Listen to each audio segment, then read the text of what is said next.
Do you by any chance know where the other phone is, the hotspot phone? I think it was buried somewhere behind me.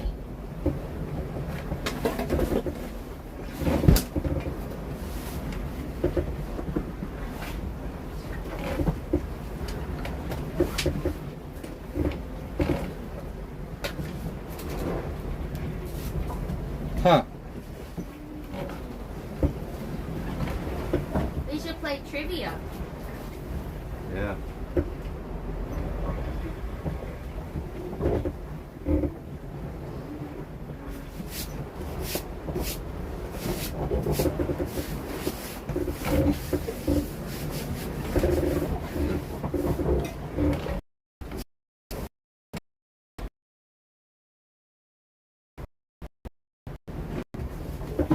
I'm gonna try to scoop this litter box.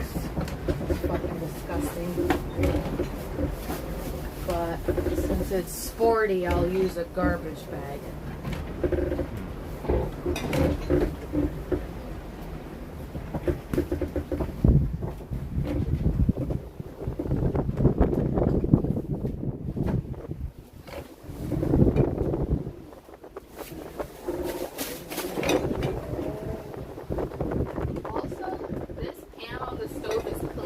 Oh, I wasn't aware of that. Yeah, that's okay. So I wonder where the hotspot phone could be.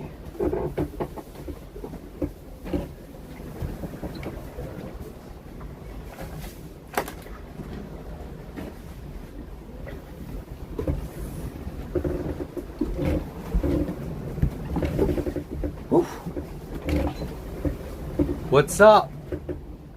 Kakostomi. Service. I don't know what that means. Is that like from Harry Potter?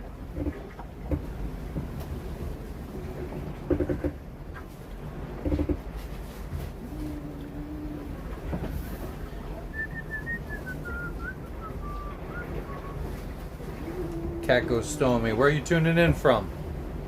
We're in the middle of the South Pacific Ocean right now. We're sailing to Fiji. We haven't seen land for 8 days now, and I think we got about 7 more to go before we make it to Fiji.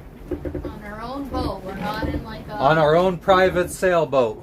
I should fish Evie. Where are you tuning in from? What's up, Afghanistan? Where are you tuning in from, I wonder?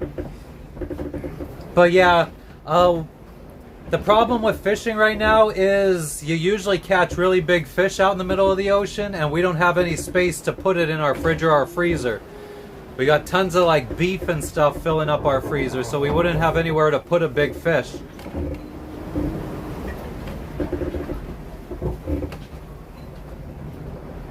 We have Starlink, Sean.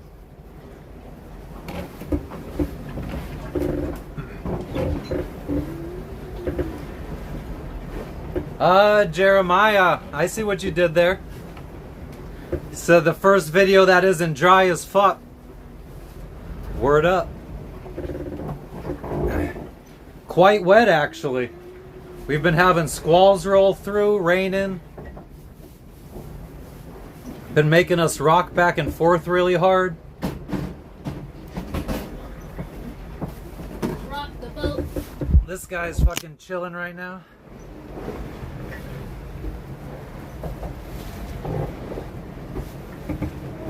Just watching the waves go by. What's up, Hamza? How you doing today?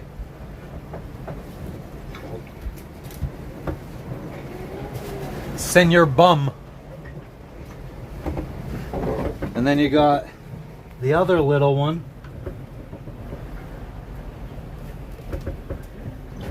She's just trying not to get stepped on by anybody.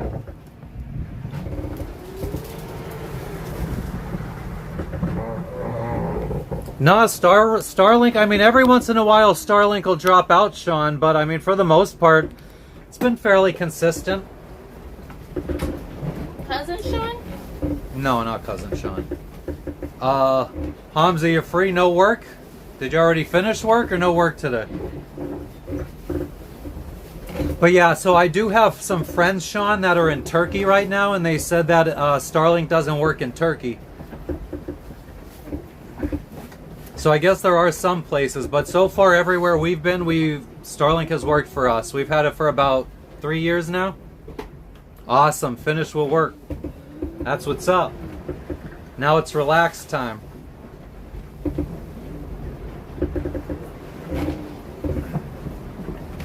Oh, the nice thing about the squalls is they bring a little bit cooler of a breeze. The good life.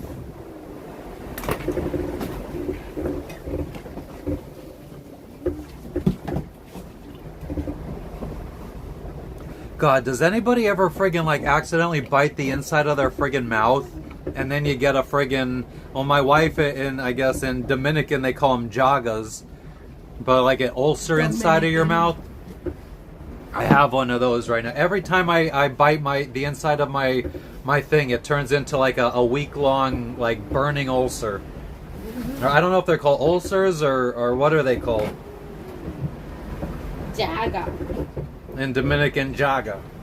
In Spanish. All Spanish people would say that. No, I don't know actually. Exactly. So. But in Dominican sounds like a whole other language.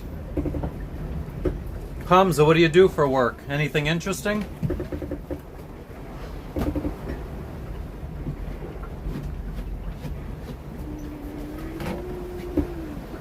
It's too hot. Let's tell friends and family we're live on the Facebooks.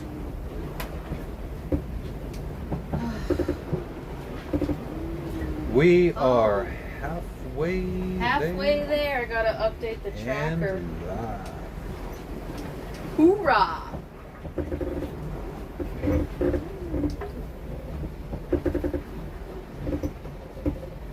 Yeah, so we're on a real sailboat. Give me 1 second and I'll maybe do a little bit better of a walk around. Hold on. Oh. Allow only this time. We're in the South Pacific Ocean. The only problem is, an electric technician in Saudi Arabia. Cool. That's really cool. I'd like to check out Saudi Arabia. But yeah, so Sean, you're just going to have to then bear with me because I'm going to take you out. And it's going to be windy out there, so you might not be able to hear. Why are you going out there? They want to see. The fans want to see. Please be careful. Yeah, and just like put a sheet over here or something. All right. We'll do a little look-see. He's risking his life. Oh, please. All right, like I said, it's going to be windy, guys. As you can see by the cat's fur. But this is my 38-foot island packet sailboat. We got the mainsail, 3 reefs in the mainsail. Head sail is furled out.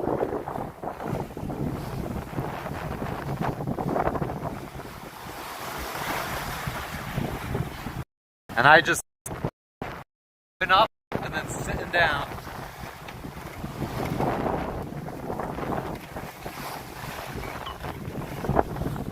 That's our dinghy. So this is what we would take to land when we get to a new destination. We'll anchor out and we'll take the dinghy to land. We'd have to take this line and use it to lift the dinghy into the water. Yeah, we're out here.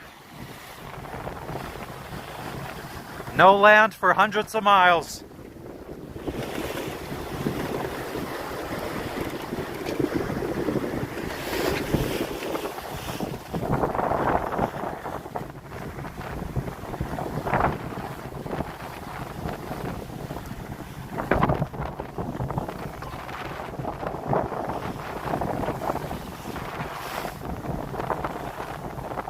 I got myself like leaning, braced in, because we keep going side to side.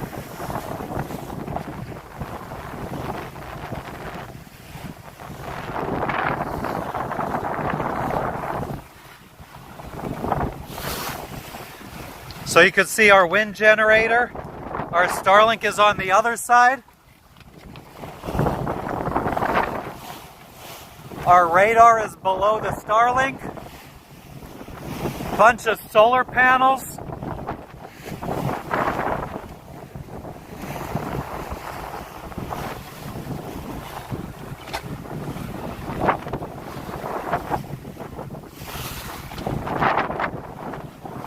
Windy as hell. But the wind is free fuel for us to go.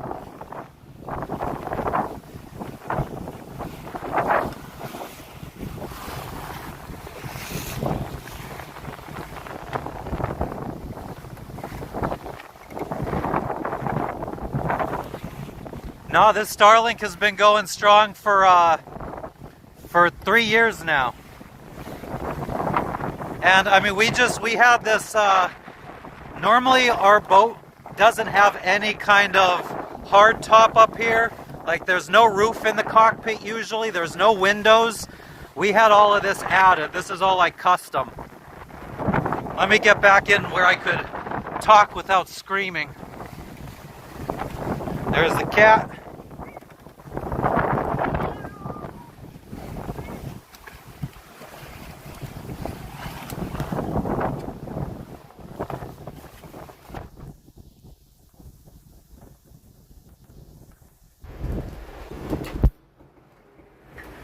Yeah, so, I mean, this cockpit enclosure here and this roof, like you don't normally get that. Normally on this boat, you're just exposed to the elements. You're out here in an unprotected cockpit.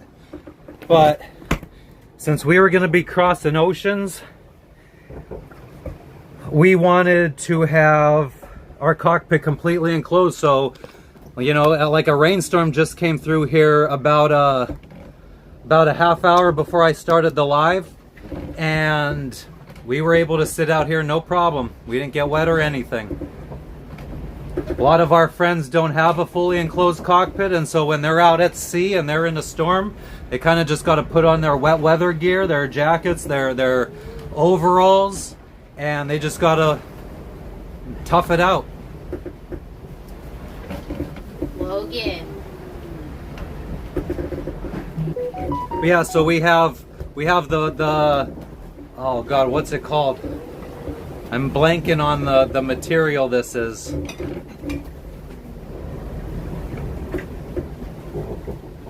I'm blanking, but we have plastic windows, and then we also have, you could see up here rolled up, we have screens all around.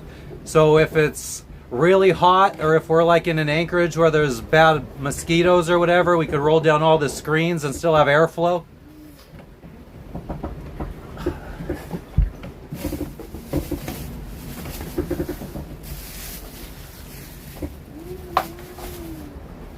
My cat loves eating plastic. Thank you.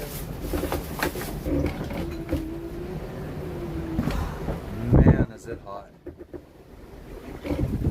No friggin' joke today. I'm glad that squall, normally when a squall rolls through, they kind of suck the wind with them. And after, for 10, 15, 20 minutes after a squall, there'll be no wind, and then you're just bobbing, your sails are flapping. But not this time.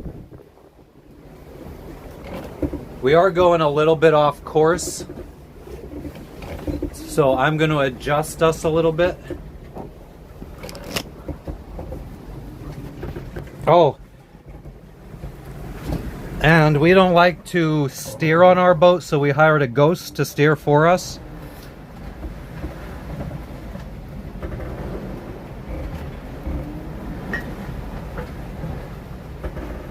Ghosts are much cheaper to have as crew because you don't have to feed them or anything. Other countries have been great so far. I mean, you do the research ahead of time. You make sure that, I mean, the hardest part for us have been pets. A lot of countries over here in the South Pacific, like where we just left, French Polynesia, it was very difficult to import our pets. But let me adjust our course here a little bit. So it's not actually a ghost. Surprise, surprise. We just have an autopilot. So we're going too far left, so we're gonna adjust our autopilot's course. I just did it by 10. I meant to hit the 1. Let's see what 10 does. We'll have to start seeing if the sails start flapping because I went too far. Let's see if the sails start flapping. If not, maybe 10 was a good call.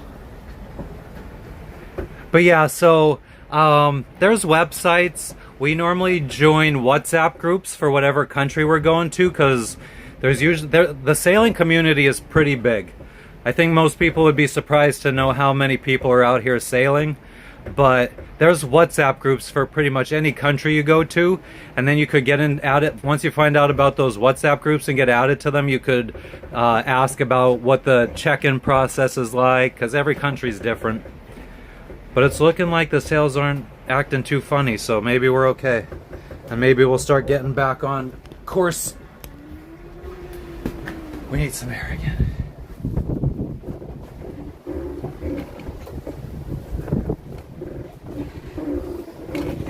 But yeah, if anybody's interested in the lifestyle, knowing what it's like to live on a boat, know what it's like to sail, be out at sea in the middle of the ocean, what it's like traveling around all these different countries, give us a subscribe, because we're going to be trying to go live as much as we can. We're trying to sail around the world, and we're already maybe a fifth of the way. We got to finish making our way through the Pacific. We're hoping to get to Indonesia and Thailand by like August-ish, and then probably crossing the Indian Ocean to Africa in October. Oh man, Sean, I don't even know how to answer that. I think the last time somebody asked me something like that, I said it's a lifestyle.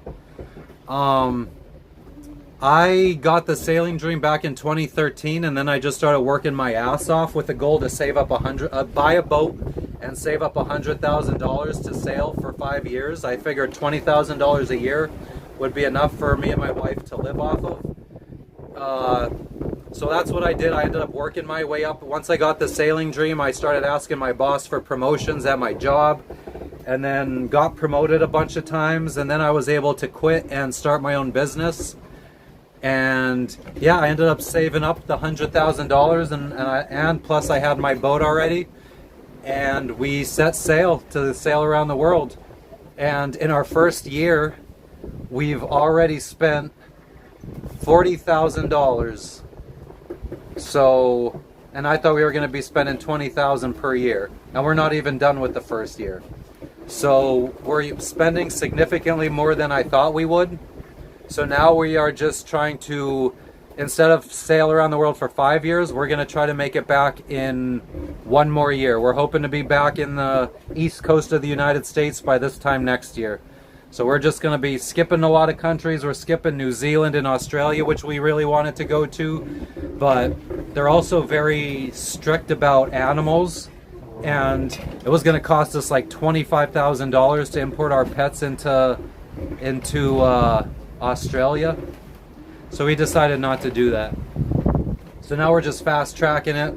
We're gonna go to Fiji, to Vanuatu, to Indonesia, Thailand, across to Madagascar, South Africa, and then up to Namibia in Africa, and then cross the Atlantic Ocean over to the Caribbean. Maybe stop at some islands in the Caribbean before making it back to Florida, where we will have officially completed our circumnavigation of the globe. So, I don't know, it's kind of, I guess, like a brief hiatus until we, get back to the US to start working again. We were about to give up. Like, when we started running through our money so fast, we got stuck in Tahiti waiting on a boat part for 10 months. And yeah, it just got really depressing because in Tahiti, everybody speaks French and we don't. So we were having some difficulties communicating, and it got very isolating. So we were about to give up. We were going to sail to Hawaii 2 weeks ago, and then put the boat up for vacation. Or yeah, put the boat up for vacation. Put up the boat for sale in Hawaii, and then try to sell the boat and move back to mainland U.S. and start having babies.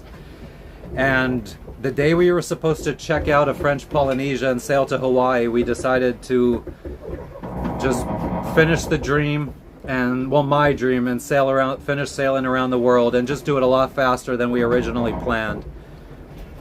Because at least if we sail around the world, we end up back on the east coast of the United States, which is where we're from, and we'll still have a home. Because we've been living on this boat for 5 years. We could absolutely live on it for another couple more if we have a baby or two, until we fix up something, find something bigger. We would like to upgrade to a catamaran, but only time will tell on that. Still got many, many months of sailing till we get back to that part of the world, though. God, I can't even think. Probably another 20,000 miles of sailing. And to put that into perspective, this was a 1,700 mile trip, and it's looking like it's going to take us about 15 to 16 days. Mexico, Sean. Mexico, Guatemala. They've probably been the cheapest. Plus, well, Mexico was probably the best cheap food for us. But Guatemala is, it holds a special place in my heart. We gotta do the human paperwork for us for Fiji. Yeah, where do we get that from? I was trying to look for it, I couldn't find it. Oh, I just told Kate that we didn't need it because you were starting it today. Oh, I didn't know that. Okay, so then I'm gonna ask her. Okay, forward it to me since Matt doesn't know. I can't remember what it was called. It was like the 4C document or something, or C4. I don't know. Yeah, Mexico, Guatemala. Guatemala is, I don't know. We spent almost 2 years in Guatemala between 2 trips there, and we got a lot of the boat work done. So like this whole cockpit enclosure with the roof and the windows and the screens, all of that was installed in Guatemala for about, I think it was like $15,000. And I think if we would have did that in the United States, it probably would have been closer to $30,000. We also had our bedroom completely rebuilt in Guatemala. New aluminum fuel and water tanks fabricated in Guatemala. Yeah, we have a printer on the boat, but usually, it really depends. So French Polynesia, it was all done online. I would fill out the form online, and then we would just go to the local police station with the document number that I got online. They would look it up and stamp our passport. Mexico, we had to pay the marina. We didn't have to because there's a cheaper route, but we paid a guy from the marina, an agent, to help us with the check-in process, and then he coordinates all the officials to come and do the paperwork. They did the paperwork in person. The officials would come on our boat and check our boat. Only twice did we have officials come on our boat. So actually, let me just go through the countries we've been to. We've been to Bahamas. We've been to Jamaica.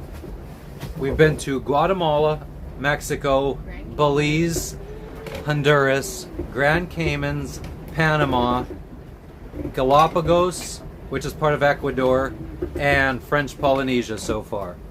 And only Mexico and Panama did officials come aboard our boat. And I think we're going to have that happen to us in Fiji as well. I think the officials will come on our boat. I do think that Fiji I think I could do the form online for paperwork.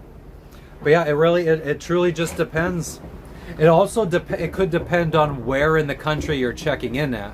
Like some parts of Panama might be able to do on. Well, no, Panama is a bad example. Yeah, maybe not. But it definitely depending on what area of a country you're checking in at, officials might want bribes. We definitely had to pay some bribes in Mexico. It depends on the country. It depends on our situation. French Polynesia, we got a year-long visa, and I wish we would have not done that. I wish we would have just stuck with the 3-month visa and moved on. I think we would have been a lot less depressed for the last year. Jamaica, we only stayed for 5 days because that was just like a stopover from Bahamas back to Guatemala. Galapagos, we only got to spend a weekend there because it was an emergency stop. We ended up using way more fuel to cross the Pacific Ocean than we expected in the first week. So we decided to radio the Galapagos and ask if we could do an emergency fuel stop. Normally they don't let pets, like boats with animals, check in. So we had to do just an emergency stop, and we got lucky because usually an emergency stop in Galapagos, they only give you 24 hours. You could anchor, get fuel delivered to you, and then you got to go. But it was a holiday and I think an election weekend. So, and it was Friday when we got there. So they're like, okay, well, we're going to give you guys, because the officials are off for the holiday weekend, we're going to give you till Monday to stay. So we got to stay in Galapagos for 3 days, and we went scuba diving and stuff like that. So that was cool. Honduras, I think we stayed for a few months, 2 or 3 months. Cayman Islands, we only stayed for 24 hours. That was another emergency fuel stop. So yeah, it really depends on the country. We're trying to stay, I guess, now in cheaper countries. It's another reason why I wish we would have went straight to Fiji and not spent so much time in French Polynesia, because Fiji's supposedly much cheaper than French Polynesia. I wish I knew where my sunglasses were. I haven't seen them in a while. Well, they were here. Don't use those. Those have, that needs to, be cleaned. Did you put them in here? But yeah, I'm trying to think of, the longest countries we've stayed in was Guatemala. I think we stayed like the first year 7 months or 8 months. And then the second year we ended up staying like 9 or 10 months. Just because right when we were about to leave the second time, we found a big problem with our fuel tank. We had to have new fuel tanks made for us. Yeah, it was like 6 months the first time, and then the second time. Yeah, when we usually stay on the boat, but in Guatemala, when we were getting work done, like when we were having our new bedroom rebuilt, we stayed in like a bungalow. And where we stayed, it was a marina, and they had bungalows. So our bungalow was like right outside of our boat, so we could just walk outside of the bungalow, and there was our boat. In Panama, we had to haul out of the water to paint the bottom of the boat, and the marina wouldn't let us live on the boat while it was hauled out of the water, so we had to rent an Airbnb. Other than that, we pretty much stayed on the boat.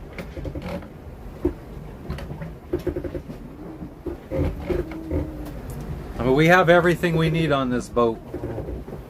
We have an oven, we have a 3-burner stove, refrigerator, freezer, toilet, shower. Kind of wish I would have used the toilet before I went live.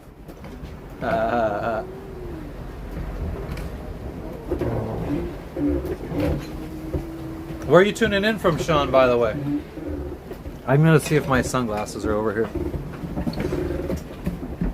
Can you throw my book over?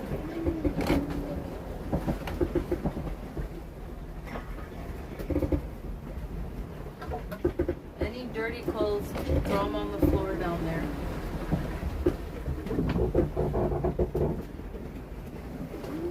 Oh, there they are. Yippee skippies.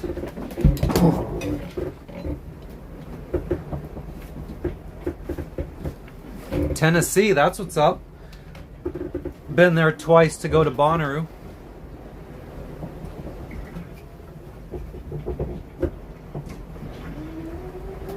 Oh, my wife's been there too.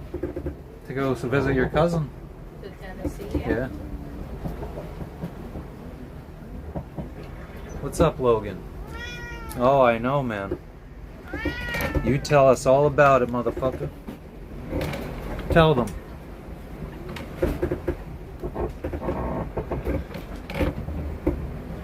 Tell them you're a crybaby little bitch.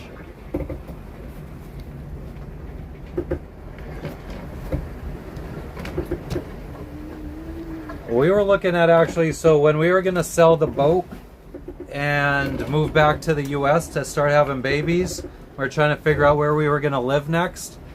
Tennessee was one of the possible states that we were going to move to.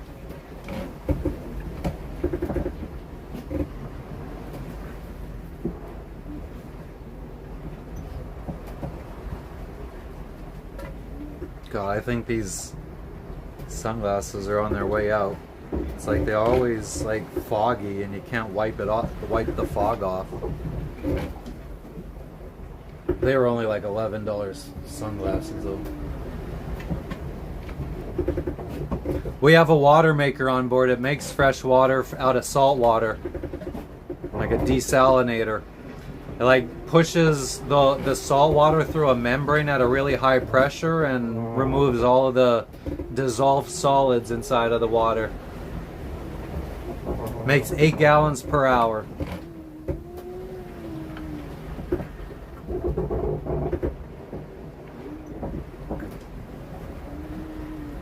Probably should be running it, but we also haven't had good sun today and our batteries are pretty low.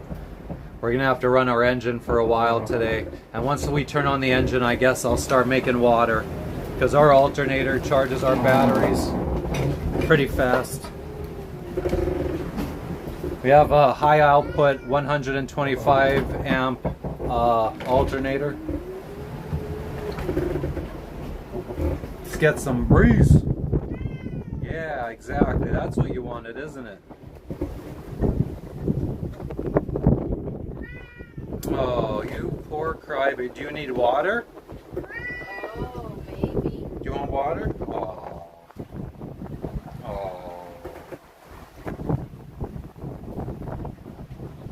What's up, buddy? Just wants love, I think. Yeah, I wish I would have gotten a bigger water maker too, because I don't know what I was thinking.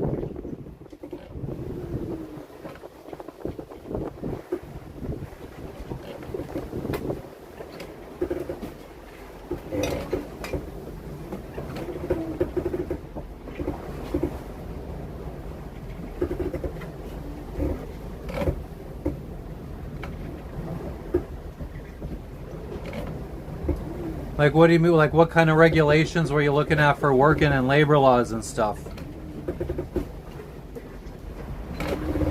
My criteria for a state that I want to live in is, I mean, I would love lenient. I would prefer legalized recreational marijuana. Gun laws that are common sense and fair. What else? Yeah, then I mean I think for education you got to start looking at just breaking it down by like cities and stuff for like where the best schools are at, because I think every state probably has areas where the education is okay or good. But yeah, I guess the types of jobs, because I don't really know what I would like to do next in life. I don't, my previous work experience is in warehouse work, management, and logistics. But But I think I want to just like I want to try something new. I want to keep learning new skills and stuff. I'd like to maybe go into some kind of trade work to get some kind of valuable skills.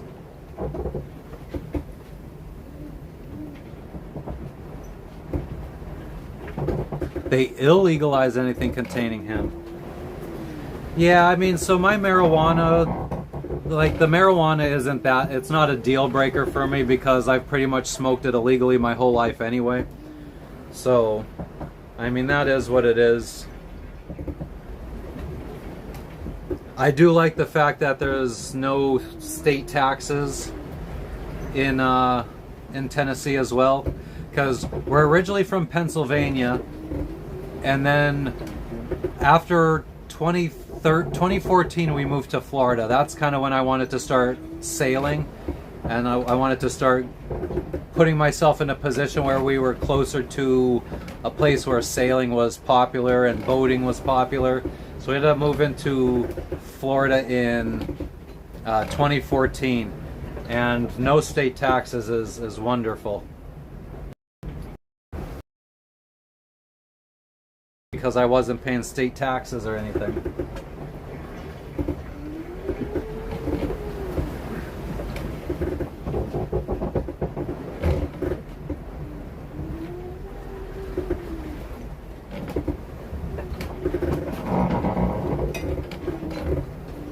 North Carolina was another one on the potential list. Then I was looking at Virginia because it does look like Virginia has the legalized weed and you could grow your own plants.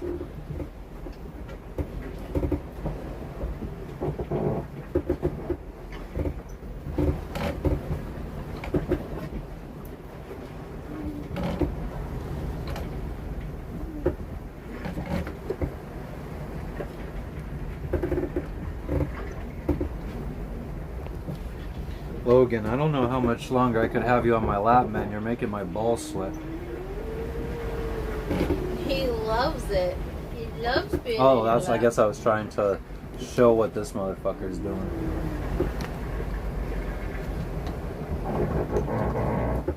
Just crying all day today. I think just because he wants some love. Not from me, but from you.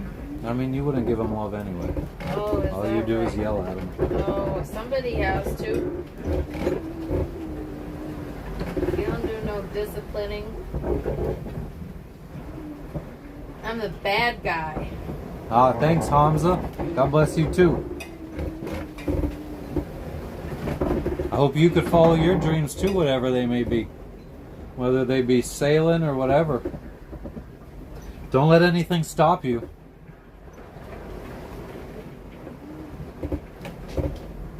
I think too many people get comfortable with the norm and don't ever challenge themselves or do stuff that's exciting. That's why so many people end up being miserable.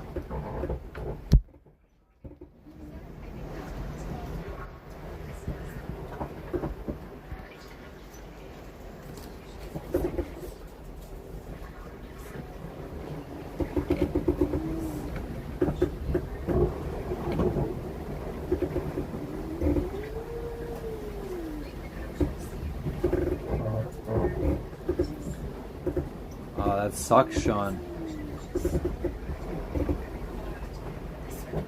But yeah, that's pretty much what I did for most of my life was factory work and warehouse work. Well, most of my life I spent working for Amazon.com. I started with Amazon in 2008 and then quit in 2019 to run a business that delivered packages for Amazon. And then later in 2019, I started my own business delivering packages for Amazon. And then I shut that down in 2023. So technically, I say from 2008 to 2023, I worked for Amazon.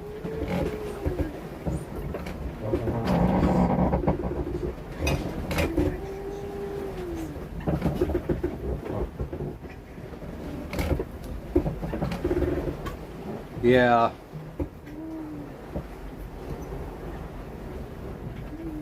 Fucking bit me.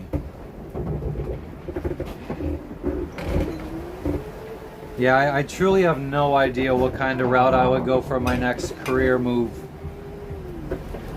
I would like to learn maybe welding or something. That's a nice thing about living on a boat. You kind of end up becoming like your own electrician. I've learned how to do like 12 volt. I don't really touch the AC, but I do all of our own DC electricity. I redid all the plumbing on this boat.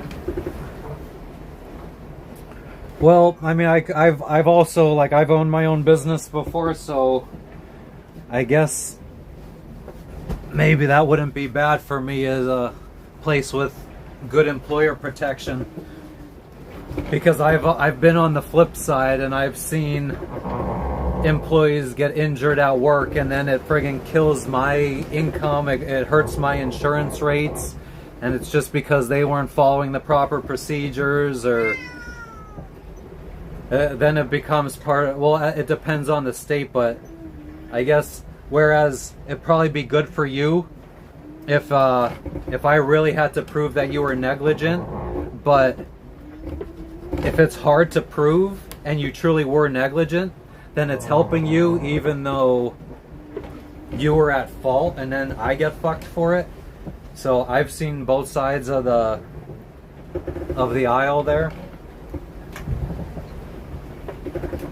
Yeah, actually, I mean, even before I owned my own business, I don't know if it's just where I've lived in Pennsylvania and Florida, but I always felt like employees get way too much benefits. Like, employees could fuck up so much and they don't get fired. Like, there's so like you have to do write-ups first, and like if somebody does a stupid fucking mistake, you should be able to fire them and friggin' no questions asked.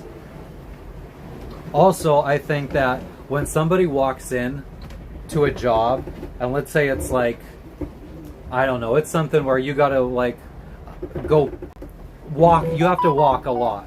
Like, let's say a mailman or something, but I'm thinking more in the like a warehouse where you have to go pick customer orders or something, and you're walking miles per day, and you have some like really obese guy, like 400-pound guy come in, you should be able to say, look buddy, obviously this job isn't for you, in my opinion.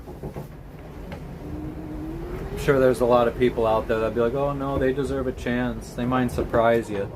But if 9 out of 10 times, if it's only like 1 out of 10 obese guys could actually do the job, and I have to run through 10 of them to find that, just to be fair, I don't think that's right. Yes, electric is something I think, or air conditioning, yeah. Then I could friggin' install an air conditioner on this boat, and I don't have to be sweating my ass off all the time. That's a good point, Hamza. I wouldn't, those are two good trades that I wouldn't mind getting into. I just worry now because I wonder what that's like at 40 years old trying to get into a new business. Or a new career choice.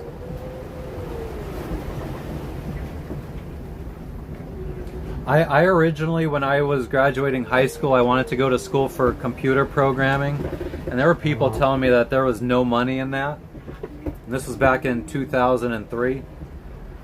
I wish I would have just went with my gut and learned that, because it would have at least given me a skill I could do work abroad while we're sailing.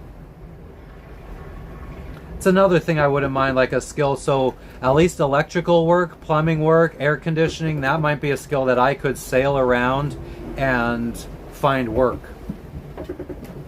Whereas being a manager in a warehouse, that skill doesn't really help me too much while I'm out sailing abroad.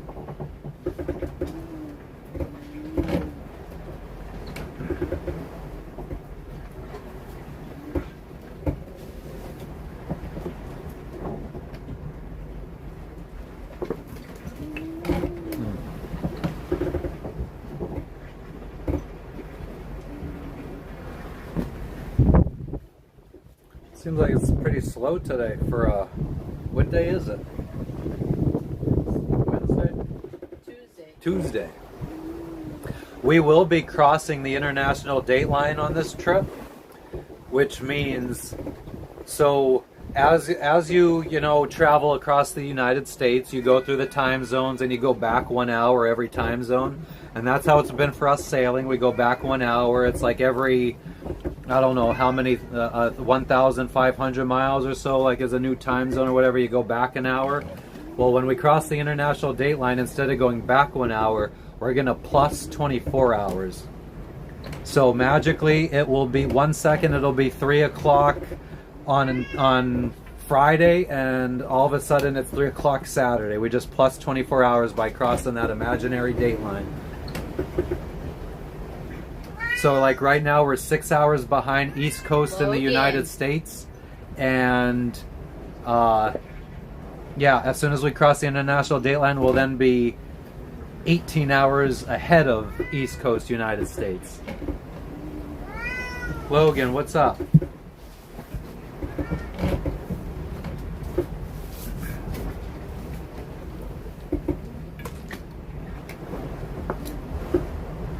Sean, you still there? Hope I didn't offend with my view on employer protections and stuff. I mean, like I said, I see it from both ways. I mean, there's definitely times where employees should be protected, but there's also times where, I mean, if an employee does something stupid, obviously stupid, I don't know why employees should be protected for making dumb mistakes.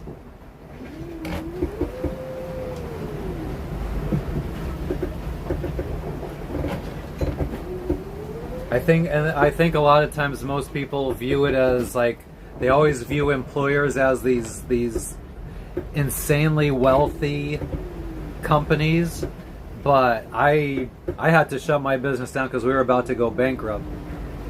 So yeah, those employees that were getting injuries and stuff like that in my company, they definitely weren't just getting free money from a company that had tons of excess. A few of those accidents and injuries that my company had that caused our insurance rates to go through the roof could have been prevented just by some common sense and paying attention, and probably the business would have been still around today and 50 employees still would have had jobs. I mean, I'm sure everybody else was able to find jobs afterwards, hopefully, but it's just unfortunate that we had to shut down. There is 100% a lot of people out there that try to get injured at work so they could have a free ride. I don't think you could tell me otherwise on that.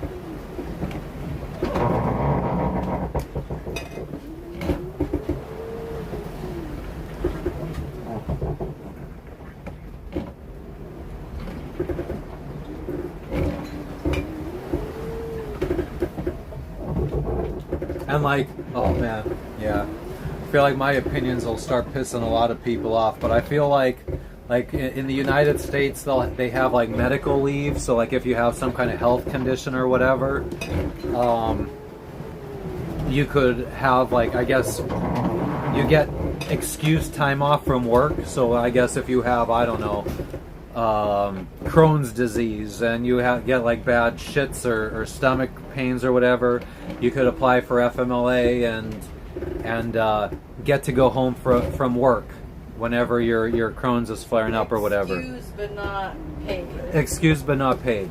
In my opinion, for you to be eligible for FMLA, I would say like I think that it should be required that you prove that you eat healthy and stuff like that, because why should a company have to be paying into your health when you're not even taking care of yourself? Like then it's the company's job to make sure that you're okay. I think that's bullshit. So then a person could just make all the wrong decisions in life and just collect from businessmen that are trying to succeed in life.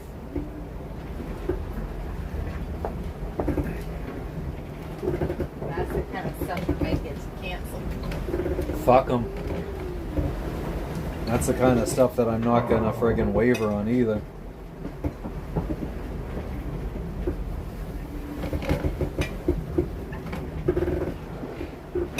I would love to see the average diet of your normal FMLA recipients. If you have this many health problems, Frenchie, yeah, I might have did a little advertising. Well, I'm at 261 now, awesome. I made an intro video for the channel, so I decided to put it out there. See if I could get some people to gain interest. I have one more Facebook group that I think I could advertise on, and I think I could get a decent jump in subscriber count. I'm a little disappointed because we gained over 100 subscribers since yesterday, and I thought that would increase the amount of people that get recommended the chat, but the chat hasn't been more than like 3 or 4 people at a time.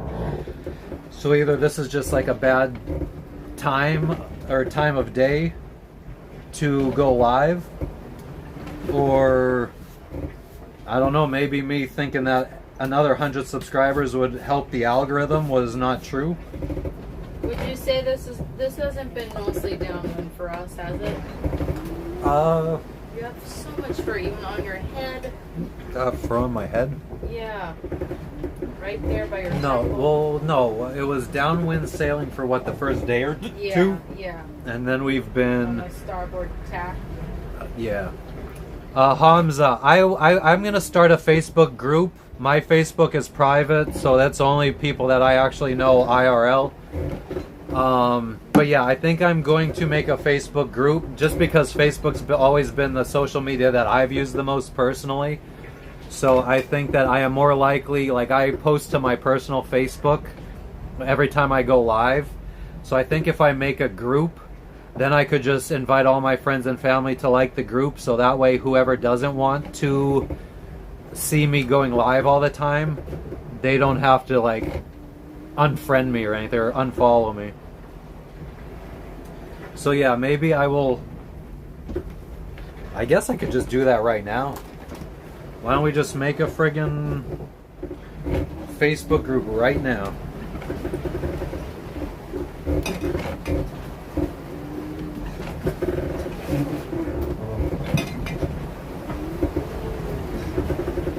See if you can share the link in the chat. Yep. Alright, so...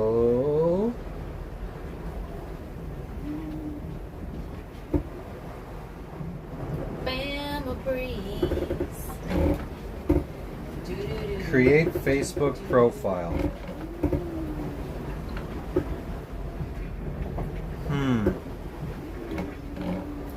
How do you make a group? Groups. Welcome, baby. What's everybody up to for the rest of this Wednesday? Or whatever day it is for you guys.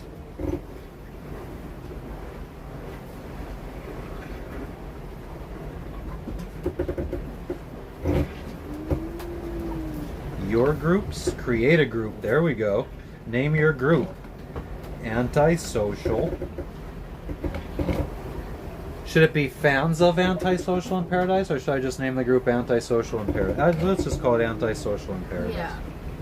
Because maybe some people aren't fans and they just want to be in the group.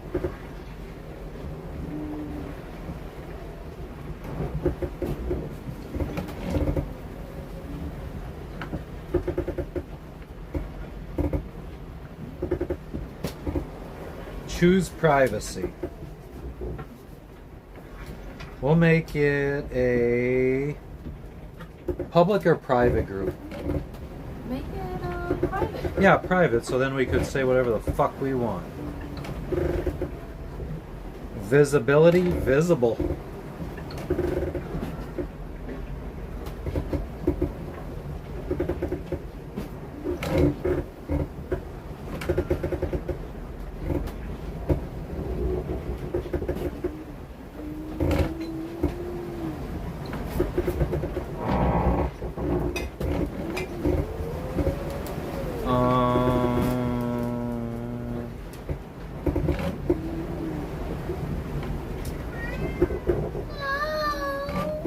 So do I have to actually go through and select invite every single person individually? That's insane. What? No. Then how would I do it? How would you what? Invite people. Oh, I guess, yeah. Or people could look it up, or you could have in the description. Well, yeah, I mean, or people on here could look at, but everybody on my Facebook, how do I get them in it? you share it on your profile. But the people that don't like unfollow me won't see it then. So I'm just gonna go through and I'm gonna hit the invite button for every single one of my friends. Wow, that's annoying. Well, fuck them.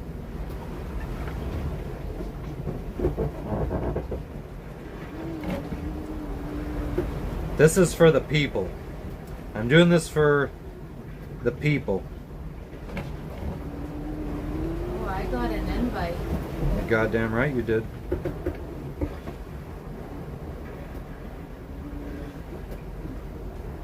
Did you? Invite. So look it up, Antisocial in Paradise on Facebook groups. See if you could find it. It probably doesn't have a picture or anything yet.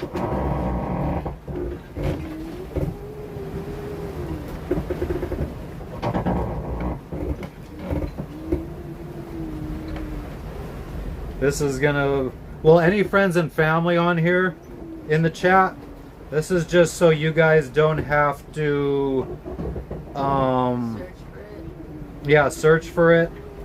Especially those people that may have unfollowed me after maybe a stupid post I've done in the past. I'm sure I've done plenty. I know I've unfollowed many people every time they post stupid shit.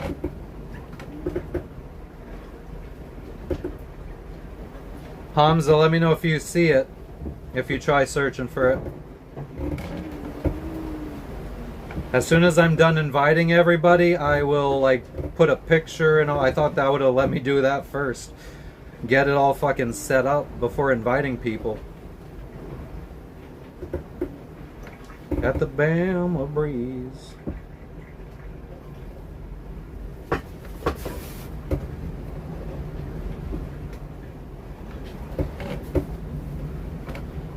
What's up, everyone? We're just making a Facebook group for our channel, so that way we could keep it, people could join the group, and then when I go live, I'll post there so people are aware.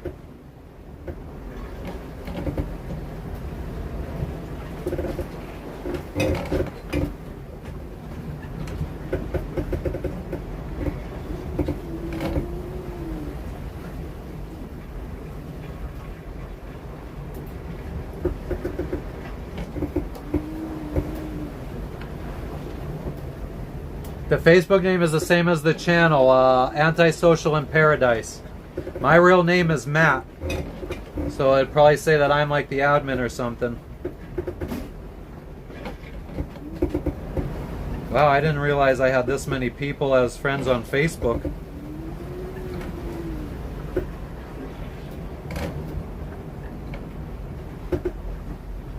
God, some of these people's names I don't even recognize.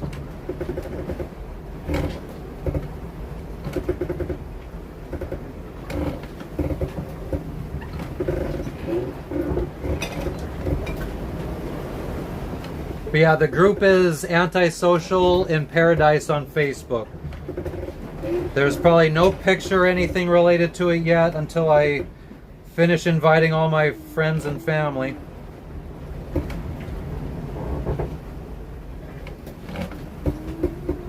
God, we gotta be almost done. Jesus. Wow, there's still a lot. I am popular, holy shit.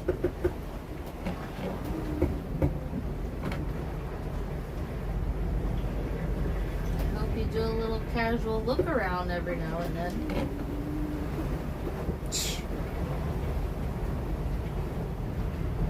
Oh my god. Awesome.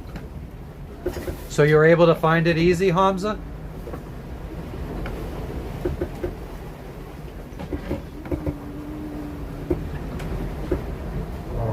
I hope this isn't like having me like send out multiple invites to the same people.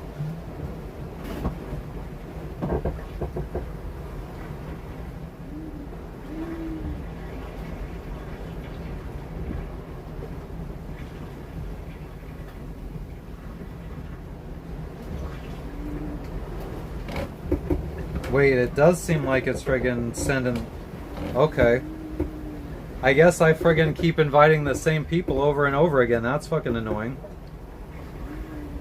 Add a cover photo. Yes! What kind of pictures do we have on? We'll just do that.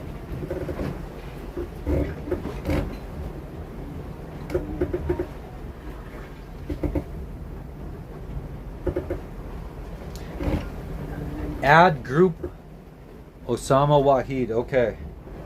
I gotta get through the rest of the setup process here before I could get in there. Add group affiliation. Are we affiliated with the Bloods or Crips or something?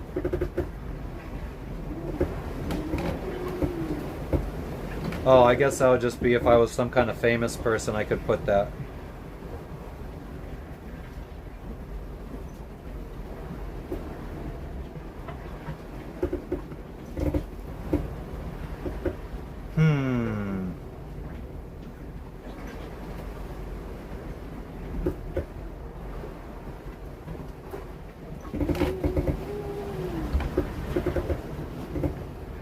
We'll have to find a better picture later, but I just got to do this for right now.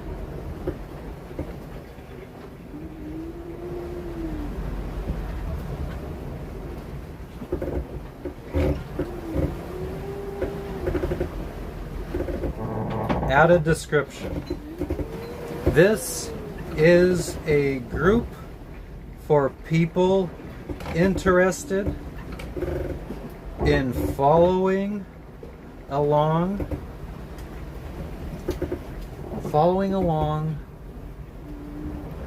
what do you say, following along with?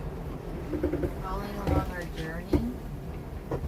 Our journey, circumnavigating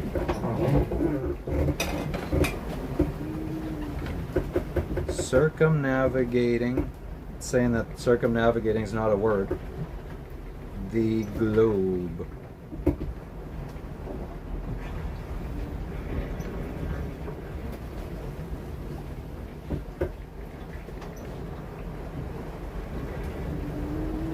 Hey all. Okay, Hamza, I'm gonna hopefully find you here in a second. Hey all. This is where I will be posting when we go live from now on, so we do not have to flood our personal social media.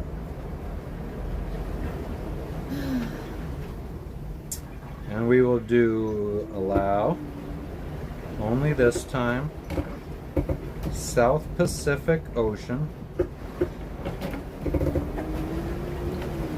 And why not add another picture? We'll do our picture from, I only have one picture of us here, from Chichen Itza. Alright, so that's posted. Done.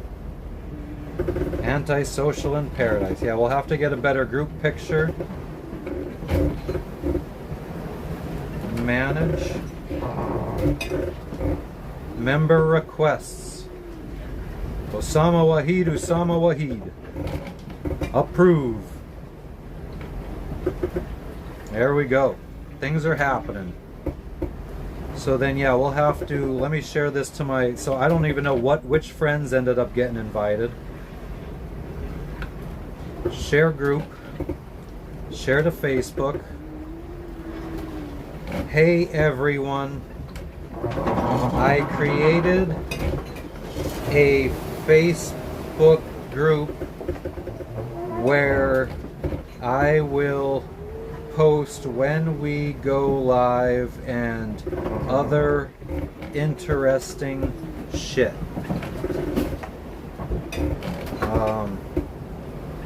This way, if you don't care about our adventures, I'm not flooding your Facebook.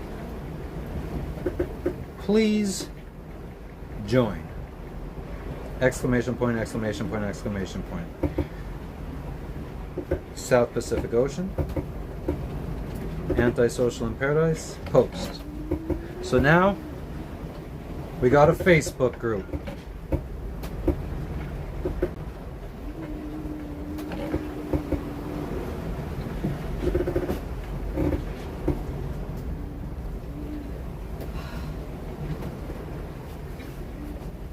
Cool.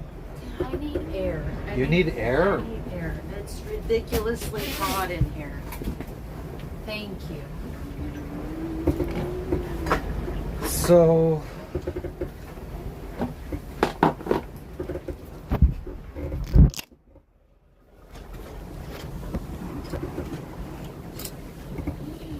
made a TikTok about this guy. He knows exactly where to find the coolest part of the boat.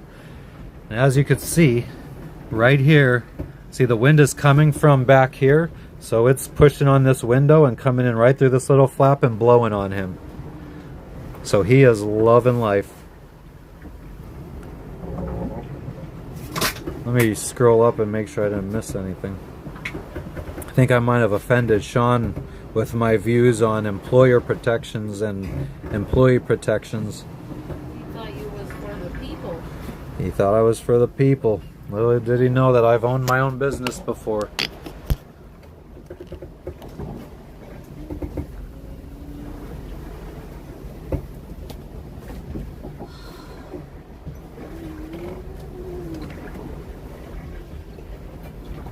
Thank you, Hamza. It's a he.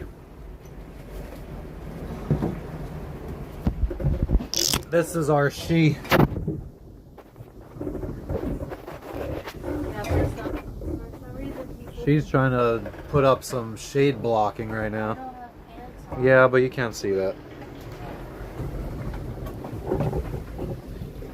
Beans. Who wants some pizza? Oh, I want pizza. should we make pizza today, guys? For tomorrow? 'Cause Oh, what is? Oh yeah, yeah. What a sweet babies.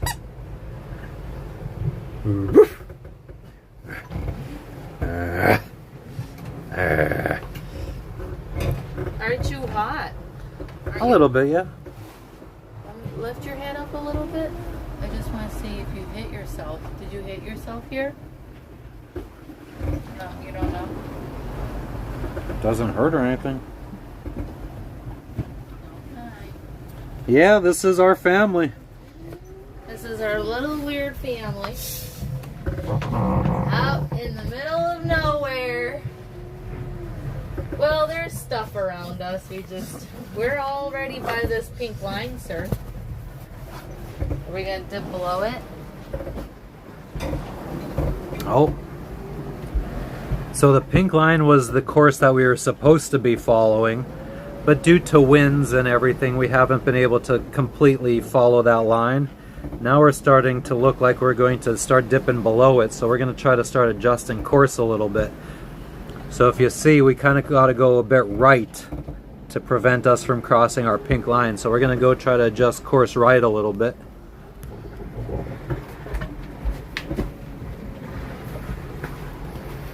Go to the captain's I chair. thought you said we had to tap.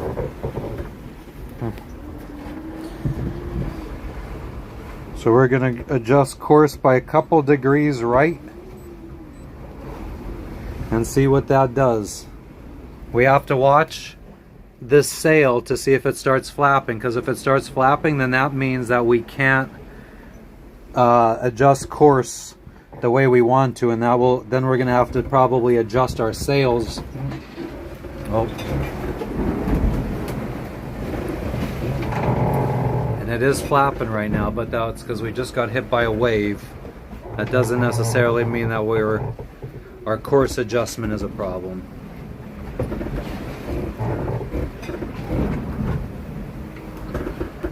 But it doesn't look like it wants to stop. Oh.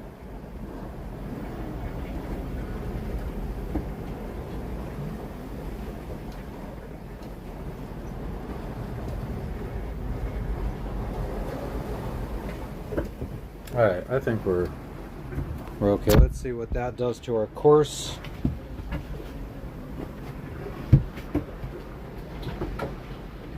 So hopefully that adjusts us a bit more. As the boat rocks side to side, the compass doesn't pick that up, so it looks like we're constantly going left, right.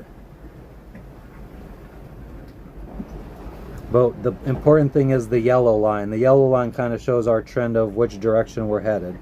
So I just adjusted us about 4 or 5 degrees to the right, so we'll wait and see how our yellow line goes.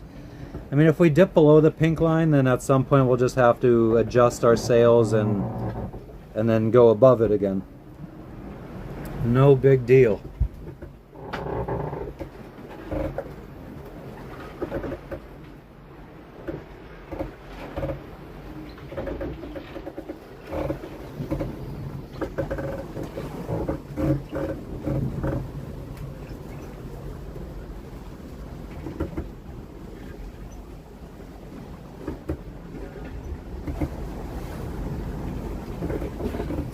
All right.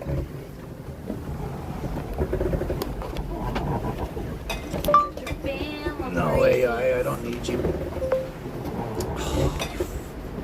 What's The error message popped up. Oh. Be upset. Well, I can't see the last message now with the error message there. But it's popping up on the screen, so we should be fine.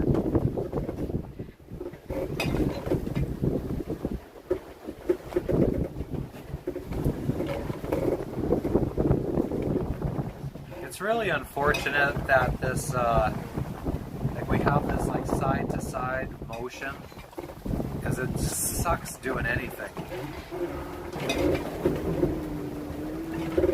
I thought it sucked being like permanently leaned over to one side when the winds are nice, but the rocking back and forth is 10 times worse. Trying to make that intro video for the channel yesterday was like, I was just losing patience trying to be down there on my laptop going back and forth. I think I could have did a bit better of a job if I would have spent a little bit more time looking for good clips and stuff. I mean, I never planned on having a YouTube channel, so I mean, all the videos I have are just like me never trying to, like, just recording like a beginner would. So there's no rhyme or reason behind anything I've recorded. So just going through all the videos that I've recorded over the last 5 years, trying to find something usable to include in a video was frustrating while I'm being rocked back and forth.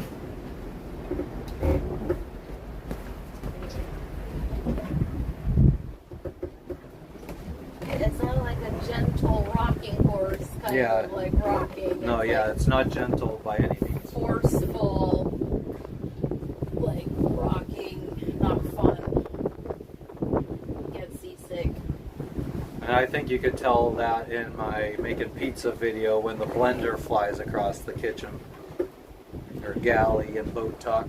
Yeah, the stand mixer, whatever.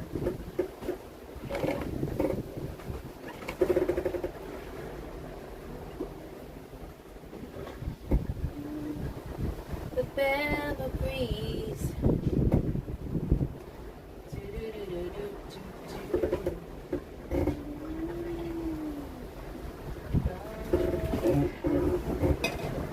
I also think that for friends and family, if I have the group, then like I feel like if I make a personal post about something that I see, like something funny, a funny meme or something, and then I go posting that I'm live, I feel like people tend not to see the second post because Facebook doesn't want to keep flooding all posts from the same person, so it kind of like spreads them out. Yeah. So it might not show people my go live post for hours, and I might be done streaming at that point.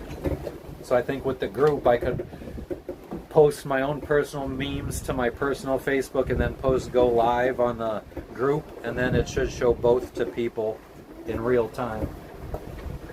That's my theory, and I'm sticking to it.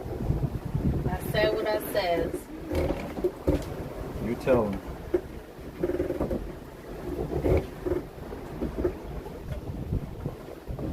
We do have weather that's supposed to be coming, and I guess I could see the update on that. Are you hungry? A little bit. You want crackers and hummus? Sure. I wasn't expecting you to say that. Well, go. You can make them. At the Bama breeze. So.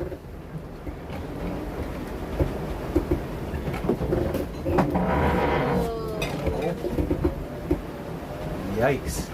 God, I wish the camera could pick up how big that wave was. Wow. Or kiwi, if there's because I think that needs to be eaten if it's. If there's still in kiwi, it. I'll eat kiwi. Okay.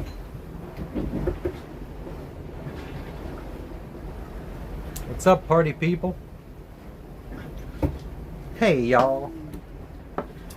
It's Paula Dean here.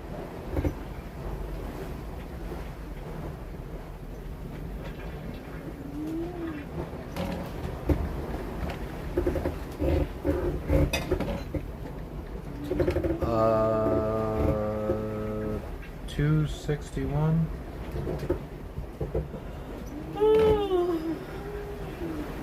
There we go.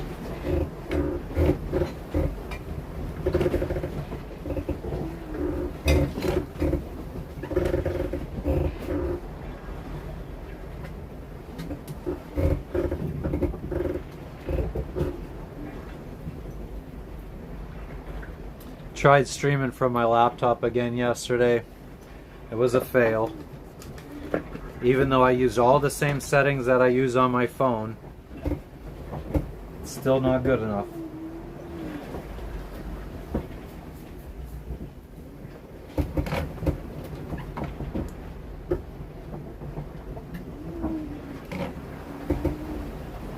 Hey everybody, we're in the South Pacific Ocean. Sweating our asses off.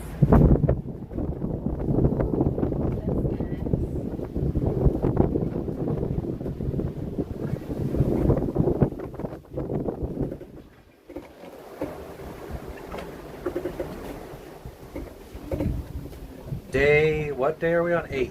8. Oh my god, I didn't update our stuff. Oh my god. Got distracted. Oh, that's something we could share to the Facebook group then, the tracker. So people could follow along where we're at. There's some YouTubers that make you pay for that. Ooh. We're not them. You have to be a patron member.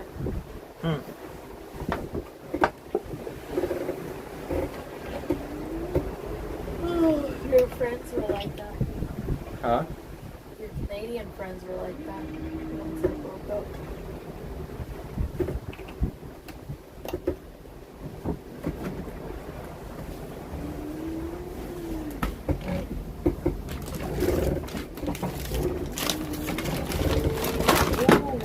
I almost fell out of my seat.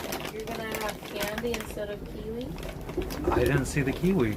I'm getting kiwi in like 5 minutes.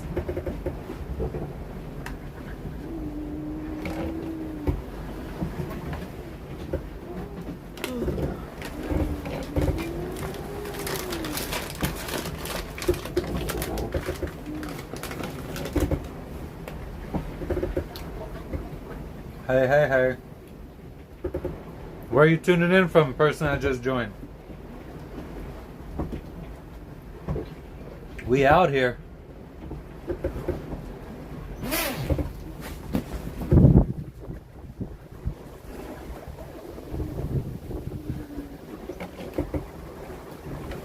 Surfing down waves.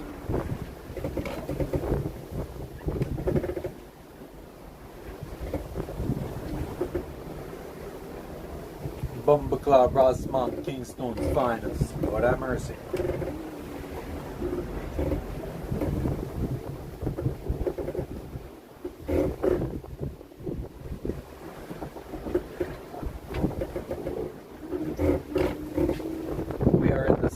Pacific Ocean right now, en route to Fiji.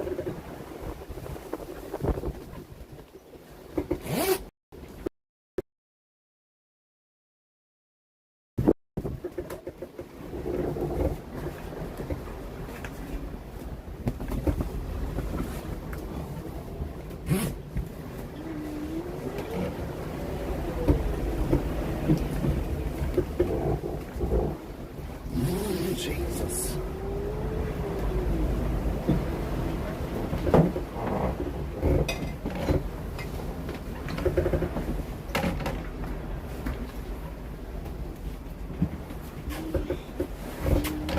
Come on, man.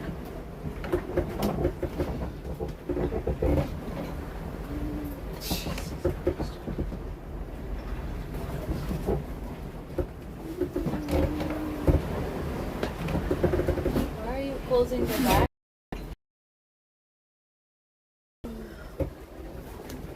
What it do, peeps?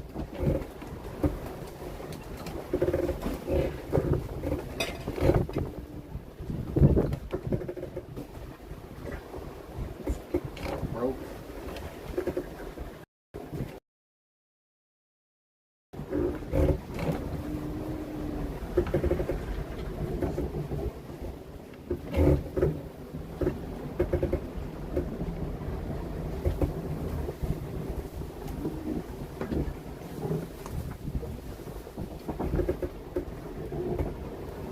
Fuck, man, it is warm.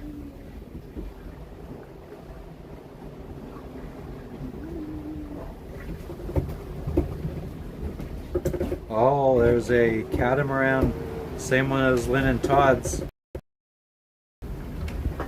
Greece. Go fucking catch up to Will and Olia. Go with them to visit Kazakhstan.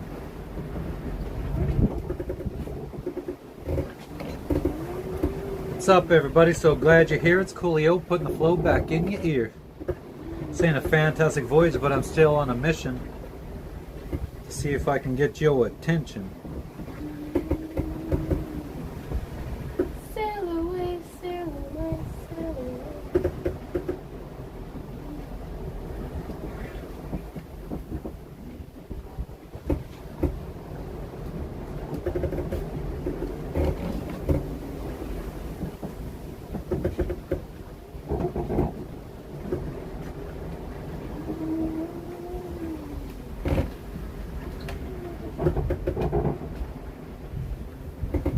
Slow Tuesday. Think I'm gonna maybe have to start keeping some. Oh, I guess YouTube does that for you in the analytics. But maybe I just figure out what days are the most successful for me streaming, and then just commit to those days. So like today hasn't been the best of days. Haven't had more than 5 people in the chat at once.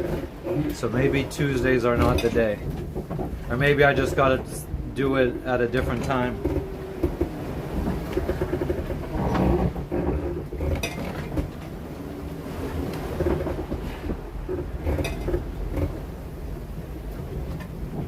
Wonder if there's anything. Maybe I will make pizza dough. Gives me something to record, something other than us just sitting here. That's what you do. I know, but I mean, there's no like, how do you expect people to want to stay watching for hours if that's all that they're watching?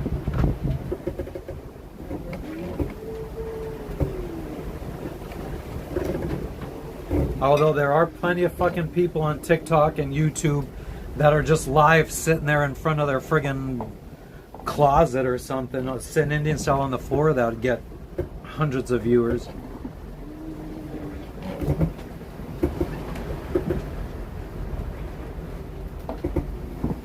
I did find a pretty cool DJ on TikTok that was live the last couple days. And he has like all this black light, he has like glasses that are all like glow in the black light, face paint, black light face paint. I think he's an Aussie guy. In the land of Oz.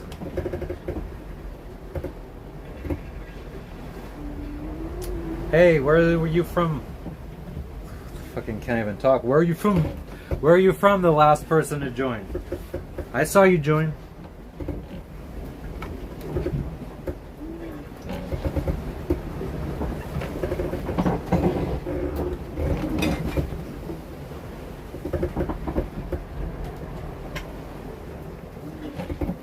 Oh, there's a bird.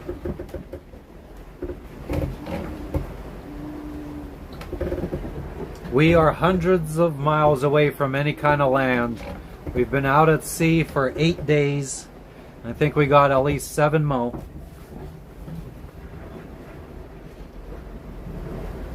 Our GPS is saying anywhere from 4 to 7 days. Oh, it went up to 8. So somewhere between 4 and 8 days we got left at sea before arriving in Fiji. And hopefully, it seems like there's a big Indian population in Fiji, so hopefully we get some good friggin' Indian food. I always forget what my favorite Indian food is. It's just some kind of spicy chicken and rice. Let's go back in the old Uber Eats orders and see what I normally get. You guys,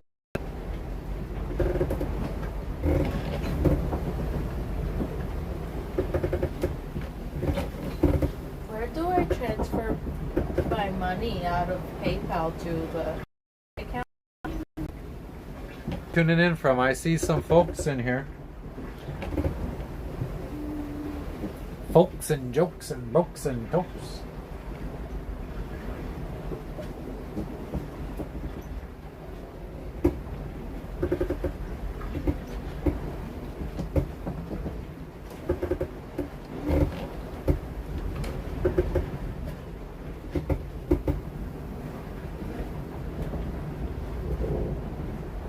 Ooh, that was a nice little wave ride.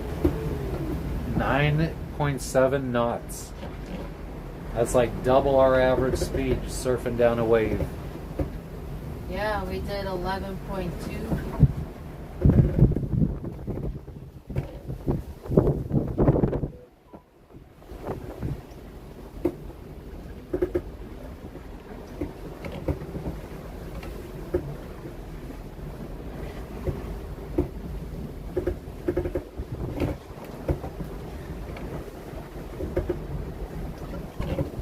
That's my last order.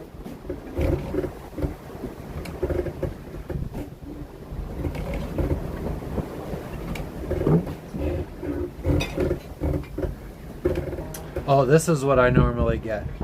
Chicken biryani from Indian restaurants.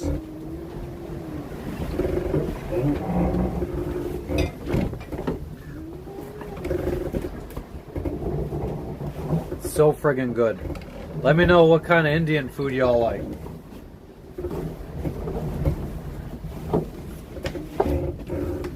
And samosas, of course. So yeah, hopefully we get some good Indian food in Fiji. There's also supposedly a good American store that has a lot, tons of American brands, which I saw on Google Maps. There's like an IGA in Fiji, so I don't know if that is if that's the American store.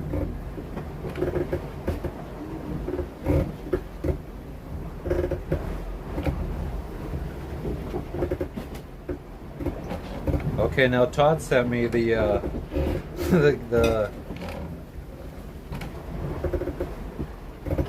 the catamaran. 130 grand, that's not friggin' bad. Anybody got $130,000 they want to give us?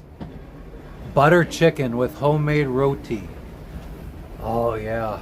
I don't think we've never ordered butter chicken from I know that's very common because I have I have a butter chicken saved in my YouTube recipe playlist. Never made it yet though.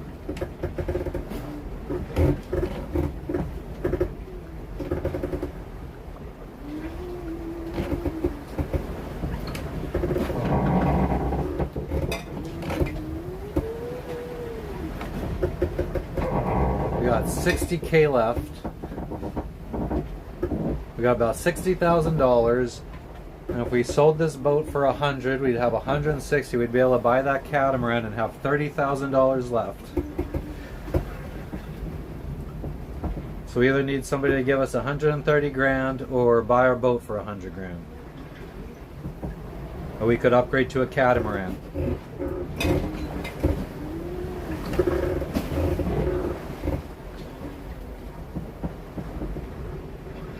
Oh man, Indian food is fucking... Frenchie, how you doing today? Did you already talk in the chat? I don't remember if I asked how you were doing.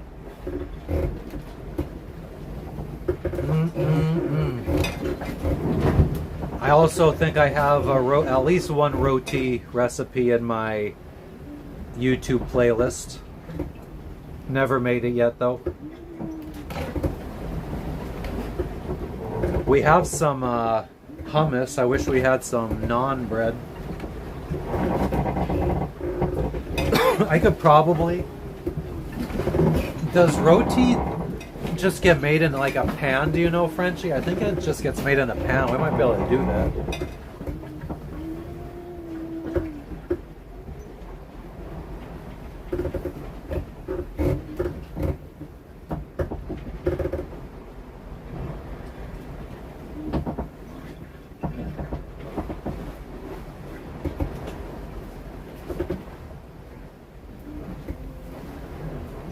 Why isn't your message popping up on the screen?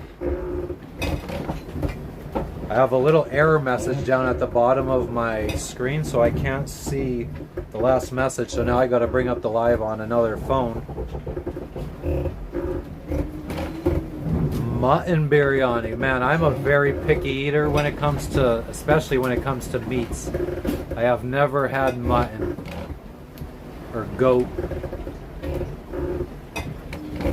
My meat is limited to boneless, skinless chicken, and boneless. That's kind of like all I eat as far as meat goes. Very, very picky eater my whole life. I was not easy on my mom.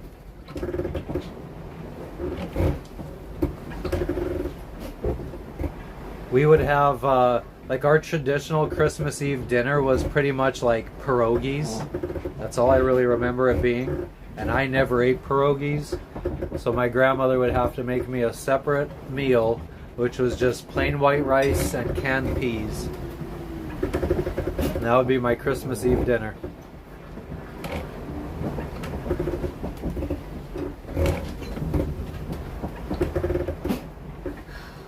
I would eat some pierogies, just only potato.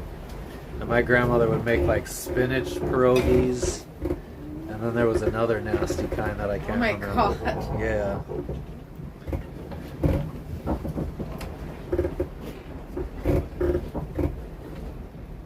What is Misty? All my, literally all the money we have right now is in Nvidia stocks, which I bought when it dropped down to like, I bought between 114 and 116.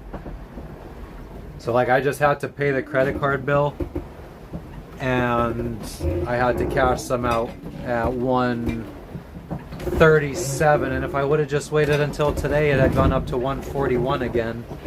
So that would have been $4 on 60 some shares. So I would have had an extra $240 worth.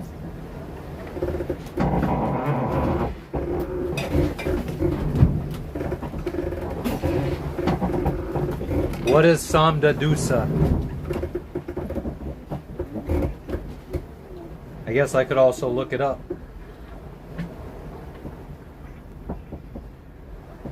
Man, I wish you guys knew how badly my mouth waters and stomach growls after talking about food all day long.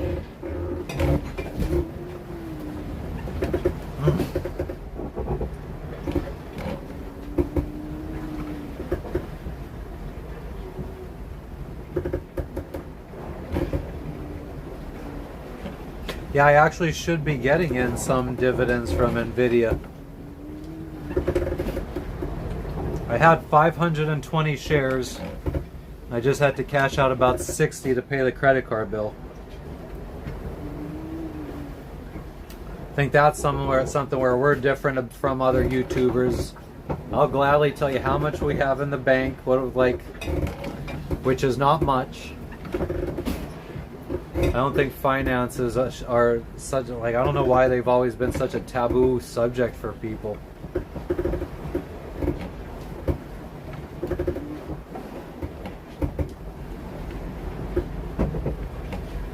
Is samba dusa? Is this like a soup type thing?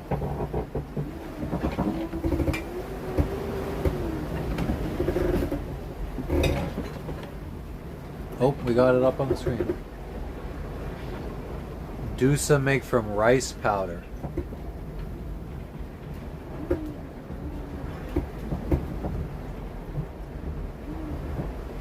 And samba from vegetable. Interesting.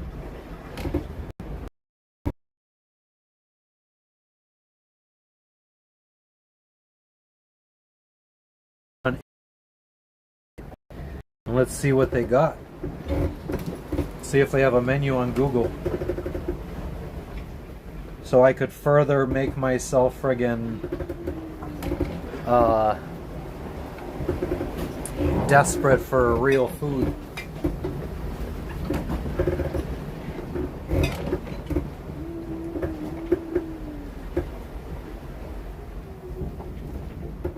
Okay, Fiji. We're not going to that island. I mean, maybe we will go to both big islands. I don't know. Indian food near Savu.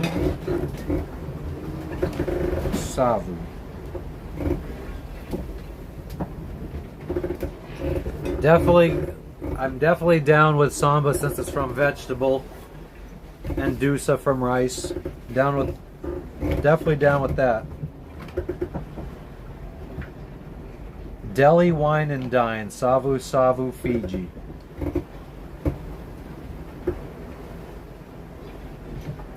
No menu.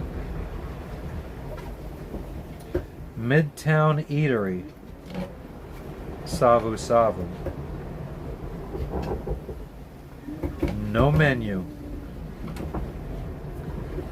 They have a little picture with 4 things on it. Thai chicken with rice, chicken burger with fries, lamb barbecue, lamb chicken sausage, egg cassava, roast chicken and chips with salad. Does that sound like Indian food to you guys? I wish. I don't think we're that famous. I can't believe that kid got that shit. You know what? You can make me a cake. Since I burnt the brownies, you can make me a cake.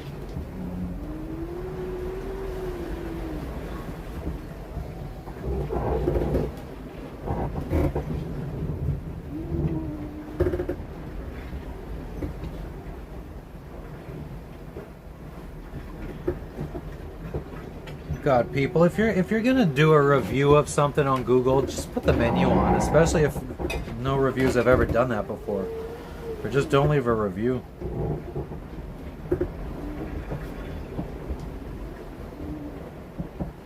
This looks like a good place. And it's got the menu. What?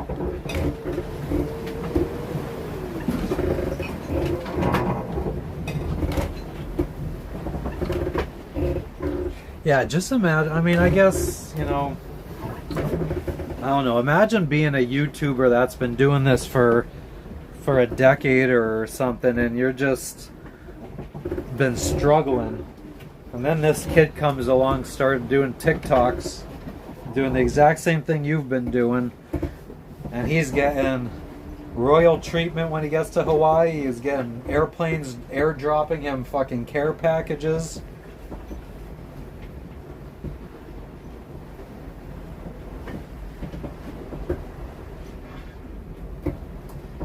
Okay, so queso.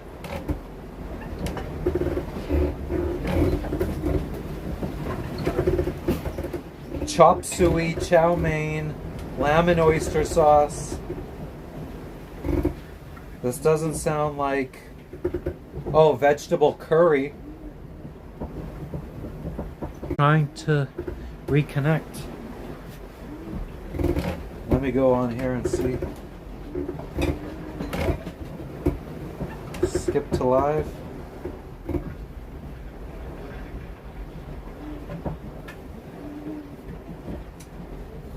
Okay. We're still live. But yeah, so friggin' the whole vegetarian menu is $6. Except for a vegetable cashew nut, it's $7. But vegetable curry, $6. Vegetable fried rice, $6. Vegetable stir fry, $6. Damn. We gon' eat. We gon' eat.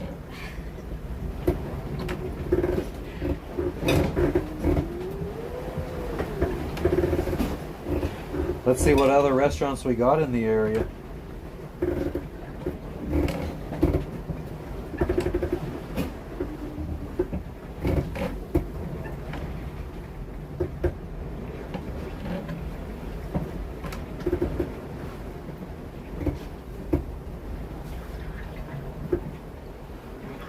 Need some meat. What's up, Shaw? Yeah, I mean the chicken is cheap too. I don't think I saw beef on the menu. We're looking at Indian restaurants if you're just joining in, Shaw.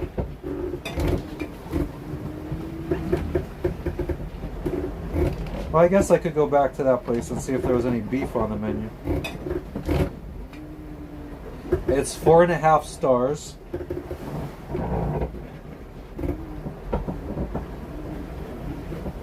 Boneless fish. Chicken. No beef. Well, I guess that is very expensive, Hums. Not compared to what we've been spending. Tahiti, you're not going to find food for $10. This is also Fijian dollars. Yeah, and it's Fijian dollars, which is American dollars. It's less. Here, let me see what $6 in Fijian is. Come on, you scumbag.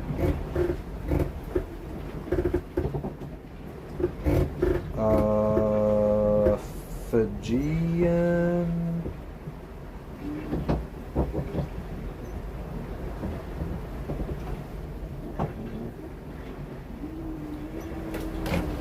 What are you up to, Shaw? How's life treating you? Do you still live in in Hazleton, like in the city? Or no, you've moved away a lot. Like, where do you live now? You moved away when we were in what, 8th grade?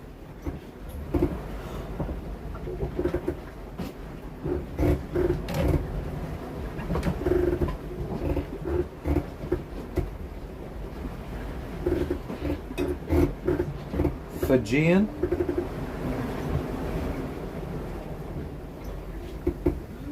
Oh my God. Oh, near Maryland. Nice. Wave just crashed into us. We might, when we make it around the world and get back to the East Coast, I think we might, I don't know, I like Annapolis. Maybe we'll try to see if there's any kind of slips available in Annapolis. So, coconut or vegetable curry in Fiji, $6 Fijian is $2.66 American. The most expensive thing on the menu was their shrimp. All the shrimp meals were 17 Fijian dollars. How much was $6 and $2.60. there you go. Oh my God. I can't wait. $17 Fijian is the most expensive thing on the menu. That's $7.54. Love it.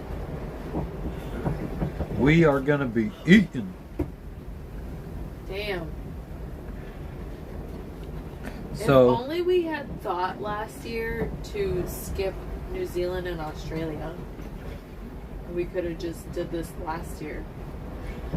So chicken curry, $9.50. $4.20 for friggin' chicken curry. We are gonna be eating. Fuck yeah. Alright, let's see what other menus or other restaurants there are besides the Captain's Cafe, the Captain's Table. I'm a captain. Let's see what the Captain's Table is all about.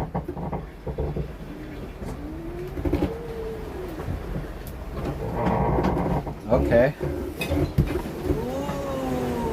No, we're skipping New Zealand and Australia. Too expensive for pets.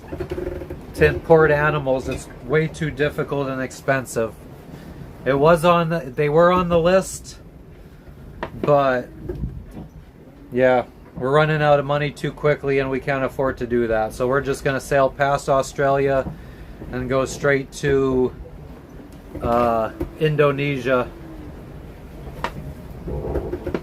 Maybe someday in the future we'll maybe Just fly back there. down. Yeah, fly to New Zealand and Australia without fucking animals.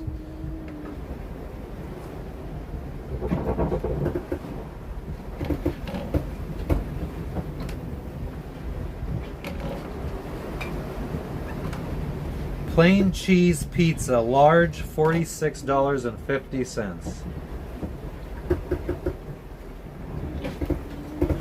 Which comes to $20.62. This seems like a little bit more of a fancier place. Prawn tempura.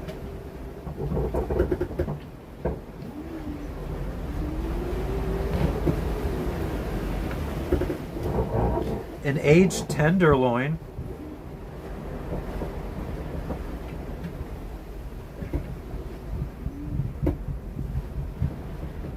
$39.50 for an aged tenderloin steak from this place. Now that's less than a large pizza. That comes to $17.52 for an aged tenderloin steak. Tender overseas filet steak grilled to your perfection with oven finished gratinated New Zealand mussel garnish, mashed potato and steamed vegetable glazed with red wine pepper sauce and chopped crispy bacon. That sounds good. Filet mignon, $42.50. So that's about 20 bucks.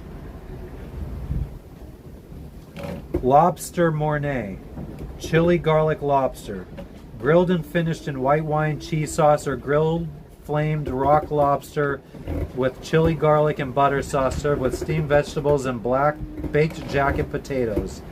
About 25 bucks. I mean, it's looking like we're gonna be eating decent sounding food. I'm not sure what it's gonna look like, because every steak I had in French Polynesia was Bone in. fucking shitty. No, none of them had bone, and but they claim that it's like just fucking- fillets. yeah, they claim mignon, it's but filet, but it's just filled with fucking fat and it's skinny as hell. Like very fatty, very, very, very fatty. Like that's why I tend to go with like chicken. But with chicken, you Well, have here, to ask chicken if it breast. has- okay. Chicken breast and Indian spices with rice, There you roti, and tamarind chutney. Chutney. Ooh. So that's about 10 bucks. $10. Oh, that's so good. Chicken fajitas, 9 something. Chicken schnitzel, $11. Grilled chicken breast, 20. Oh, well, that 11 bucks. Well, I'm excited to try it. I'm excited that you're excited. Spicy chicken noodle I soup. wasn't thinking that we were gonna go out to eat. Oh man. Yeah, hell yeah. We're gonna see how this works out for us.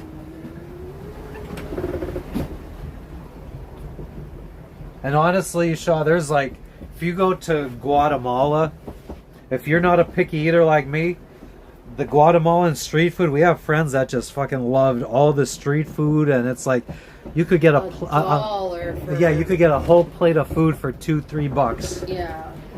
Like, And, like, for most- your whole family, not Yep. just for yourself. It's Yep. like a plate for your whole family. Yep. Yeah, most of our sailor friends loved all that shit.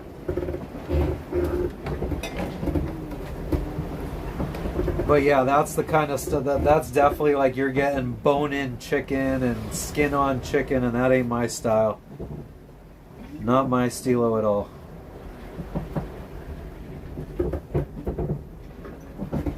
Oh man, that gives a whole new sense of excitement to this. Making it to Fiji. Uh-oh. Looks like we might stay a month. Huh? Or we just have to, I don't know. We could stay a month. I don't think we could do more than a month and a half. That's too much time. I feel like if we stayed a month, well, first off, I don't know if we stay.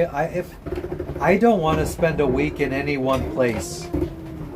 Like if we're going to stay, then we're gonna friggin' move around and visit the little islands and stuff. So I don't know if we would try to make it so that we could we get there, maybe do a little provisioning for 3 weeks, get enough food so we could go island hopping, and then come back to Savu Savu to check out. Or, I mean, maybe there's other places to check out. Right. Yeah, we have to see. I only slept like 5 hours.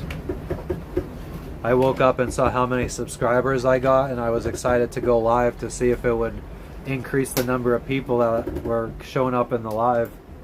But today might just be a slow day.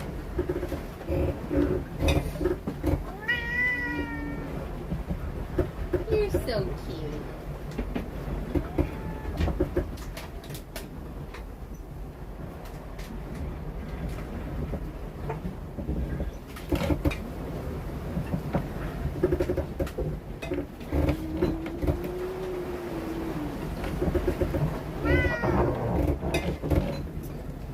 Yeah, Zandy, I made an intro video and I was putting it out there. So we picked up over 100 subscribers since yesterday. I have one more like group that I think I could advertise in that might like be a quick 1,000 subscribers. But it might end up being a lot of sailors, and I don't need a whole bunch of sailors coming in here telling me, oh, you're doing that wrong, oh, do that, oh, you shouldn't be doing that. Sailors tend to like to share their opinions. Huh? No Kiwis good. are no good? No. All the fruit we got was gone. All our fruit is rotting.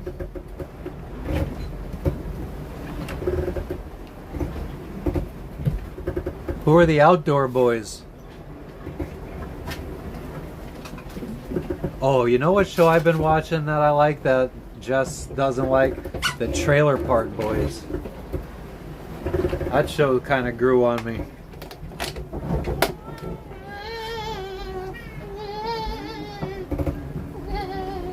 But yeah, the day I hit like 100 subscribers, I remember the next day I had like 25 people in the chat all the time. 20 people in the chat all the time. So I was hoping that'd be the same today, but I don't know if it's a slow day or maybe it's just I didn't hit the next milestone in subscribers that YouTube's gonna start rewarding me.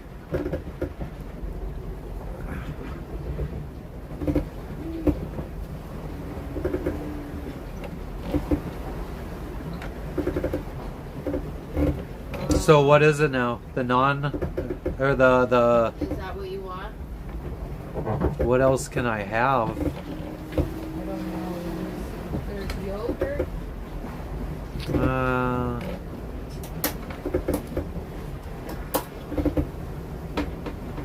Let's just do crackers and hummus.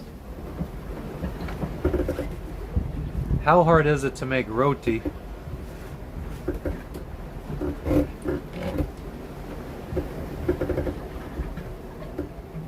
Pretty sure roti is just made in a pan. You just mix up some flour, water, and salt, and you like cook it in a pan and it like bubbles up. What did you do with the hummus? What do you mean, what did I do with the Where hummus? did you put it?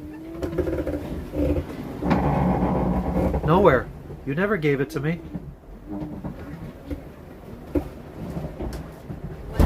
What did I give to you? The apple juice.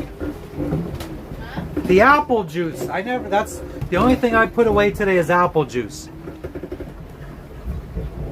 Okay, I see it. I have no idea, man. We freaking let it rot. We try to eat it. We should have tried to have all the fresh food gone, I'd say, within the first week. We also haven't really taken the time to figure out like how to properly store each type of food. Like I'm sure like you could go on YouTube and find out the best way to store carrots to last the longest. The best way to Thank you.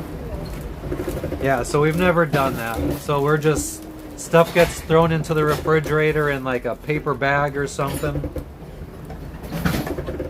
That's probably not the best thing for it to just sit there in a paper bag and then it's stuck in its own humidity. It makes it rot faster. That fruit was fruit that we bought almost 3 weeks ago, to be fair. That was in Tahiti that we bought all that fruit and we never ate it. We didn't eat it in Bora Bora because we kept thinking, oh, the next day we're going to leave. Oh, the next day we're going to leave. Oh, the next day we're going to leave. And we never left. So I wasn't trying to eat our provisioning food. And now that kind of nicked us in the butt. Because it's like, okay, we weren't trying to eat it, but now it's all rotted. So yeah. Citron cumin hummus. Citron. Yes, lemon and cumin. Is that how the French say it? Citron? Yep.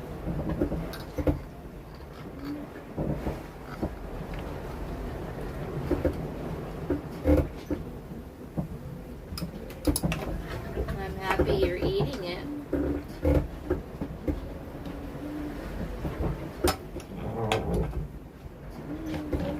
I do feel like it's a bit salty. Salty. Or is that just me? Oh, maybe it's the lemony It's the flavor. lemon flavor. That's why with garlic it would have been really good. Like garlic bread or With garlic naan bread. Would they have, I mean, I guess. Whatever. I think we could have probably looked up a friggin' recipe to make naan. I don't think it's difficult. No. I mean, if you're motivated, I guess. I'm not fucking making bread. Wow. Can I have one? We got 3 miles left to go and we'll be at 800 miles left in the trip. So, less than 8 days. And then we'll be eating.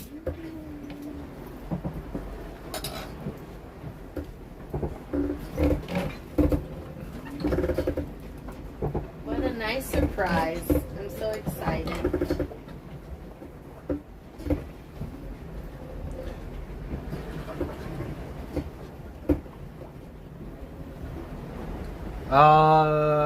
Thank you. Both, Hamza. This is pretty much well, I did have a couple of these crackers with hummus earlier today, so I guess this could be considered my lunch. And the 3 crackers I ate earlier was my breakfast. I normally only eat 1 time a day, and it's usually in the afternoon.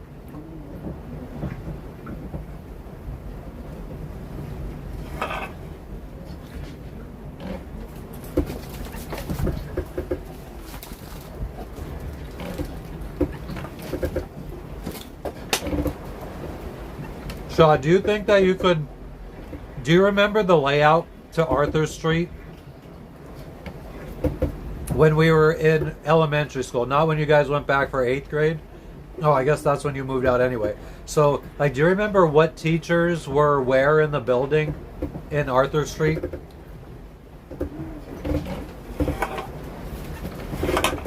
I made a whole diagram of Arthur Street and where I think I remember all the teachers' rooms to be. I sent it to Doris, but he said he doesn't fucking remember any of that stuff.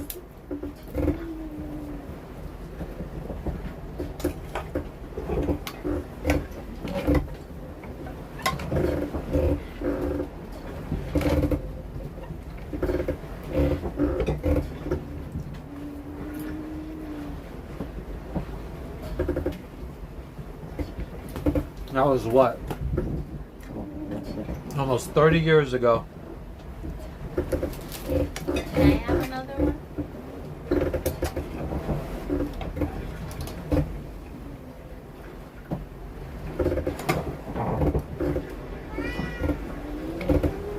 The amount of care you use to spread. So funny. You remember most of them? Now I was saying, you remember names of teachers, or do you remember where their classrooms were in the building?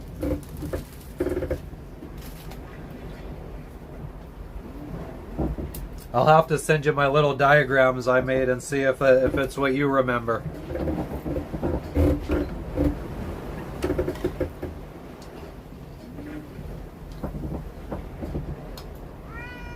Logan, be quiet.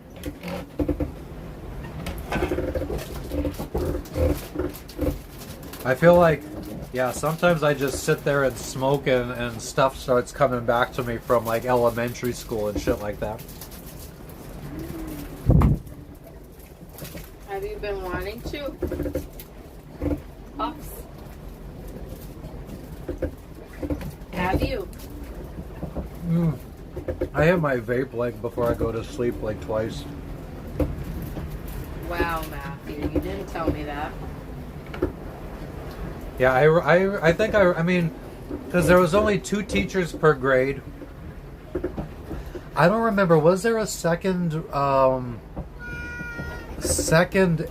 kindergarten teacher? Because I know like we had Mrs. Chotla for kindergarten. Then first grade was Mrs. Molinaro. And what was the other first grade teacher's name? I don't remember the other first grade teacher. Then second grade was Mrs. Schnitzler and Mrs. Rotullo. Third grade was Mrs. Farnell and Mr. Denoya.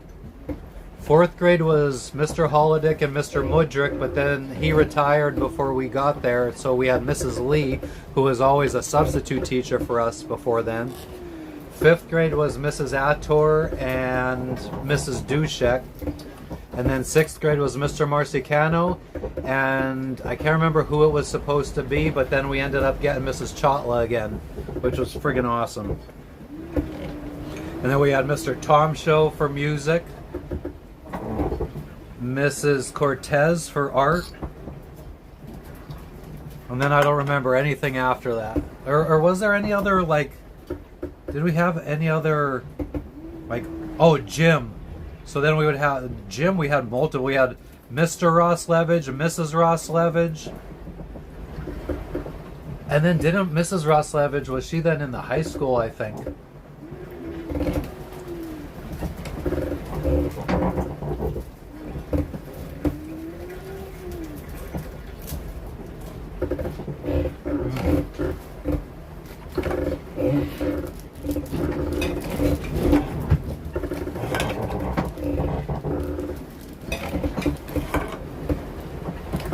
I think the other first grade teacher's name might have been Mrs. DeBellis. Or wait, was that my French teacher? That was my French teacher in high school, I think. Zandy, are you still here? What was your first grade teacher's name? You didn't have Mrs. Molinaro. Although it might have been all different teachers by the time you were there.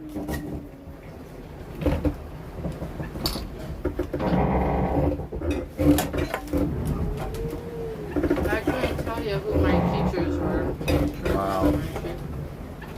I couldn't tell you my teachers' names after elementary. Yeah, before, after, whatever. I remember... I remember second, third, fourth. And then random teachers, 6th, 7th, 8th. I remember my reading teacher in 7th grade, her name was Mrs. Rabbits.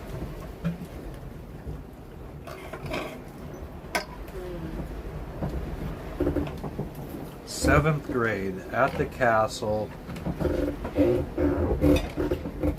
That's the only teacher I think I remember from 7th grade. And I had band, and our band teacher was Mr. Vaguely, I think, maybe. Bro, I mean, if you would have asked me like 5 years ago, I would have never remembered all this shit. This was all stuff that I think I just sat and remembered in one day, being all nostalgic.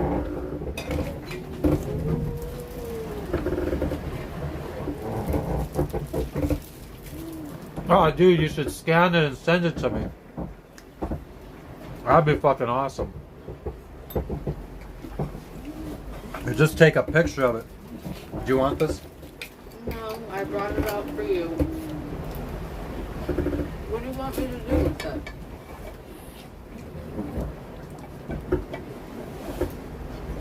Let me go put this away real quick. Put the hummus on the fridge.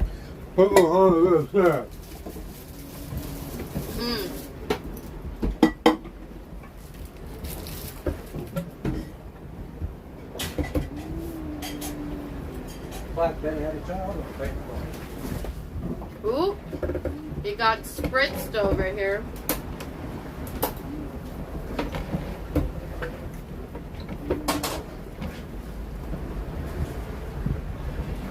Oh.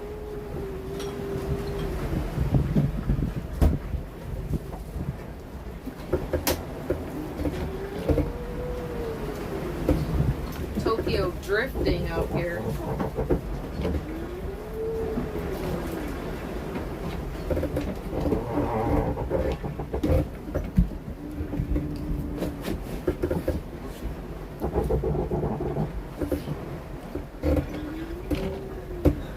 Hell yeah.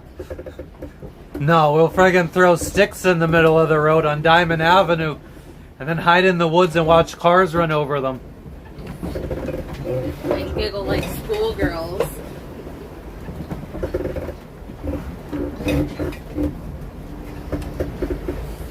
Stupid Or things. go play in the kids coal do. mines.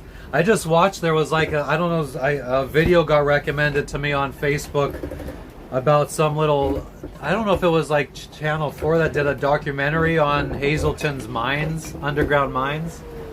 Like the whole network of mines under our city. You want water? And then I was like, oh, who used to play in those friggin'... They were filming right across Diamond Avenue in the coal mines where we used to live.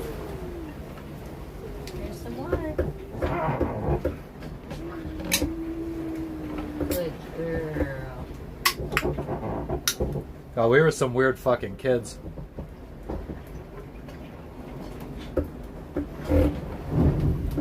Camping out in the middle of the woods telling Yezvitz that the friggin' KKK was coming after us.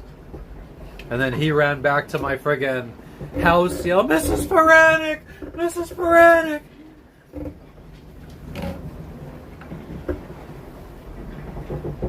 Lexi might want to go poop up soon. And friggin' and fucking the wrestling events at Dorsey's house when we would have his sister friggin' beat up Pacelli. I remember giving him a swirly one time in the toilet. Let me drink this and I'll take her out.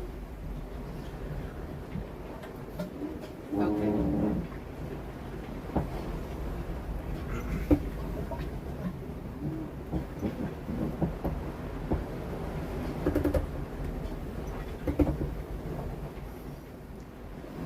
I feel like if I thought hard enough, I might be able to remember your old home phone number. Me and Doris were talking about, I wonder whatever happened to Bruce. Walking out to, oh my god, I forgot about that. Yeah, I think I would come out to Shawn Michaels. We had like the WWF Full Metal album. The cassette tape. Oh, we have Deborah. Did you see Deborah? She introduced herself on. That's not, you don't know her. Oh, well, you might know her. She had a couple daughters and a son at Amazon, Anthony. He always used to come over with Marcus. He hung out with Marcus all the time. Anthony, but not big, tall, skinny kid. I don't know Matthew. I really don't remember much of those. I truly try to block as much of that out. I'm not kidding. You just said that on camera? No, but it's also aluminium.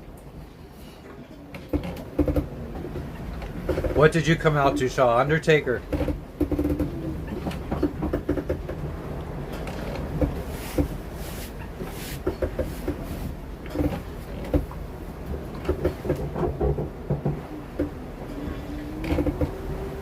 Did you go to St. John's for catechism? I can't remember who I went, like, I can't remember anybody that was in my catechism class. I feel like there was at least one or two people from Arthur Street. Maybe it was Hupsy. I think Hupsy was in my catechism group, or in my catechism class, or Sunday school class.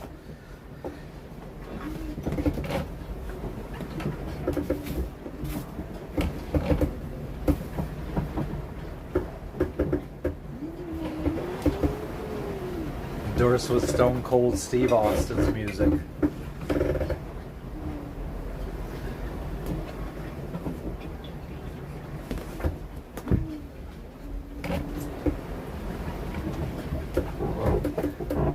Hamza, John Cena wasn't even a wrestler when we were playing, when we would wrestle. We're talking, oh man, we're talking like 1996, 1995, 94 to 97 maybe-ish, in that time frame. John Cena, I wasn't even watching wrestling when John Cena came out. I think I stopped watching wrestling maybe, I don't know, I think like right after, like, it was Shawn Michaels versus Stone Cold. Was it WrestleMania when Mike Tyson was the ref? I feel like right around, like, I guess that was like DX's heyday, and I feel like after that I like, that's kind of when I stopped watching, around that time frame. Definitely, probably, I don't think I watched wrestling. The only time I watched wrestling, it was still WWF. I never watched it after the name change.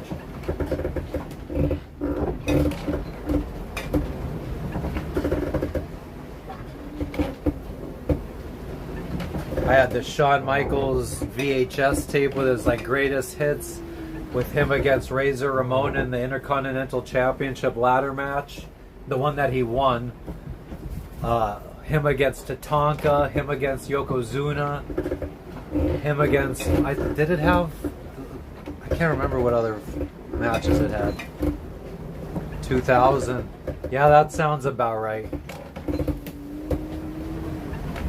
Maybe even a little bit earlier I might have stopped watching.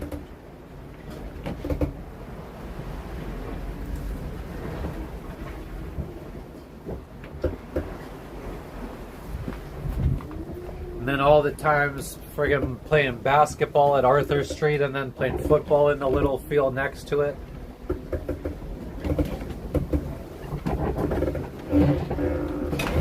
What are you doing?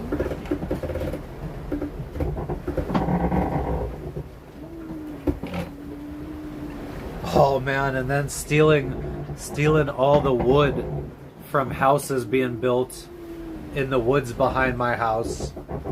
We would friggin' go and we would steal, like they would be building all these friggin' houses behind my house. We'd have to like walk on this little trail behind my house, and then you get to this big clearing, and they're building all these houses, and all the lumber would be laid out alongside the house. So we would come at like 6 o'clock at night, and we would just start taking 2x4s and friggin' plywood, sheets of plywood, so we could build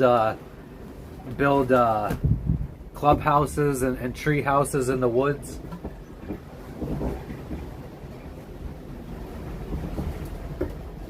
You mean the rock's best to it? What do you mean? I don't understand what you're saying. The rock's best to it.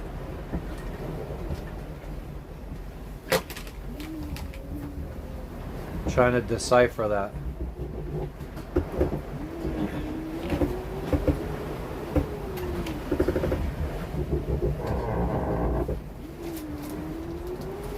Ever since that one boat that we saw like 4 days ago, haven't seen another single one out here. Yeah, the rocks. Oh, yeah. There was like a little bit of grass at like one end, and then it was pretty much all dirt and rocks towards the other end.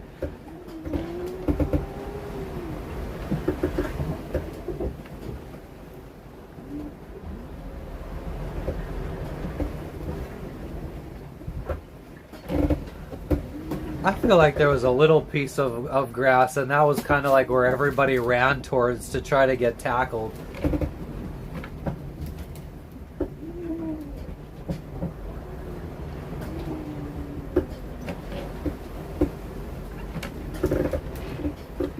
God, I wish I could get rid of this error message. I don't want to fuck it. Nope, Maria, not fishing. We don't have the space for any fish. Our freezer's full of beef. Our refrigerator's full of just random shit. And if we catch a fish, the chances are it's going to be, I would say probably at least 50, 70 pounds. And it's not a lot. It's not something that you just cook up in one day. So we'd have to store it.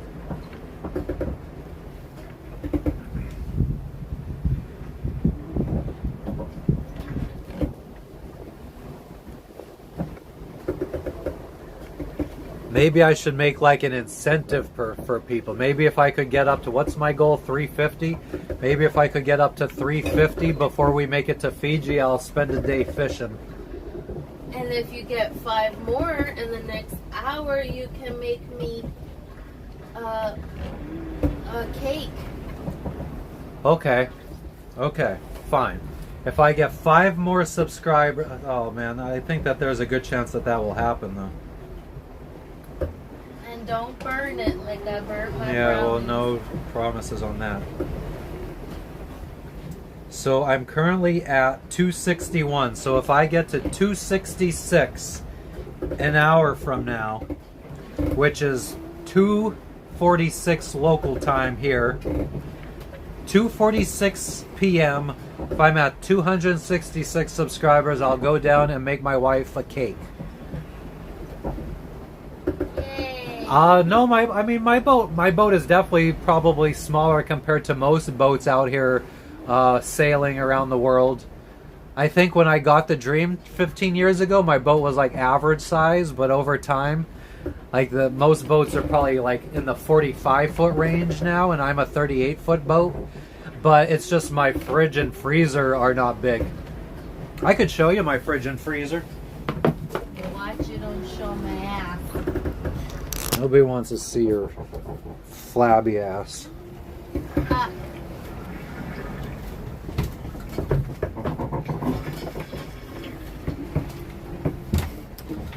The garbage fell.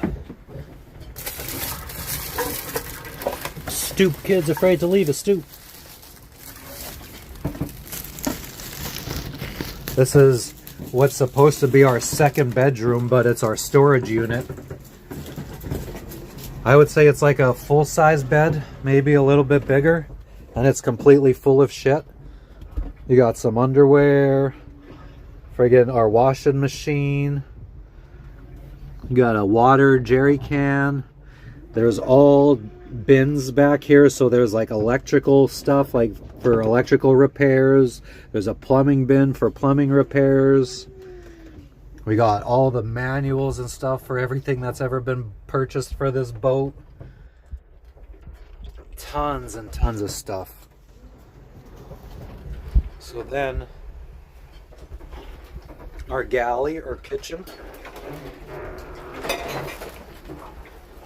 I think most people that have a boat like this They normally turn this into a freezer and a fridge because it is insulated. It's an ice box. But for us, it's just storage. And it would be significant. It'd be a significant amount of space for fridge and freezer in there. We just have like anything kitchen related down there.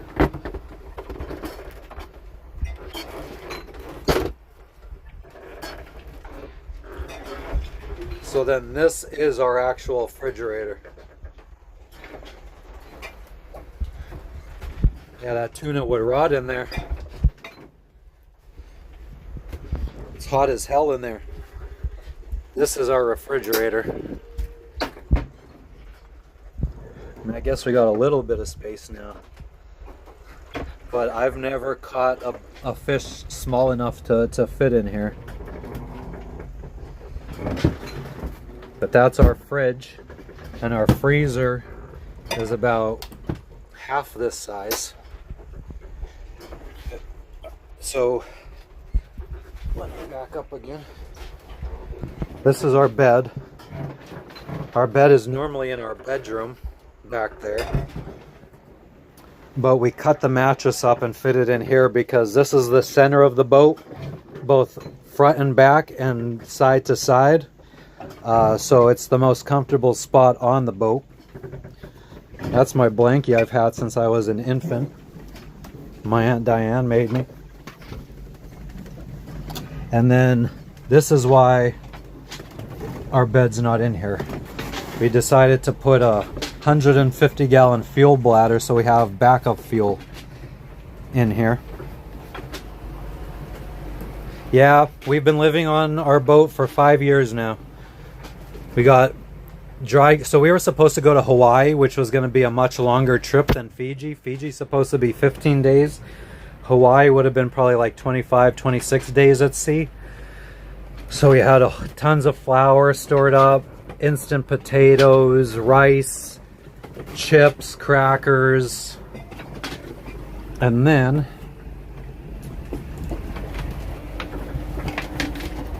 this is our freezer.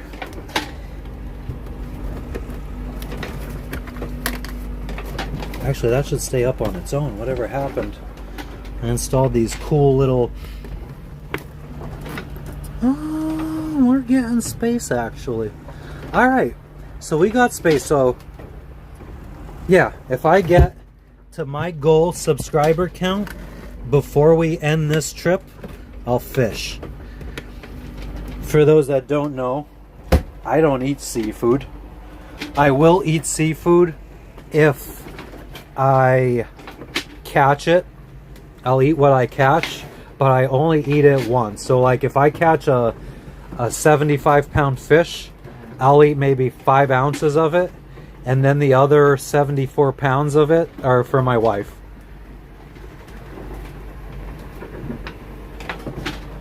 But yeah, so this is our bedroom. It was our bedroom. Now it's our fuel bladder room. And we've been sailing this whole trip, so we haven't even finished the fuel that's in our regular tank. We have like an 80-gallon tank. And we're probably at 50% because we just run it every day for charging up our batteries. I'm a genius. Why do you say that, Hamza? See you later, Shaw. Thanks for stopping in, man. Good talking to you. Maria, I chose to live here. It's been a dream of mine to sail around the world. So I spent 10 years saving up to buy a boat, and then also saving up $100,000 because that's what I thought I would need to sail around the world. What's up, Mandy? But yeah, this is absolutely 100% my choice. And then back into the main salon. I mean, knowing what I know now, Maria, I wish I would have got a bigger boat because I used to have a good paying job, and I probably, if I would have just stayed working a bit longer, we could have got a bigger boat and been a little bit more happy and a little bit more comfortable, and maybe we would have felt like we could have had babies on this boat or on our boat. but this one I feel like is too small. If we have, maybe we could have a baby, but by the time the kid is 1 or 2 and we want to have our second baby, I think we would need a bigger boat. This is our head or bathroom. We have a composting toilet.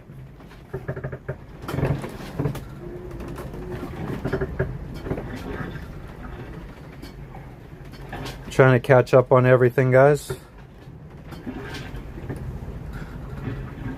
Oh, blueberries, that's awesome. I could definitely go for some blueberries. I'm a genius for making my boat like a house. Yeah, I mean, I think if you start researching it, it's a pretty common thing actually. I can't see. Oh, you should use that boat for fishing. Not gonna lie, it will get you so much money. Well, for me now, being in a part of the world where I'm not a citizen, it's hard for me to make money. Like, I don't know if it's legal for me to just go catching fish and selling it to local restaurants and stuff like that. I don't think I'm allowed to do that in countries that I'm not a citizen. Like, I'd have to get a work visa or something like that, I think.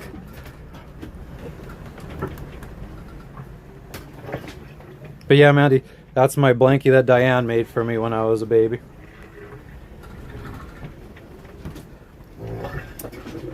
So yeah, this is our ditch bag. If we start sinking, we have a bunch of supplies in there. If we have to abandon ship, we have our life raft right there. So we would pop that, abandon ship into the life raft. Actually, if we had to abandon ship, we would probably use that life raft first because that's old and expired. So I would probably pop that one first, and if it works, I would then take the other, our newer life raft, and just put it in there and keep it as a backup in case we end up at sea for too many days in a life raft. But then we also have 2 emergency global positioning beacons that we could set off, and they will send signals to local coast guards to come rescue us.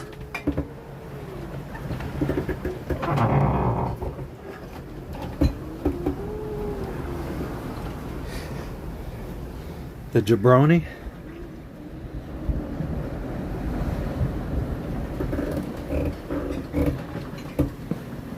So you're going to bed at 8 o'clock at night, Mandy?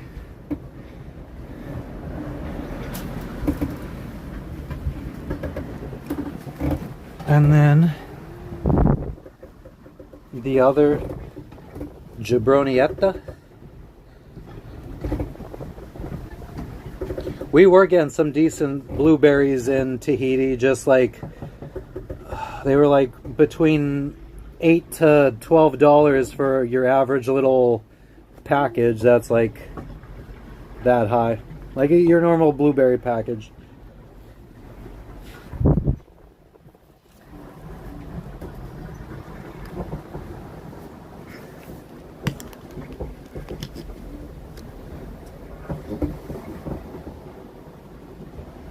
Okay, it looks like the chat doesn't want to come up on the screen no more.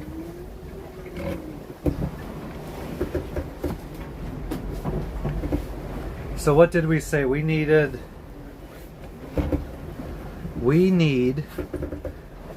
5 subscribers in an hour for me to make my wife a cake. Yeah. And we haven't gained a single one. Great.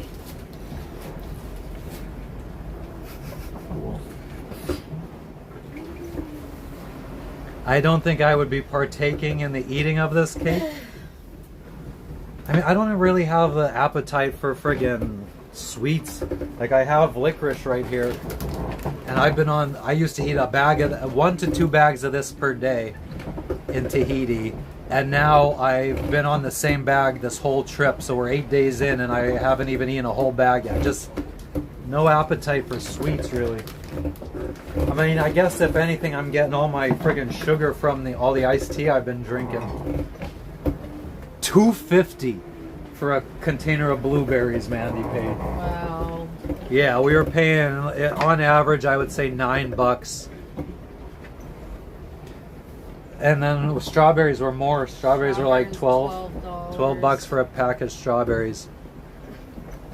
For the little pack, not like half the pack that you would get normally. Like the Driscoll's ones, they come in like a normal pack. Yep. But the $12 pack was like half the size. Yeah, Mandy said for a pint, $2.50 for a pint of blueberries. Yeah. Wow. Wait, so is the pint the little container, or is a pint a bigger container? The pint is the bigger container, isn't it?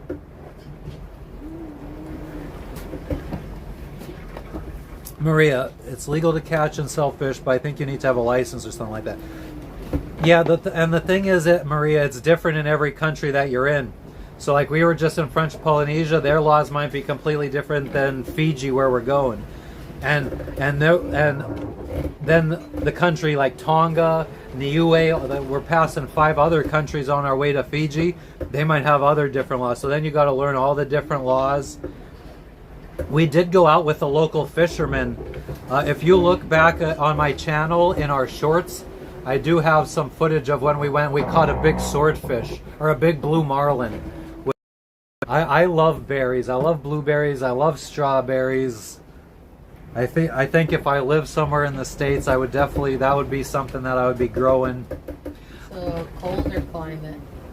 Because we talked about that. I think that you could probably grow them in like a greenhouse or something somewhere. Well, yeah, because I mean, strawberries are grown in Florida. Yeah. Florida. There's a season for it in the winter. Yeah. Berries would definitely be a requirement. Yeah, for sure. Berries. I think I already even have like a document on my computer made up of like everything that I would want to grow on my own land when I own my own land. I want avocado. What else? I wouldn't mind papaya. I don't think we're gonna live somewhere to grow papaya.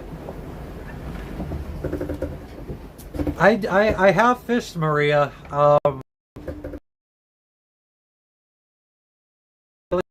I fished 2 tuna, 2 mahi-mahi, and 1 snapper.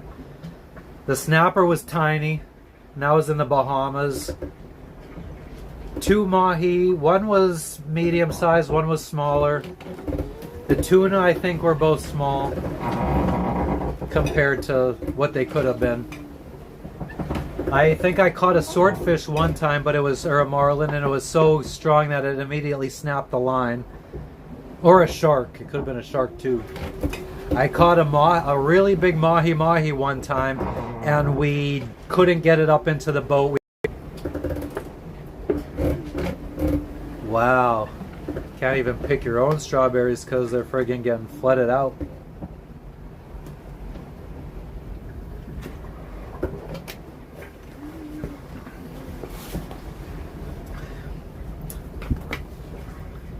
I definitely wouldn't mind. Like, God, the time of year I think I miss Pennsylvania the most is autumn. Like, I feel like I would love to buy a bunch of friggin' Oktoberfest, Sam Adams Oktoberfest, and like go do a haunted hayride and go do a friggin' cornfield maze. Maybe do like go to Gettysburg and do like some ghost tour shit or something. All in the autumn.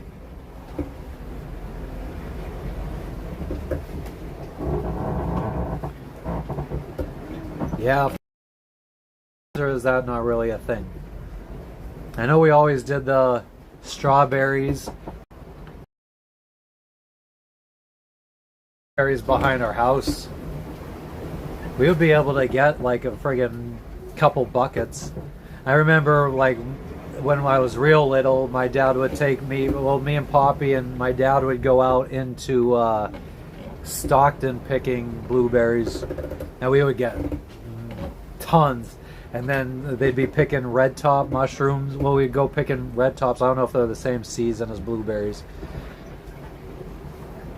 I remember like right before my mom died, when we came to visit, we went on rails to trails, and I was picking raspberry or blackberries. Oh, tea berries. I would love to just go hunting tea berries for a day.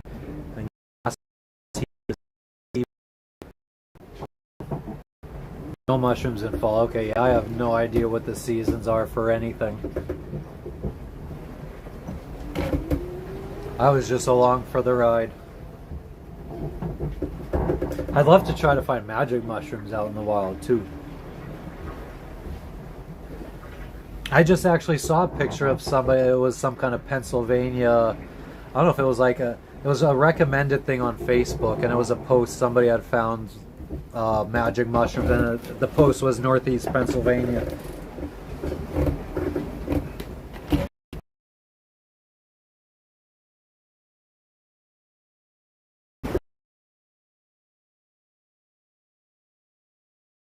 Subscriber count's growing. Thanks for letting me know, Tom. I'm sure.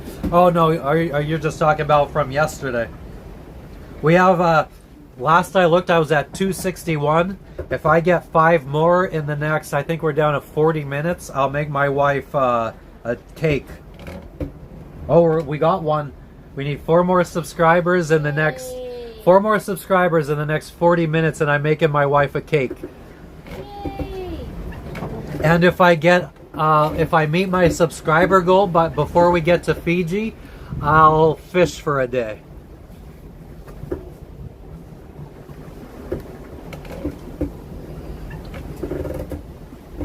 And I think that's worth it, because that's probably going to be some good entertainment, because first off, I've only caught 5 fish in my life, and I've probably lost 3 or 4 as well.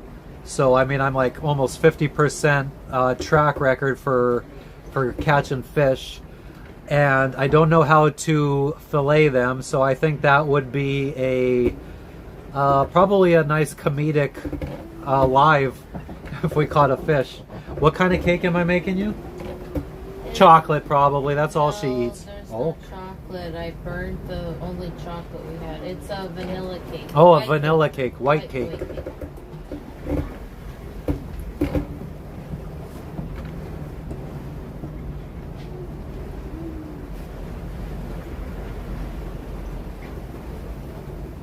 Nothing special. It's just a cake from a box. But we're gonna have to go down and fight the motion of the ocean, trying to get it done. Anybody that saw the pizza fiasco knows that doesn't end well usually. My stand mixer flew across our galley and dumped flour everywhere, and at the same time the yeast that I was proofing in the water, I had like a mixture of yeast, water, and sugar, that spilled all over my shorts. Guys, keep an eye on the subscriber count. Let me know if we hit.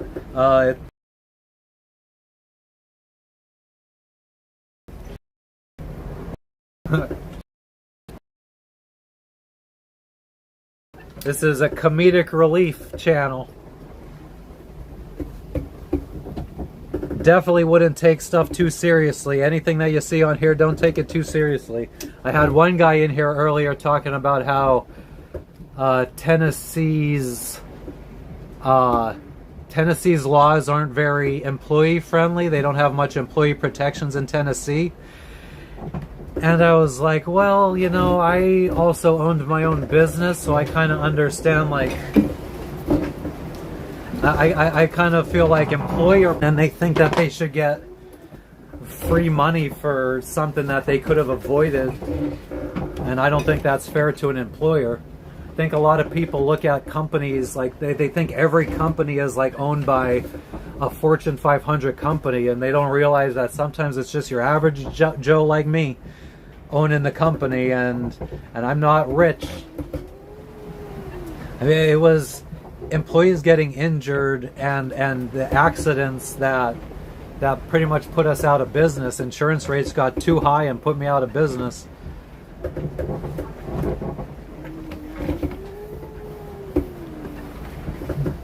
The pizza. Yeah. The first day, I didn't think it tasted as good. But the second day, because I always did a 24-hour fermentation on my pizza dough, or at least that's what the guy called it in the YouTube video I found for the recipe. It's usually he did, I think, 24 to 72 hour in the fridge. So that's what I normally do. But that day I made 2 batches. I put one in the fridge for the next day, which ended up tasting really good. And the first one, I don't know, just tasted kind of plain. Didn't really have a depth of flavor. You said it needed salt. Yeah, I said it needed salt. It was just kind of just bready. And I love bread, but yeah.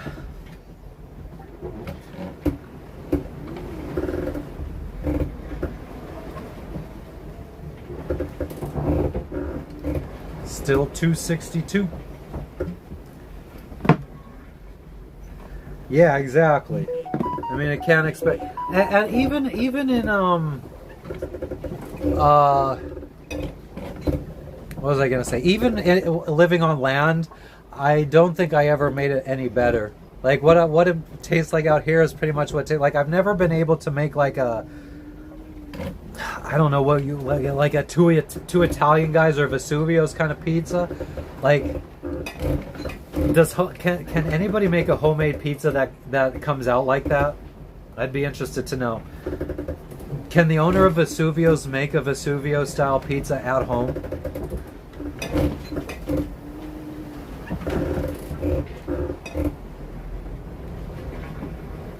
Do you proof your yeast first? I always proof it first to make sure that it's gonna rise. And then what I do is I turn the oven on for a minute until it gets up to maybe like 100, 150 degrees. About 100 degrees. And then I shut it off and then I cover the pizza dough and I put it in and let it rise like that.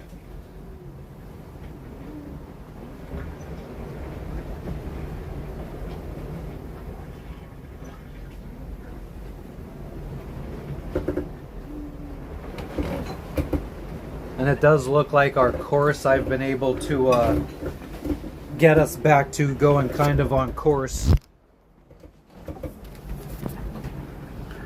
We're kind of traveling parallel to our pink line. Our pink line is what we were supposed to be on this whole time. But if you look, like we have never been on our pink line. We've always been kind of off course. I know it's hard to see because of the glare.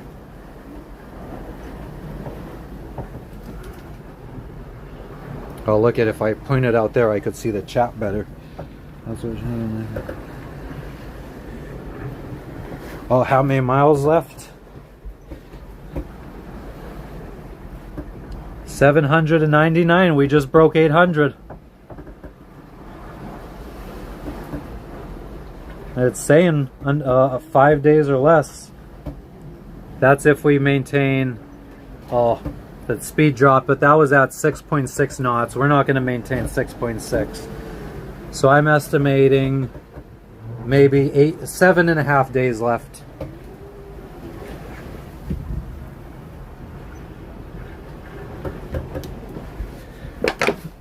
I don't know, Mandy. If you proof the yeast, I don't know how you could fuck it up. Then I mean, do you add tons of salt in? They do say that salt interrupts the fermentation process. I've never had that issue though, because I definitely always put salt in my pizza dough. Plenty of time to bake that, of course, if we get those subscribers though. I'm not getting greedy, am I, after I just got over 100 subscribers in a day? Now I'm asking for an extra 5. Is that getting greedy?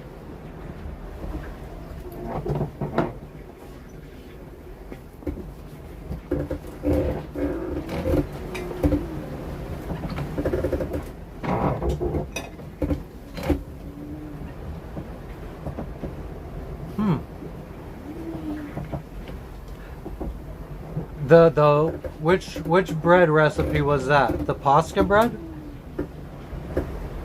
I didn't feel like my Posca dough rose very well. Still tasted fucking great though. Yeah, Mandy, so then I would do the friggin' oven trick. Or like Grammy always used to just keep the dough rising on the radiator.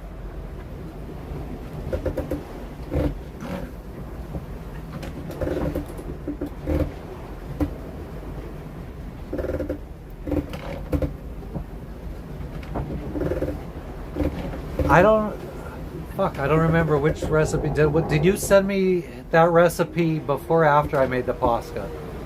I think I used Grammy's recipe or Betty Rachel's recipe this year. But yeah, that's probably definitely the problem then is you need to keep it in a warmer environment. So I would throw the oven on for a minute, let it heat up to like 100 degrees, and then just turn it off and let the dough sit in there, and then come back to it like a half hour or 45 minutes later. If the oven's gone cold inside, take the dough out, put the oven back on for a minute or two until it gets back a little warm, and throw the dough back in.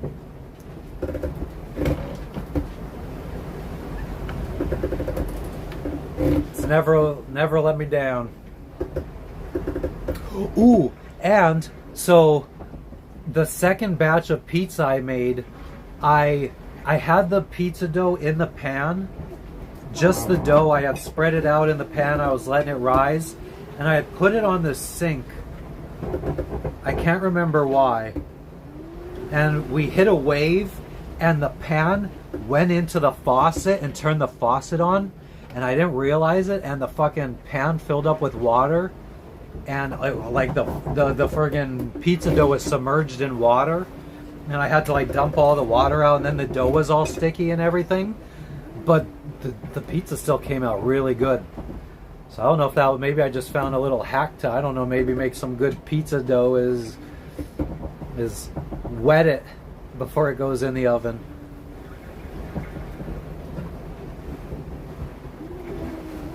Yeah, and I think that little short I did, I think I pretty much show the whole recipe that I do for making the pizza dough. I would just recommend in that video I cut it in half and made 2 pizzas out of it. For people that like your average thin crust type pizza, that's probably enough dough for at least 3 pizzas. Because even me splitting it in half, it was fairly thick. It's supposed to be for like a 2-inch thick pizza, 2-inch thick Sicilian pizza. Is it Sicilian? I don't think it was Sicilian. What's the other kind of deep dish pizza? Not Chicago deep dish, not Sicilian. I think there's another kind of deep dish pizza. What is it? I could also share the recipe that I found on YouTube. Still at 262 subscribers. If anybody just joined, we're trying to get 4 more, and I'll make my wife a cake. Don't make her starve to death.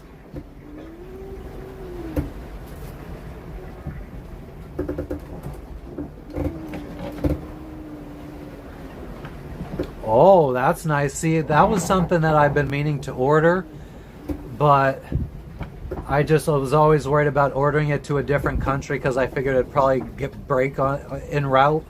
So I never got a pizza stone. But I have heard that, especially in like propane ovens, like we have, like most boaters tend to have like a oven stone or a pizza stone in their oven. I think it helps to keep the. No, not Grandma. Let me just look up because it's in a playlist.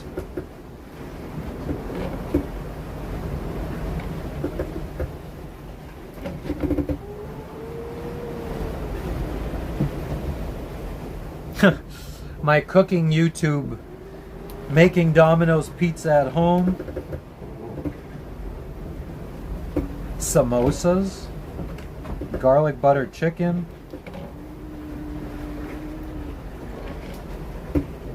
Nope, I guess it is Sicilian. Yep. How to make perfect New York Sicilian pizza.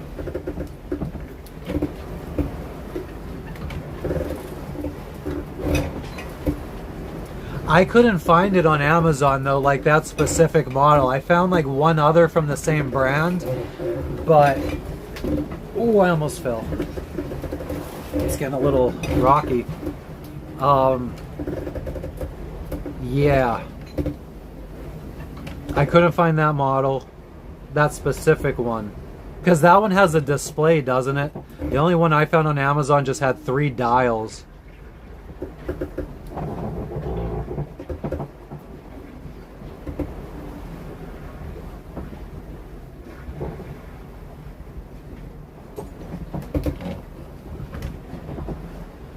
Turkish bread that drives everyone crazy. That's what I should make for the naan bread, or for the hummus.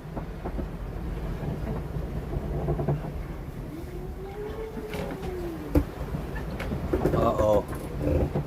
Our viewer count's starting to go down. Jess might not be getting her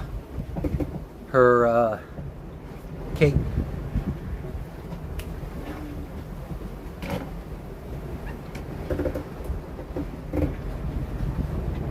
Okay, yeah. Yeah, I saw the display on yours, but the one on Amazon, let's see if it's still up here. No.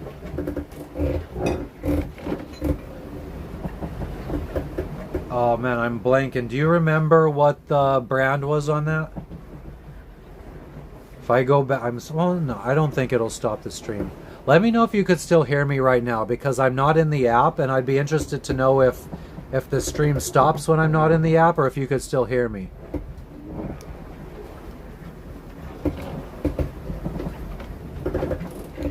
It is a Bella Pro Series. Oh no.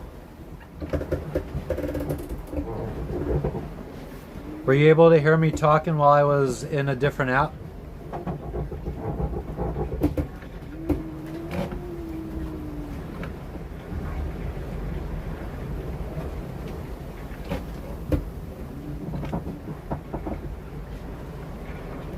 Yeah, so the one you sent me was a Bella Pro Series.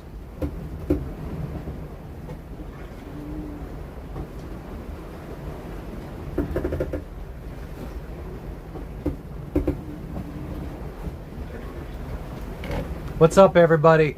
We're trying to get to 266 subscribers. If I could get up to 266 subscribers, we're gonna make my wife a cake.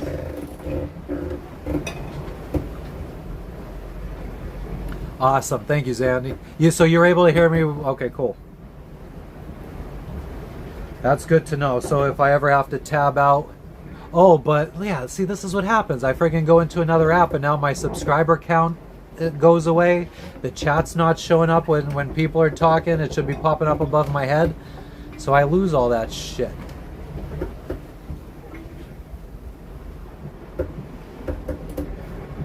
Fucking stupid.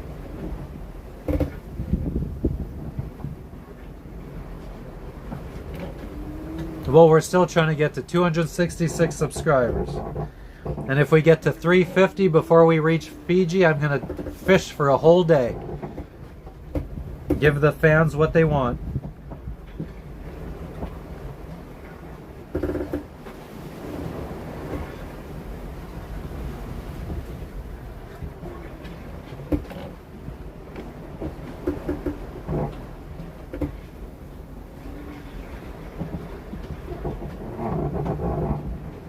Very strange, very strange. It looks like Instant Pot has their own type of like air fryer, convection oven type deal.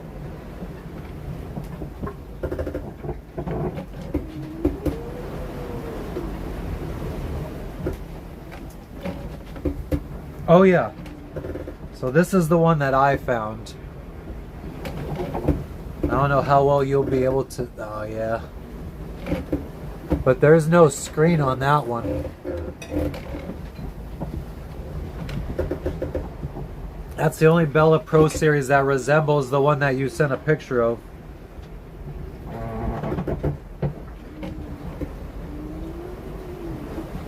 Might have to venture out into other companies. Anybody that's just tuning in, we're in the South Pacific Ocean. We haven't seen land in 8 days. I don't think we're going to see land for another 7. We're sailing to Fiji. We're trying to get to 266 subscribers. If I get there in the next 20 minutes, I'm going to make my wife a cake. You can see what it's like trying to make a cake at sea when the boat is rocking back and forth. Try not to have everything spill everywhere. It should be comical.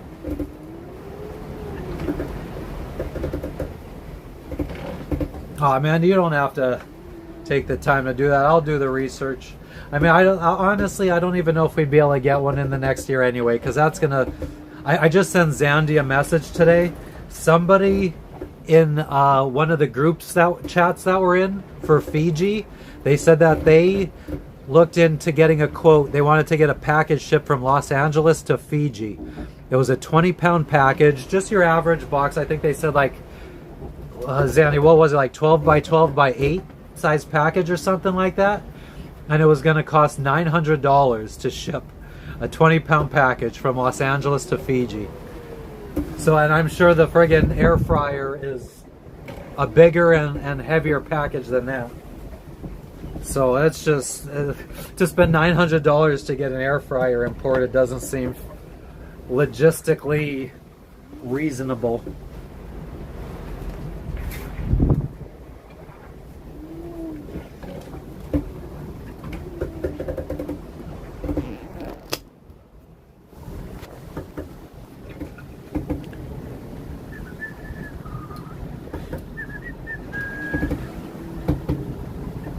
He's got a view, he's got a breeze. Oh. Oh.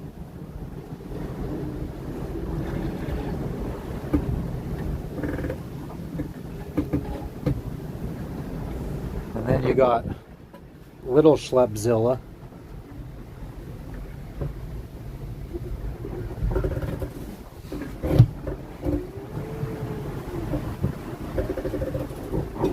Who wants some pizza?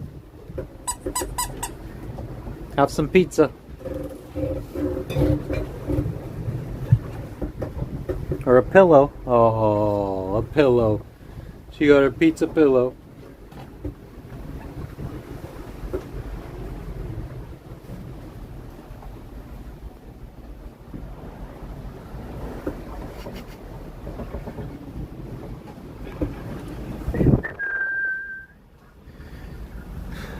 Awesome.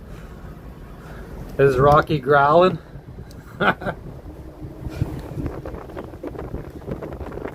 Could sense my aura from fucking thousands of miles away.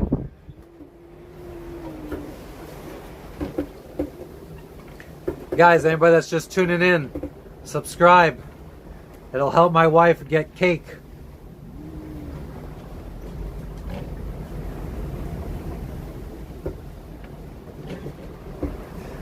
Think so.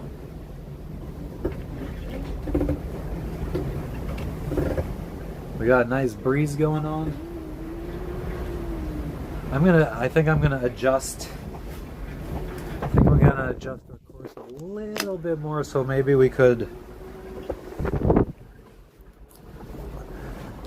The goal is to kind of be on that pink line or parallel to it.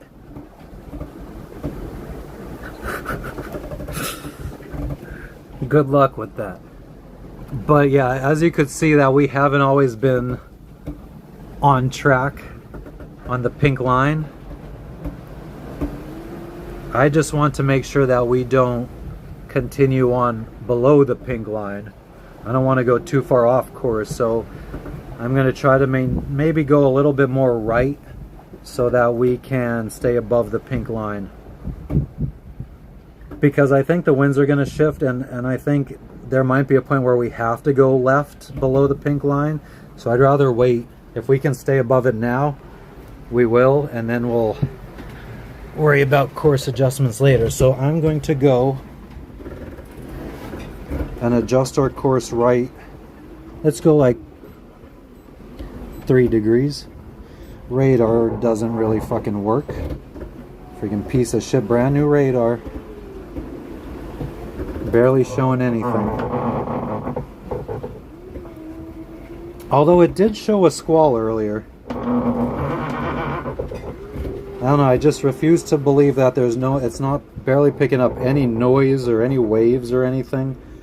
So either, I don't know. I don't know how I feel about this radar right now. Anybody that's just tuning in, we're sailing the South Pacific Ocean to Fiji. We've been out here for 8 days. 7 days to go. And we would like you to subscribe, because if I get 4 more subscribers, I'm going to make my wife a cake.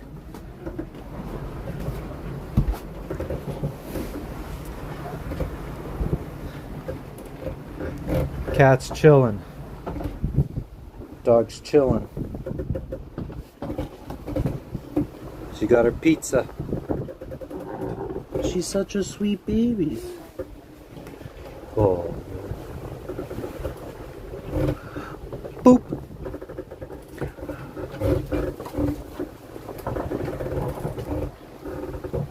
Could have sworn I just heard a voice down below. You need to go to the bathroom? Alright, let me flip the camera around.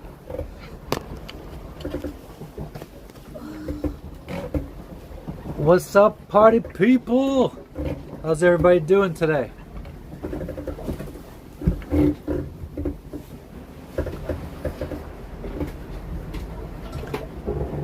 We're just trying to stay cool. We are... What day is it today? Are we in June? No, I mean, are we in June? June 3rd.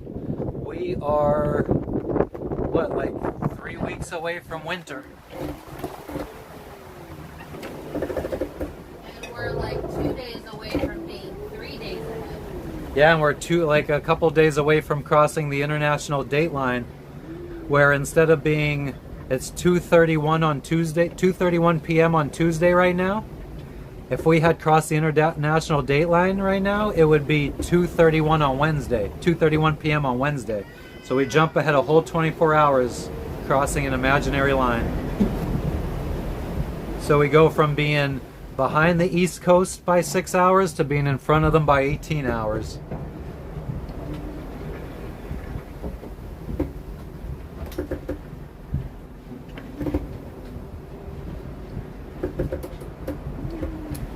So yeah, let's see what our have we gone up in subscriber count yet? We're gonna need like a street team to go out. What's up? What's up, Outdoor Sky? Where are you tuning in from? Yeah, we're halfway to Fiji. We crossed the halfway point maybe 70 miles ago. We actually just crossed the 800 mile mark too, so we have 797 miles to go. Yeah, we're gonna need, I think we need a street team to get out there and start advertising and get the subscriber count up in the next... Let me see where we're at.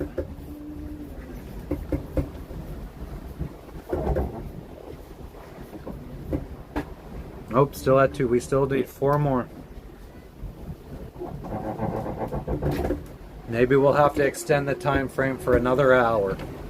We'll give Jess 1 more hour to get her cake.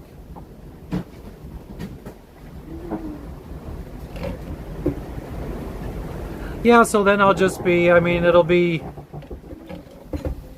well, you still calculate it as 6 hours behind, but then you just plus the day, plus a day. It'll be 8 hours Near behind. Cali? Nice. The sailing has been good. I mean, I can't complain. We haven't really had to adjust our course too much. Every once in a while, 5-10 degrees, and I think that's mostly because our compass was fucking up, and then the autopilot was taking us off course. But we haven't really had to adjust the sails since day 2. I can't complain. It's been great.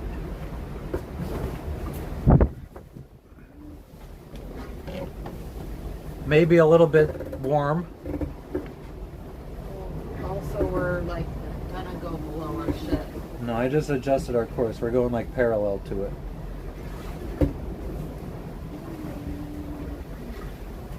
Yeah, it should be Let me bring up Google Maps and maybe I could kind of guesstimate how long until we cross the... About 2 days.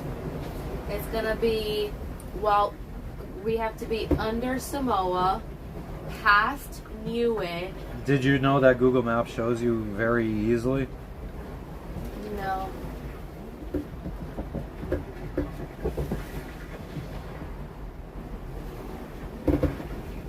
So Google Maps shows you the international date line right there and the equator. All right, Mandy. Talk to you tomorrow. Have a good evening. Okay, so get the coordinates.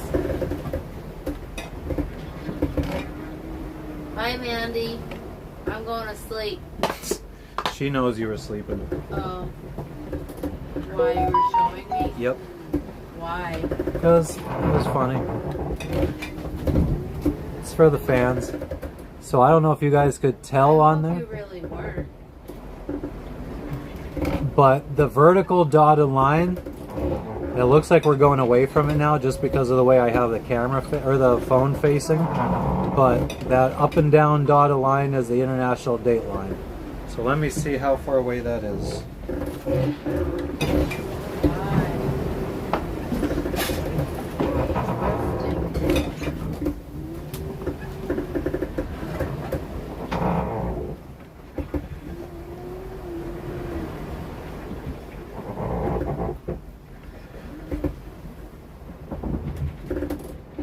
It's about 400 miles until the international date line.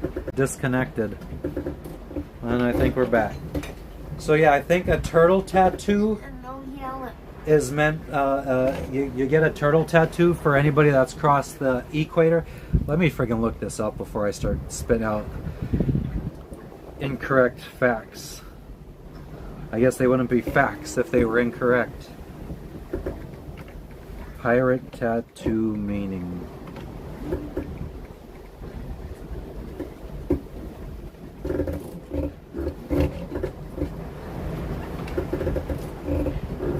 Yeah, so 400 miles to the international date line, and that's when we go 24 hours ahead of our current time. Well, we've just been going back 1 hour for every time zone that we go through. And now we just jump ahead 24 hours. Okay, that's an advertisement.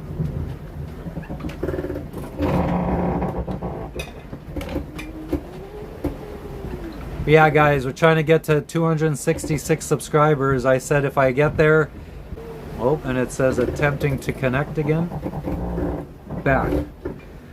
Back like a vertebrae.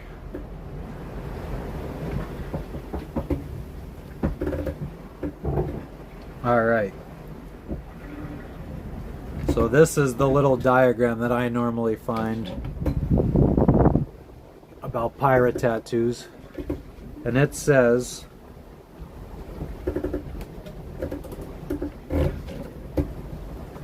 You get a awesome. Thank you, Outdoor Sky. I appreciate it. Hopefully we could give you some good content. We're going to be trying to go live. We're trying to sail around the world. So we're going to be trying to go live as much as we can. I have $60,000 in the bank. We're trying to make it around the world. Let's see if we could do it. So shellback turtle is a tattoo earned when initiated into King Neptune's court after crossing the equator. Which we did do a little when we crossed the equator the first time, which was right before we arrived in Galapagos Islands. We did a little ceremony initiating ourselves into King Neptune's court.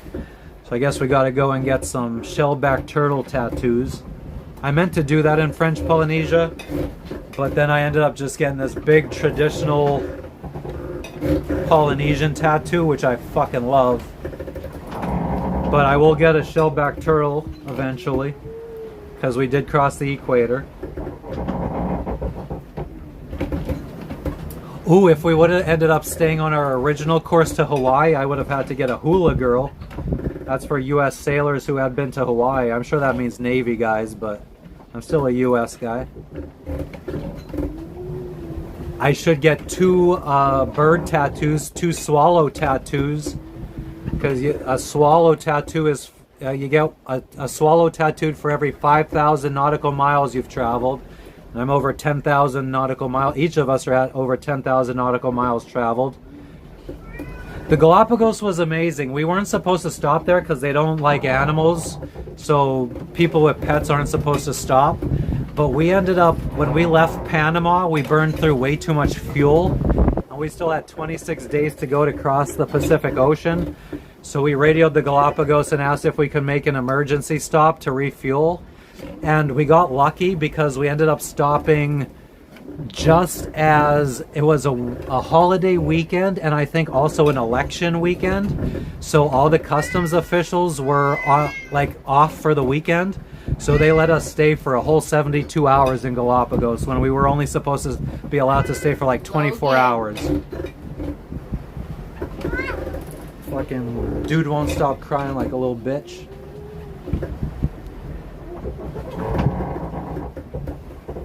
Yeah, the turtles were really cool. Sea lions are just like hanging out on the friggin' benches along the street. We went scuba diving. I wanted to see the hammerhead sharks, but unfortunately we didn't get to see any hammerhead sharks. There was like one dive that guaranteed the hammerhead sharks, but they said that you needed to have like, I think it was 15 or 20 dives under your belt, and I think I had like 13 at the time, and they're like, yeah, nah. Yeah, no pets in Galapagos. So let's see.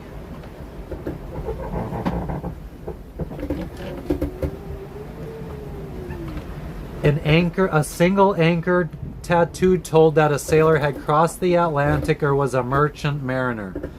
So I guess once we cross the Atlantic at the beginning of next year, should be able to get an anchor tattoo for sailors who cross the international day. Oh, there is some other ones mentioned here at the bottom.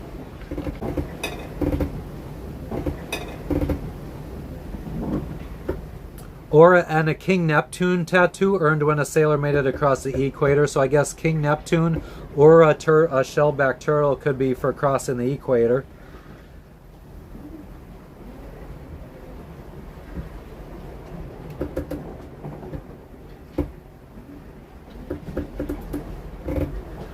Crosses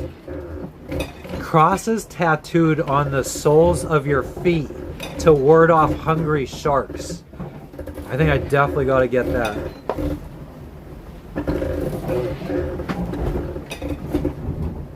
And a dragon for a sailor that served in China. So yeah, we got some tattoos together. I have to see if there's any good tattoo artists. I tried researching it a little bit for Fiji, but I didn't find anything solid in the WhatsApp group that I'm a part of. I'll have to check the Facebook groups.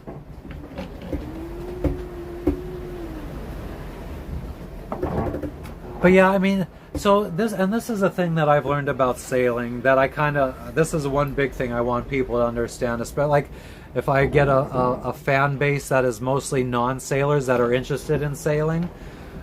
When you get out here, it's really not like what you would think, like what the YouTube videos make it look like, and like the Galapagos turtles were all behind fences. It's not like you're just seeing them on the I guess maybe we just didn't go to the right island, but I think pretty much all the Galapagos turtles are pretty much like in protected areas that you can't just like go walk up and like see them. Yeah, in captivity.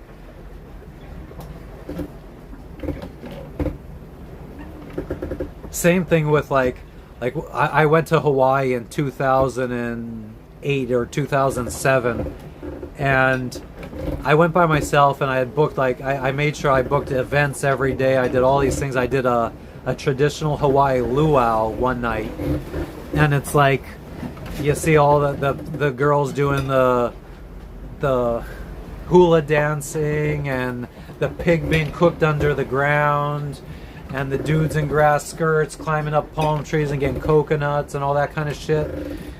But like, and then you kind of get this, like, I feel like when you see it on TV, like on the Travel Channel, it's like, oh man, the Hawaii's still living like they're friggin' like their ancestors or whatever. But then you actually get there and it's like, yeah, at that hotel where they set up that little luau, that's what it looks like.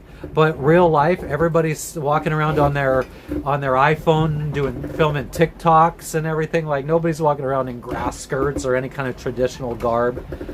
Very rarely do you see people in traditional stuff. Like in Guatemala, it was nice to see women still walking around in traditional garb and men with the big belt buckles, like the farmers and stuff, like cowboy type guys. I really like that about Guatemala. But then, I mean, half the Guatemalan population is walking around in jeans or not jeans, but like just like your regular Western culture, American cultures type stuff, and everyone has iPhones or some kind of smartphone. So, yeah, I use the Windy app mostly for weather. We do have some weather coming up. It should be picking up here. Actually, let's look at it. I haven't looked at it since last night. It said that the weather's supposed to pick up tonight. And then the system's gonna make the wind start shifting too, which is gonna be a problem. We're gonna have to start adjusting for wind shifts. Our wind data is out. Yeah, and our wind gauge isn't functioning right now. B and G, if you're watching, your friggin' electronics fucking suck.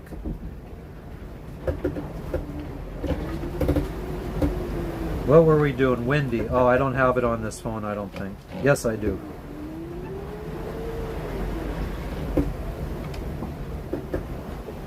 Yeah, everybody, like, I mean, anywhere you go in the world now, like, if you think you're gonna go see the traditional stuff, that doesn't exist anymore in most places.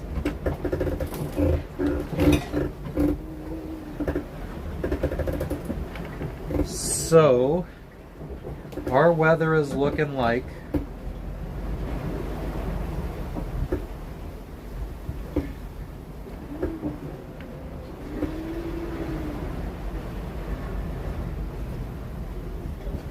I mean,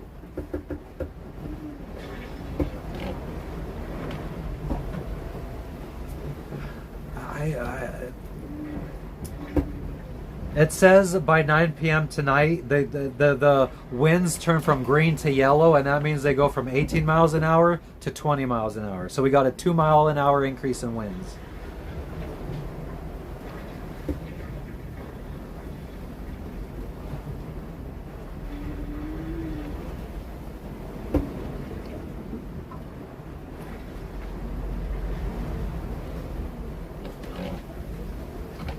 Then it goes back down by tomorrow morning. It's 16 knots.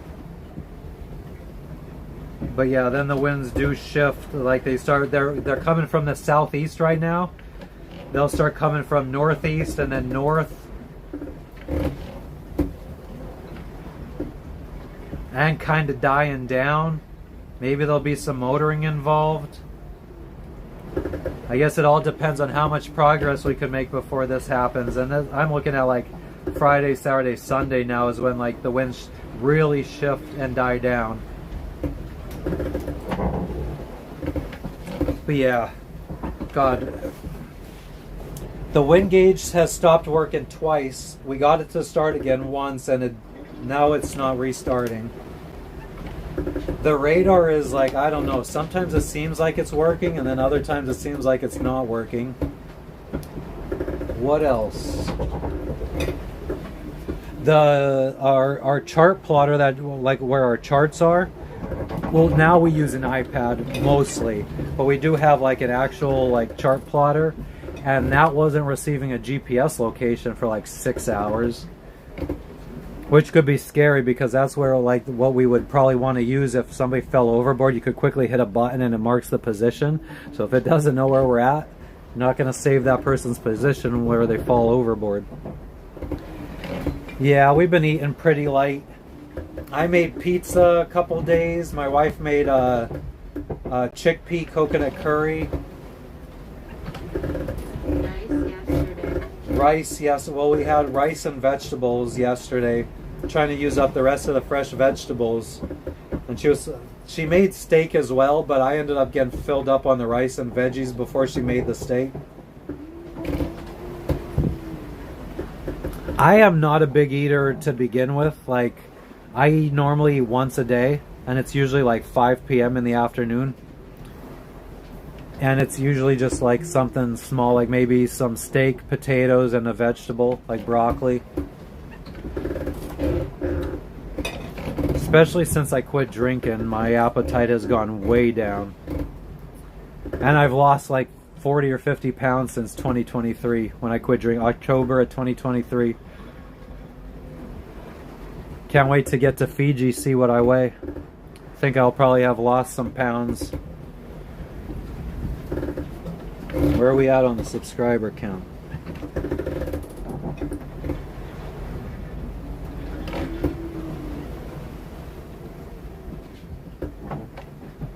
$263. We need 3 more subscribers.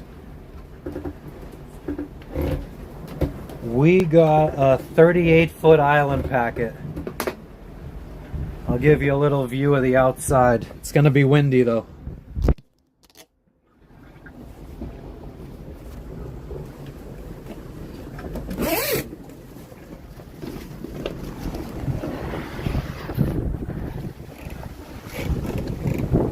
So let's not try to fall overboard while my wife is sleeping and can't hear my screams.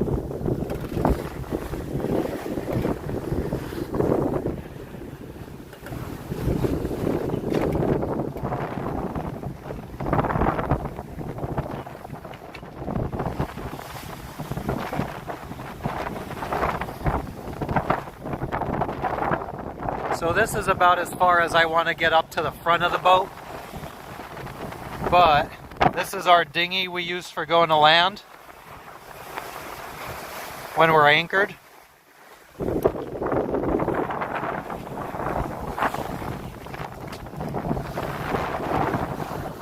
then here's the view of the most of the boat from the front.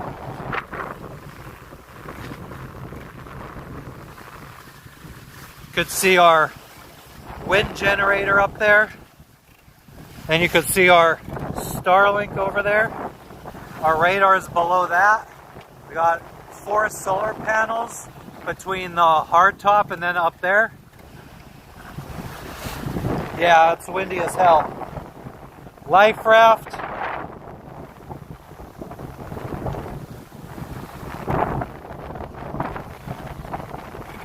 And the view. No land for hundreds of miles.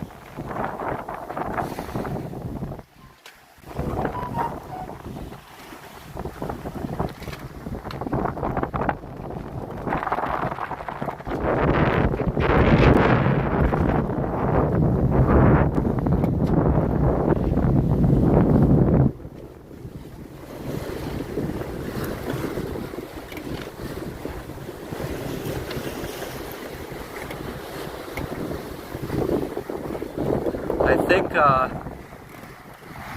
when we get to Thailand, probably going to replace most of our rigging that holds the mast up. We got 3 shrouds on each side.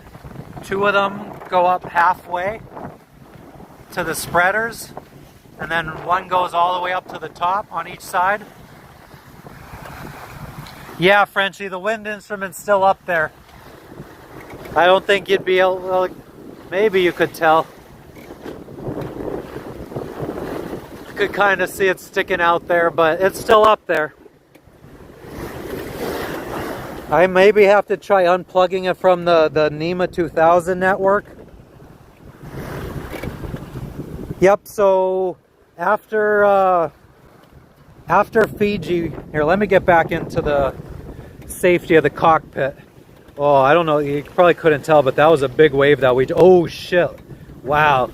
That was like, we were just like, I was just looking down at that, I was looking down, like that's like a 6 foot, 7 foot drop right there right now. It's hard to tell. We're coming up, there's my dog's piss and shit pad.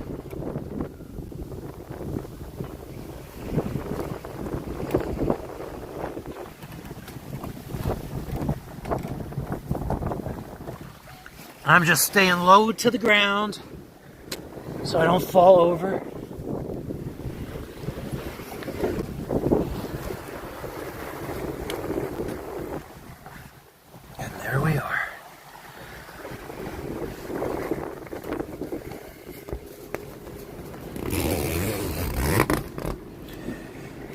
just enough for airflow. Plug this over there somewhere. Clip what where? Okay, hold on. Give me 1 second, guys. I gotta put up a little sunshade for my wife. It's already up. You just have to.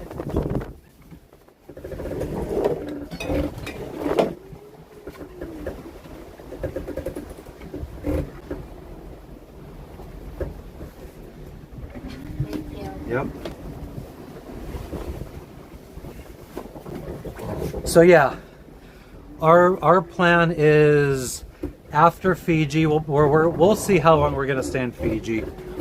Maybe a month, probably no longer than a month. Then we're gonna head to Vanuatu, which is about 600 miles. I don't think there's much there, so we'll probably stay maybe a week or two. And then we're gonna be heading to Indonesia and Thailand. And we'll probably haul the boat out in Thailand to get a new bottom paint. I have to fix the seal where our motor shaft comes through the boat for the propeller. For the diesel engine, the seal there, our dripless shaft seal is leaking. So I have to keep constantly checking the bilge and pumping out the water out of the bilge. Check the bilge. No, I'll go check the bilge in a minute. Yeah, so do a couple projects in Indonesia, in Thailand, and then we'll head back down to Indonesia and wait for the World Arc, which is a group of about 50 boats that are sailing around the world in 18 months. We'll wait for them to catch up, and then we'll probably follow them across the Indian Ocean just so we have some safety in numbers in case anything bad happens.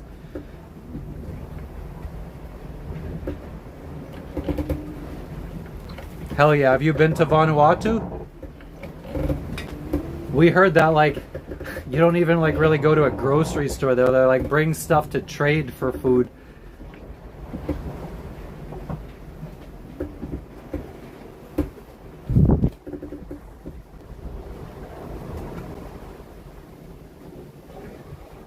So yeah, I guess we could go down and check the bilge.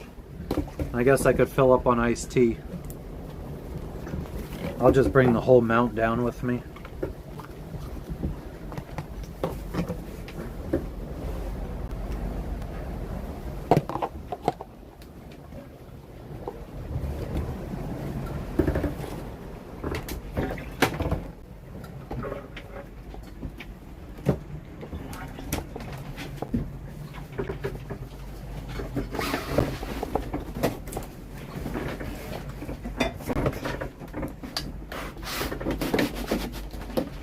Some light on, or light in here.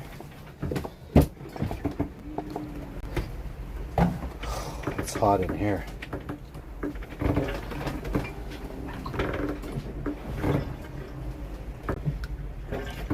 Yeah, Barter Town. Okay, we're gonna stare at the wall for a second.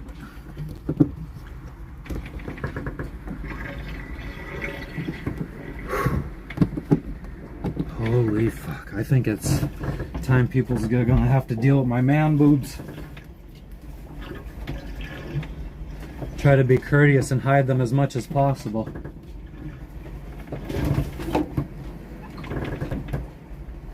So, the bilge. Let's see what the bilge be looking like.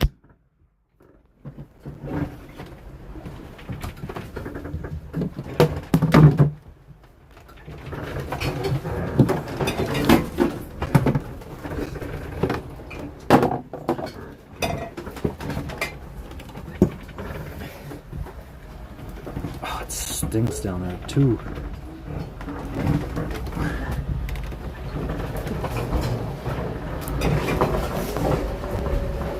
I don't know if it's gonna focus because I just keep getting rocked.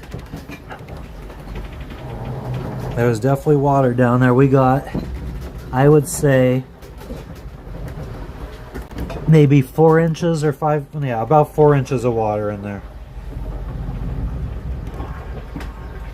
Yeah, I can't tell. But that's coming in at the back of the boat where the shaft comes through for the motor.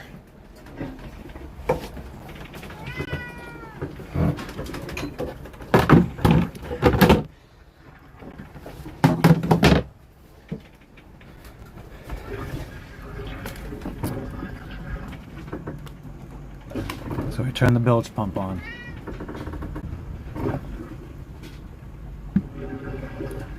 And the only reason I don't have it on permanent, like all the time, is because with a little bit of water in the bilge, and we keep swaying side to side like this, the water keeps sloshing from side to side, and it's not enough water for the pump to pump it out, but it's enough water to turn on the float switch. So it's just the pump constantly runs, but it never has enough water in there to pump out. Yeah, he really wants love right now. He just keeps rubbing up on me. And she got one anyway. And the thing ended up loving me and hates her.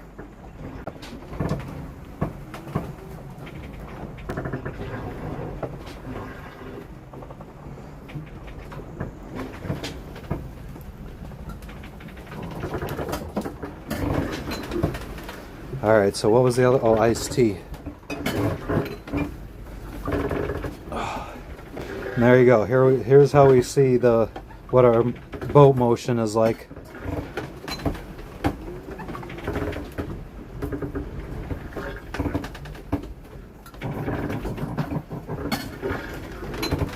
Alright, let me put this up and we get some iced tea.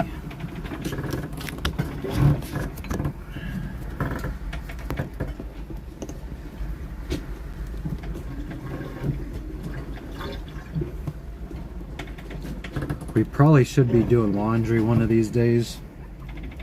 Starting to run out of underwear.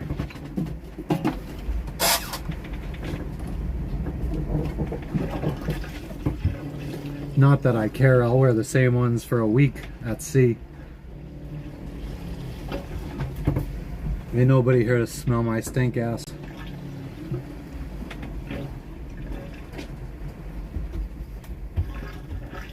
Okay, this is where it gets complicated. Well, I could try putting my open bottle of iced tea on the gimbal stove and hope it don't fall off as I try to pour powder and mix into it.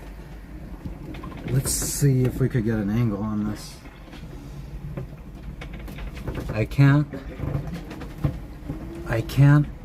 move the camera back anymore. We're up against a wall.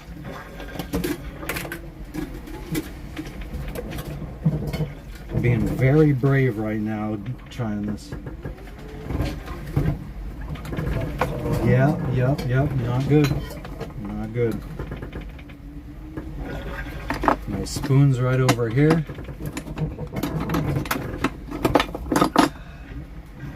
Oh man, I gotta stop using this spoon. Been using the same spoon for a week now and it's getting a little nasty looking.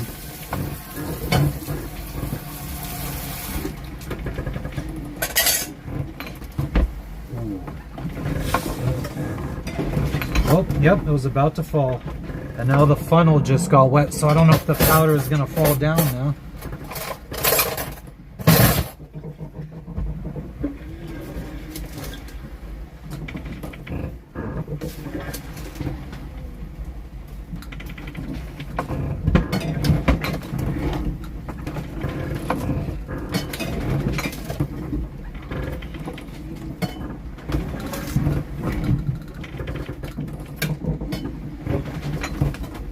Sorry, I friggin'...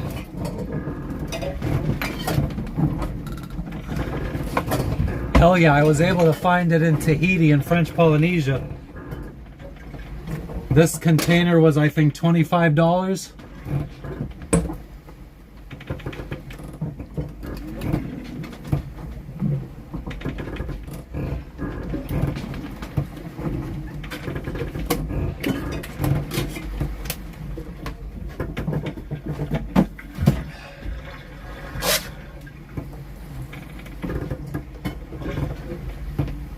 Alright, that's about all I want to do in fucking 100-degree weather down here.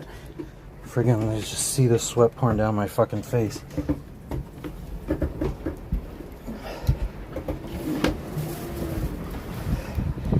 now the breeze is cold as hell because I'm so sweaty. Put that on. And then how should we could turn this. And then we could, I don't know. Is that alright? Can't really see the ocean in the background now.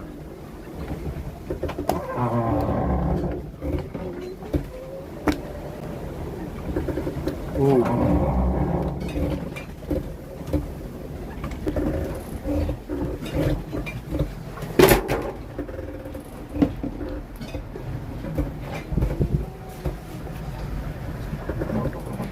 I need two.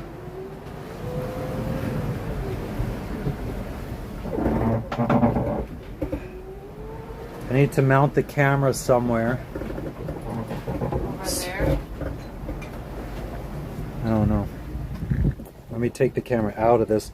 Well, I need to charge because this phone's at 32%. It's not long enough. I'm gonna need to take the one from your phone. And it's under you.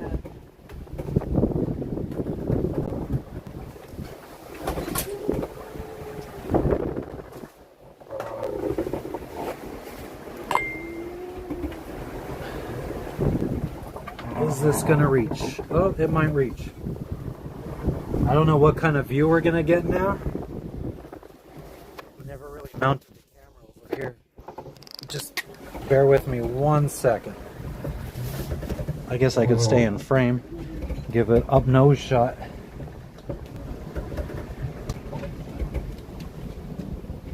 Okay, so let's put that like that.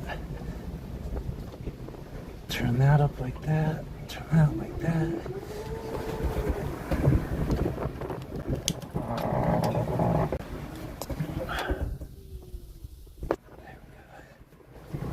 And then the charger.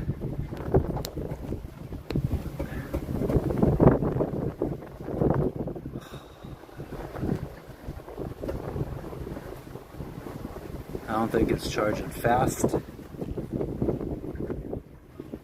It's not the... I wonder if I could get this other one to reach.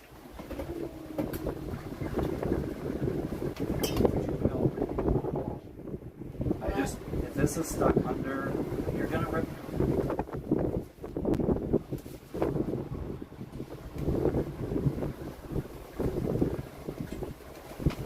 There we go. This is a better charger.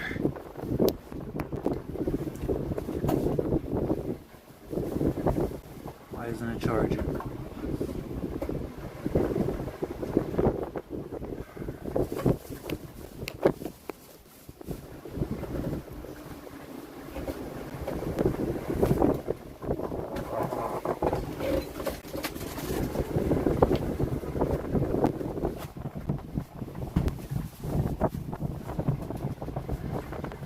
There we go. Now we're charging.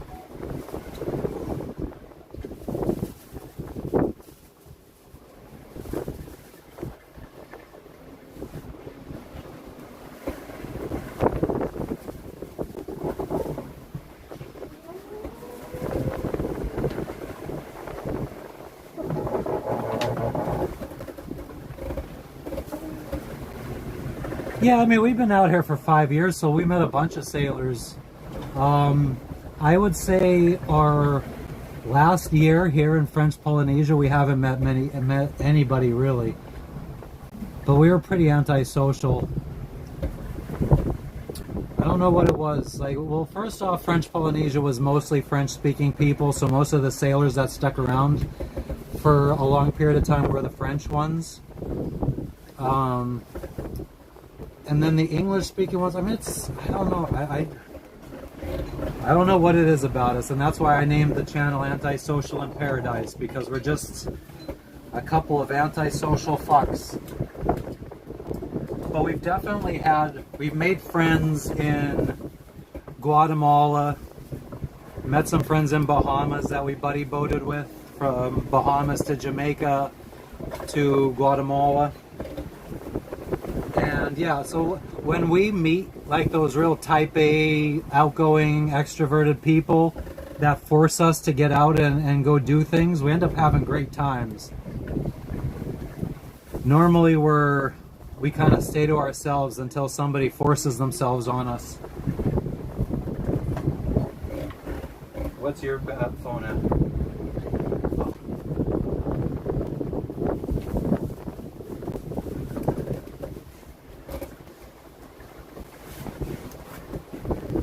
But yeah, I feel like,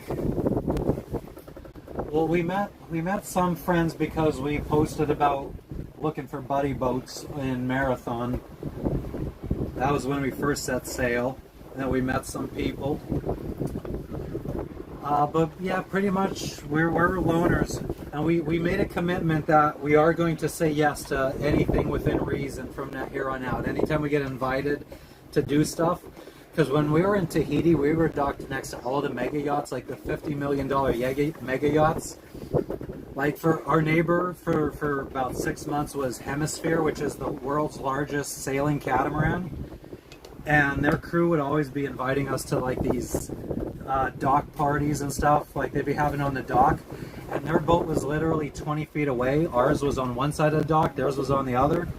And the party would be literally on the dock between us, so it's like 5 feet away from our boat, and we would deny the invitation every time. We'd be like, oh, we already ate, we don't really drink, we're kind of tired. Like every week we friggin' denied for months and months and months. That's how antisocial we are. And literally they'd be blasting music and like they're partying 10 feet away from our heads while we're friggin' being antisocial watching TV in our bedroom. If I would have drilled a hole in my boat, I could have just stuck my hand out and grabbed a beer from them. That's how close they were. Yeah, you like to be left alone? So I mean, do you like to travel by yourself and be left alone? Solo? That's pretty crazy. I mean, I feel like at least I got my wife to talk to, but if I was by myself, I think I would have to force myself to be social, or I might go. I was going nuts in Tahiti a little bit.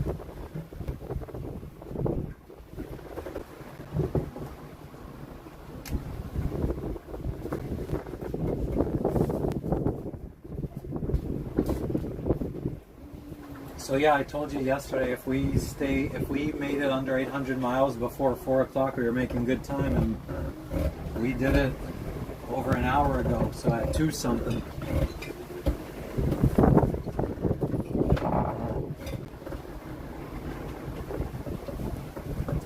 I've only really traveled solo once. I went to Hawaii by myself, which was a good time, but I booked events every day. So I did like, do you want to go poo-poo? Or do you want water?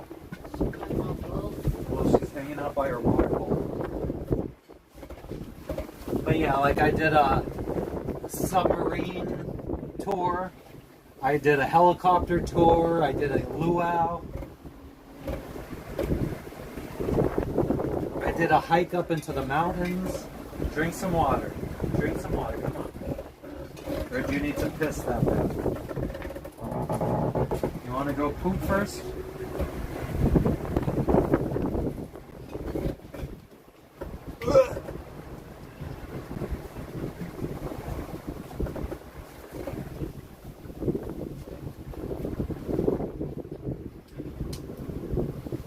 Some hooker tried picking me up in Hawaii.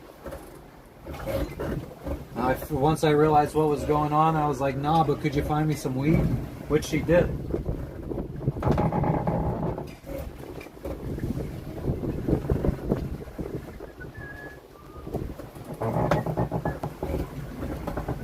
Go poo-poo.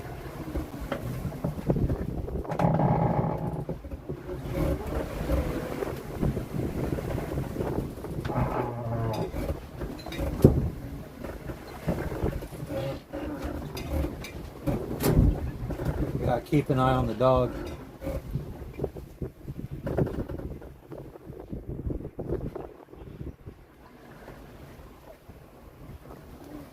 Oh.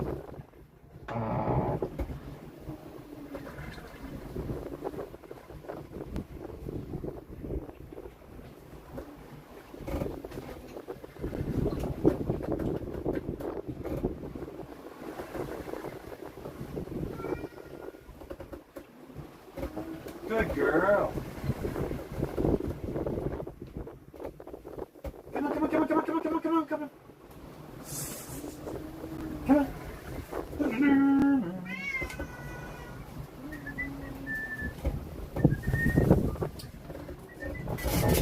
Whoops, sorry. Sorry.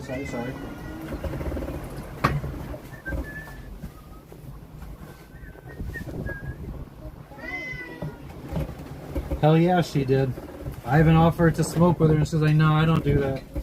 So I got hooked up and I didn't have to pay her a dime.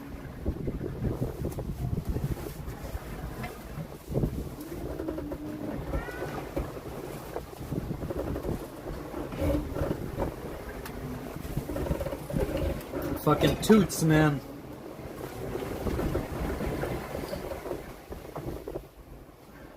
Hawaii was a good time. I think that's really, well, I didn't really know, yeah, sailing wasn't on the radar back then. Although I did do a sunset sail dinner firework cruise or whatever. So it was like a 3-hour thing at sunset where we went out on a sailboat and had like a meal prepared for us or whatever. And it was just me and a Japanese couple. And fireworks and shit. So I did sail there and I talked to a captain, and maybe that was the first spark of potential being a sailor, because I was talking to him about living in Hawaii and how he became a captain and stuff. So that might have actually been like the first little inkling of putting an idea in my head, now that I think about it. Like, the real spark didn't start until 2013, though, when I read a book about a chick who went sailing around the world.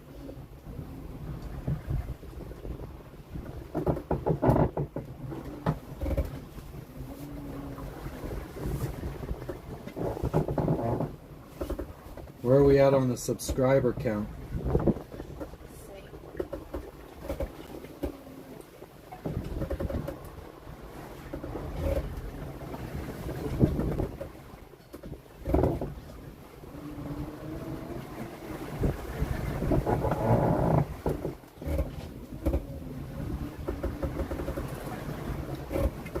Yeah, it was really nice too. Like, the friggin' sun was perfect that day, because I mean, a sunset cruise, like, you could friggin', they're hit or miss. You don't always get a good sunset. The one day I wanted to, so didn't have any ideas 2 days ago for my daily TikTok that I'm trying to do, and so I was like, okay, I'll just at sunrise I'll do a fucking quick little sunrise or sunset video. No sunset that day. I still did the video. It's on my TikTok. It's not that good.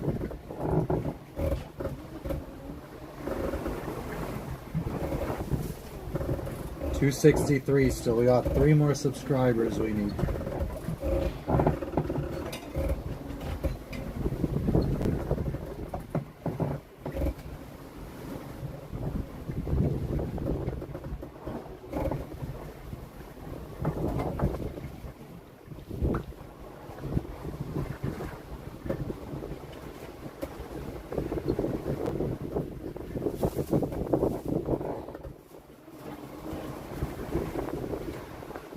At 266 subs, I'm gonna make my wife a cake, which might end up being entertaining to say the least.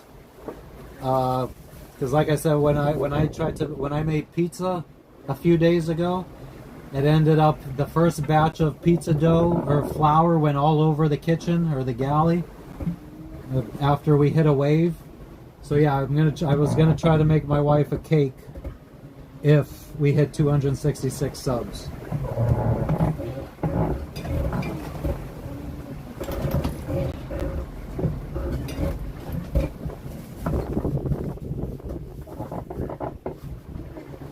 She made, I don't know if she tried to make brownies or a chocolate cake yesterday. She ended up burning it.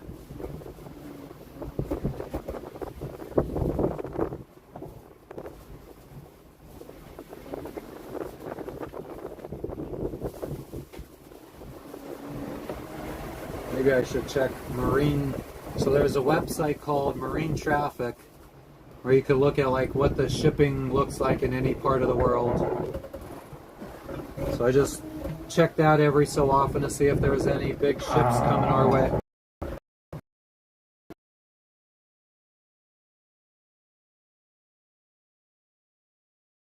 Every large vessel, like a cruise ship, a cargo ship, most large fishing vessels need to be broadcasting their position. But not all small sailboats and shit do. But it gives me a good idea.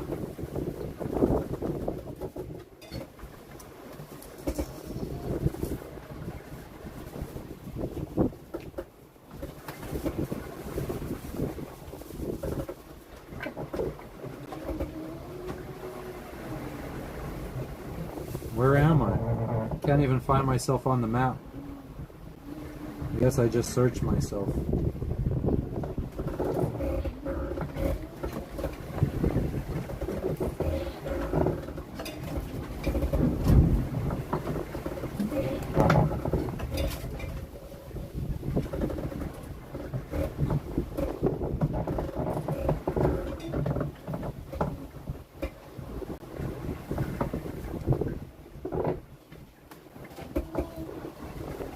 So, I don't know if you could tell, but we're circled in the center there, and there's not really anything around us.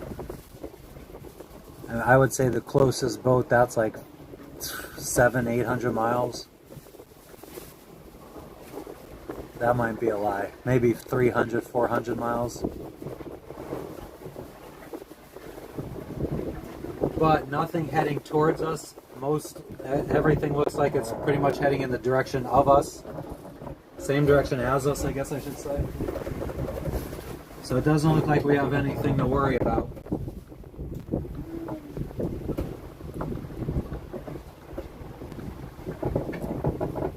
So yeah, hopefully another day of smooth sailing.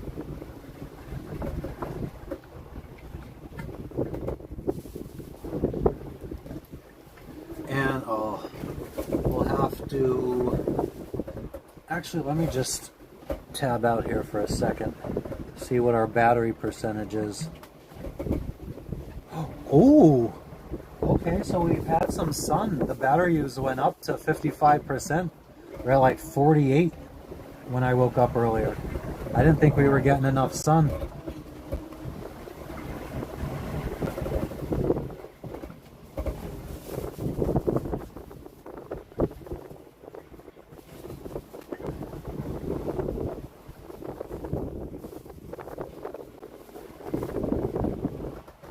The shitty thing is though, when you friggin' back out of the app, I normally have a goal up here of how many subscribers I'm trying to get. The chat usually pops up here. But since I tabbed out earlier about 2 hours ago, all that stuff disappeared.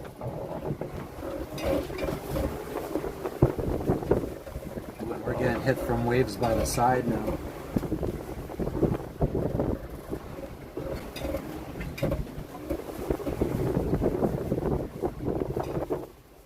Phone's charging fast though, so I shouldn't have to keep it at this angle for an insane amount of time.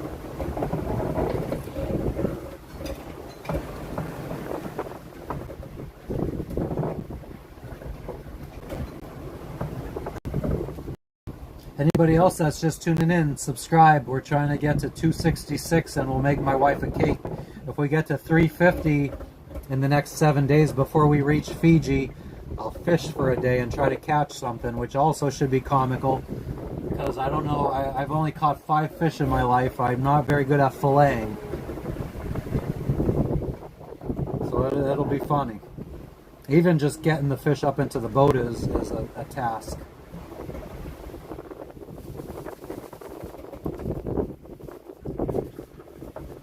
We've lost a gaff, we've lost a fishing net, trying to get fish on board.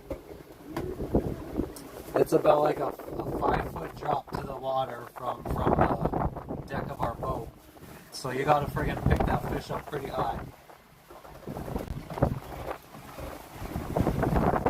It's a nice thing about catamarans, they normally have on the back of their pontoons the friggin' little sugar scoops to to go climb down. I've been thinking about writing a book. I haven't really been taking notes though, so I guess I'd have to just write it based on what I remember about everything. And I'll have this documentation from here on out, but there's 5 years before this that I'd have to go off of memory. I've never spearfished, just reel and rod, trolling.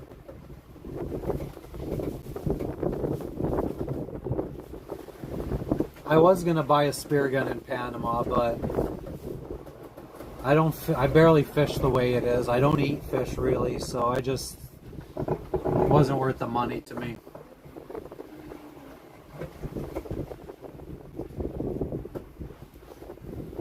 Yeah, I thought fishing would be a big money saver, but it turns out I'm never gonna get into the taste of fish, so. That's one thing I did remember reading back when, like in 2013, 2014, when I first got the sailing bug, and I was just like trying to consume as many books that I could read, and I mean this was like really at the beginning of the YouTube stuff, but people would always say like, stock your boat up with stuff, not the stuff that stays good for a long time, but the stuff you're gonna eat. Like if you stock up on Spam and fucking Vienna sausages and you don't eat that stuff regularly in real life, you're not gonna eat it at sea. Which is absolutely true. We tend to just eat the stuff that we normally like to eat, and then all that extra stuff we're like, oh, this will be like in case of emergency or whatever, then that stuff just gets tossed eventually.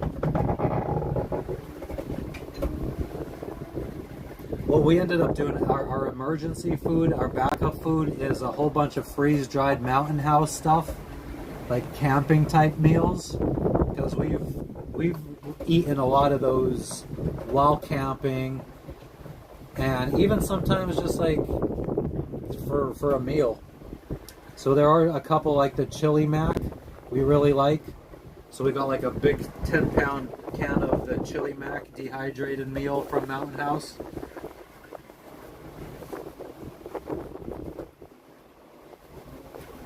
Oh yeah, you should see me trying to friggin' fillet a 50-pound mahi on the deck of my boat. We don't have like a fillet table or anything. So it's a disaster, and we're rocking back and forth, so the fish is rocking back and forth. I'm there like trying to friggin' keep myself anchored, trying to keep the fish anchored, and trying to cut through it. It's rough. All for a fish that I'm not going to enjoy anyway. The freeze-dried meals are good. I also like some MREs. There was a brand of MRE called Apex. I'm not sure if they still make them. I think you were able to find them on Amazon. But they had some really good meals that were ready to eat. Can't remember. I think chili mac was the flavor that I really liked of them too.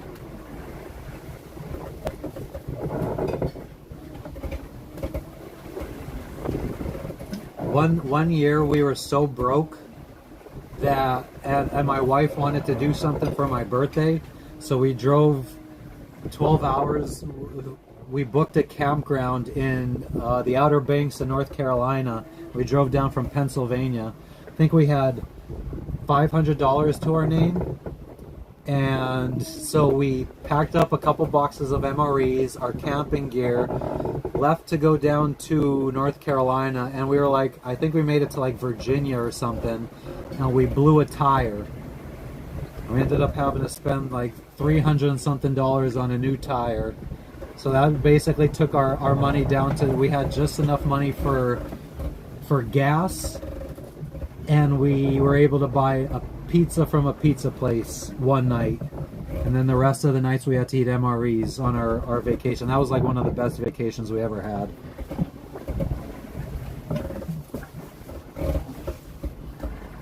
Anybody that's just joining, we're trying to hit 266 subscribers. I'll make my wife a cake today at sea if we could hit 266 subscribers. Last time I tried to make pizza, when we hit a wave and the mixture went everywhere. So it might be comical for everybody to see me trying to make a cake at sea. We're in the middle of the South Pacific Ocean. We haven't seen land for 8 days now. I think we got another at least 7 until we hit land again. Fiji.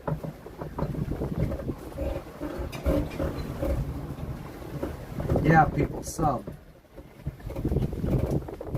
We reminisce about it. It was a good time. I mean, I feel like our best memories were when we were broke. It's funny how that happens. 264, we only need 2 more subscribers. 2 more subscribers and we will be making a cake for my wife.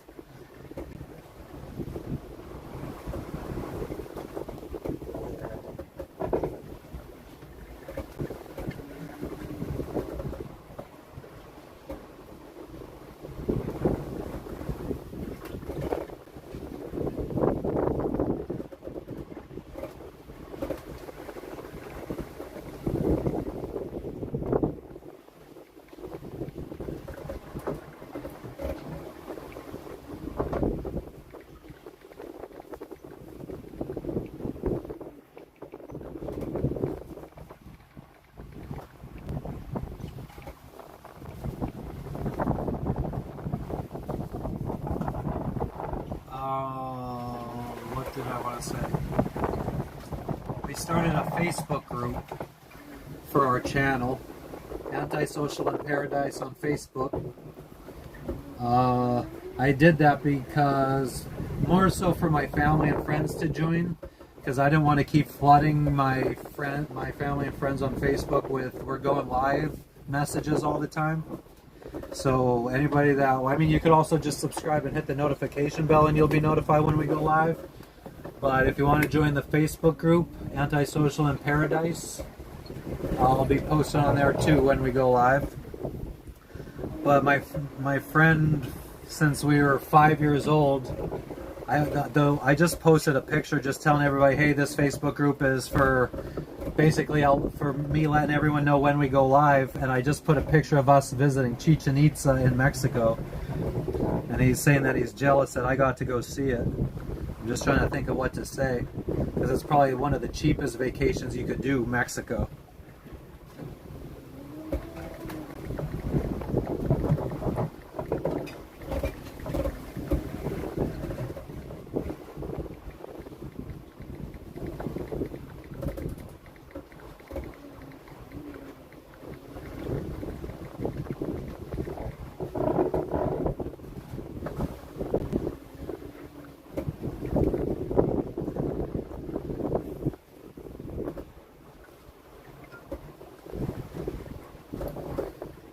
I'm getting a bit hungry.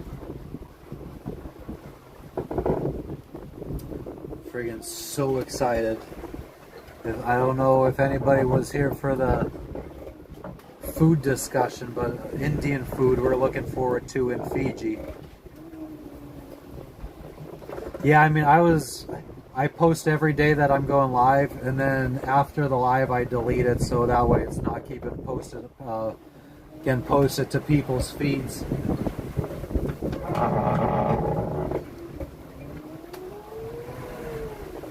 Plus, I think unless there's a lot of people from my friends and family that join and don't talk, but it's usually only like maybe 5 friends and family that join my lives. So it's probably better that I make a Facebook group for them to join, and then that way the 5 people that like to join can hear about it, and the rest of the people don't have to see about it. There's nowhere to anchor here, man. Like the water is a mile deep. My chain is only 250 feet long. You can't anchor anywhere here. We're in the middle of the Pacific Ocean. So yeah, we sail through the night. 15 days. When we crossed the Pacific Ocean, it was 26 days, non-stop.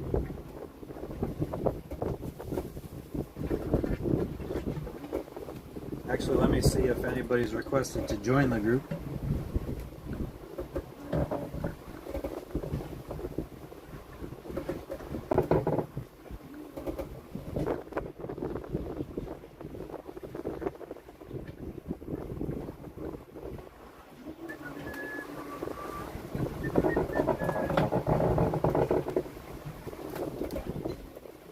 Yeah, there's other countries that we could stop at along the way here to break the trip up, but yeah, we just wanted to kind of get around the world now. We want to get back to the east coast of the U.S. This boat has started to just get smaller and smaller and cozier for 2 people and a dog and a cat. We'd really like to get into something bigger. I had a friend that just sent us a listing for a catamaran for sale in Greece for $130,000. If we would be able to sell this boat, we'd be able to get it. Then we're in the Mediterranean. We have some friends that are sailing around there right now. Guys, if anybody's just tuning in and your first time, we're sailing around the world. If you're interested, if you think you'd be interested in seeing what the boat life is like or traveling around the world, hit that subscribe button. I think we need 2 more subscribers and I'll make my wife a cake today. Yeah, catamarans, I mean, and if we got, our friend has a 38-foot catamaran, we have a 38-foot monohull. So I mean, like a 38-foot catamaran is basically doubling the space because you have 2 holes, then you have the whole middle section that's a nice living area. So it'd basically be like a getting 2 boats. So I think that would be nice. Our goal is, my dream, I always like to have like an achievable dream and then like something that's just like that I feel like I'd really have to push myself for. But I say my achievable dream would be like a 55-foot lagoons. I'm not sure if they make lagoon 550s or a 560 or a 570, like something in that range. 55 to 57-foot lagoon. And then my, like, I would need to actually like friggin' go back to corporate America and get a good job. Would be like a Sunreef 60 something or a Sunreef 72. But then I think we would need to be having crew all the time because a 72-foot sailboat's going to be a bit much for 2 people and with babies to handle. So then we might have to start finding crew. I was interested to hear that most Americans and Canadians, when they try to get crew for like ocean crossings and passages and stuff, the norm for a American or Canadian captain is they find the crew and they offer to pay for the food expenses. So the captain will buy all the food and then the crew just got to kind of like help with the daily activities, night watches, cooking, cleaning. But European sailors charge their crew, so crew have to pay to fucking be crew on a European boat usually. That was interesting to hear. So yeah, I mean, I guess I don't know if I am willing to go back and work that hard to get that big. I don't think having that big of a boat and then having to have crew all the time is appealing to me. So if we could just figure out a way to have online jobs or something, or even if we have to get back to the U.S. and work for a few years to save up for a 55-foot catamaran. I think I should be able to get back to the United States and make like a $100,000 salary. And then we just live on this as frugally as we can to save up for something bigger. And I'd be completely down with getting like a hurricane damaged 55-foot catamaran that I got to fix up, because then I could fix it up exactly to my liking. We could strip it down. If it's got 4 bedrooms, I could rip 2 out and put 1 with bunk beds for the 2 kids that we want to have, and then 2 offices, 1 for me, 1 for my wife, for streaming and filming and all that kind of stuff. And then that we could just set it up in a way that 1 office when the kids are older, their bedroom can then be turned into a single bedroom, and then one of our offices could be turned into a single bedroom, so that each kid has their own bedroom. But yeah, I would love to be able to just customize it the way I want it, which is kind of what we did with this. My crew would be, well, I don't even know how much I would be looking for crew that is necessarily great at sailing. I think our crew would be, we would want somebody that's a good cook, that could cook very good for picky eaters.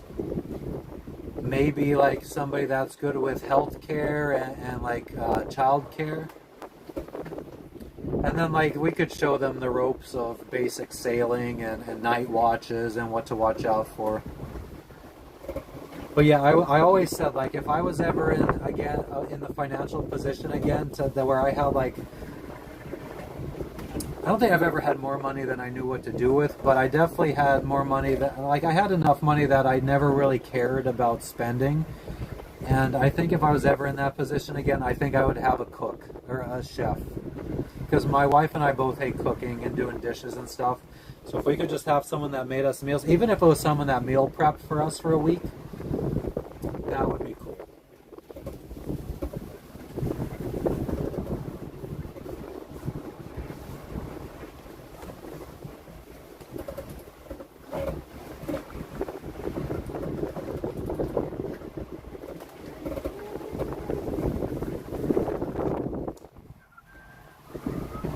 Still need 2 more subscribers to make a cake.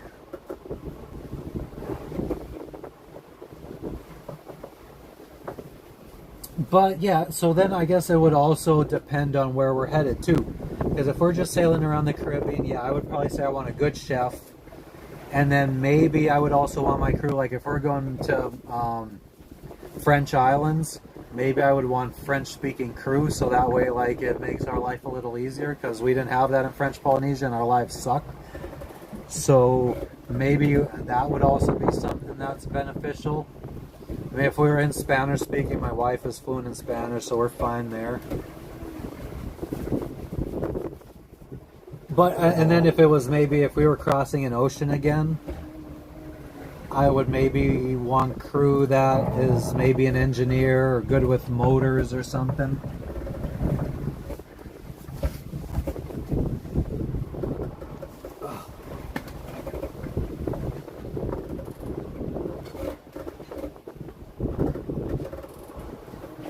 They're putting off taking a piss.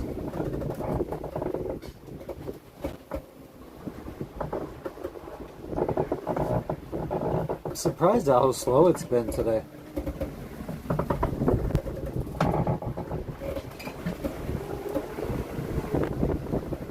Viewer wise, that is. We haven't had many viewers.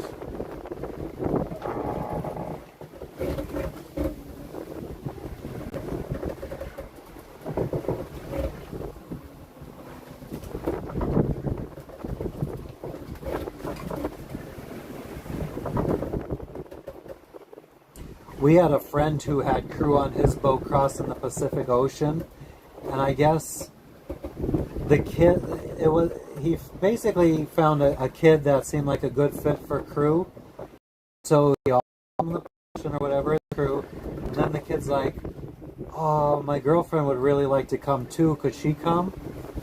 And my buddies ended up saying yeah. And he said that it ended up being a disaster. I guess the girlfriend wasn't really into contributing too much, and then my buddy got frustrated. And like you're supposed to be crew, and then the boyfriend ended up sticking up for her, and they basically both mutinied and didn't do shit for the last 3 weeks of the passage. So my buddy had to do everything, and he just had like 2 leeches on board.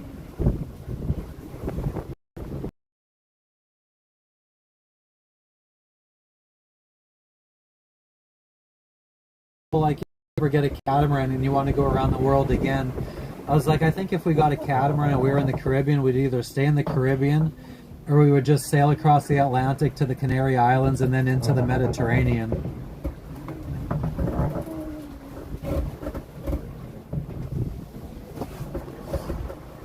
Yeah, so lesson learned, don't ever friggin' bring couples as crew. Unless they're well vetted and have like a good recommendations from other captains.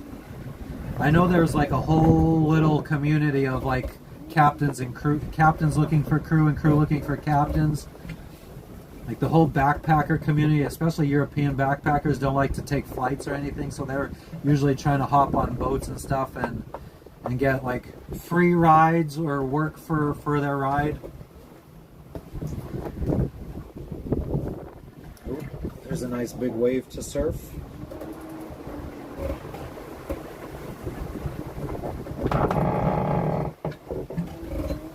My wife and I, we've always been antisocial. We've always been very to ourselves, and like our home has always been like our sacred place or whatever. So we've never really invited people over or had people over our house. Like if we wanted to hang out with friends, it was go meet up somewhere at a restaurant, a bar, or golf, or like go do mini golf or something. Like it was our home was never somewhere where we entertain people, and our boat has been the same way. We've only had friends over on our boat maybe 4 or 5 times in 5 years. I think there's a lot of people out there, a lot of friends, sailor friends of ours, that would say they've never even seen what our boat looks like inside. Yeah, so the best thing to do is go to one of those like Facebook groups that are like looking for crew type Facebook groups, and then you could like kind of find people that have reviews and stuff.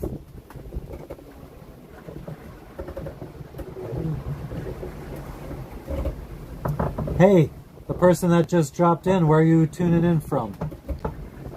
I saw you join. Now you gotta tell us where you're from. We're in the middle of the South Pacific Ocean right now, sailing to Fiji. You would get a better view surfaces to use a suction cup mount, so I'm limited. Normally I have the suction cup mount right here, and then you could get a nice view out the window behind me, but my charger doesn't reach that far, so I got 29% more till I'm fully charged and I can move the camera. You could see the sails flapping in the background. But who's tuning in? Let me know where you're tuning in from. And if you think you'd be interested in seeing us sail around the world, or what it's like living at sea, living on a boat, exploring different countries, definitely subscribe.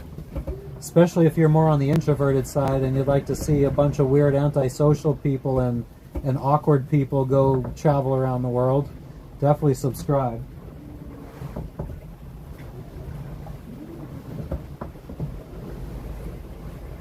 We're trying to get to 266 subscribers, and I'm going to make my wife a cookie or a cake today.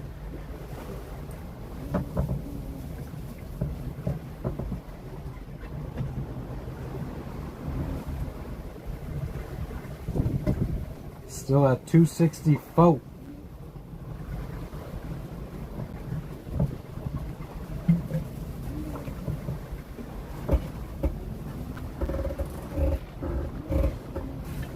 And anybody out there, outdoor sky yourself included, if you had a boat, what would be your destination to sail to?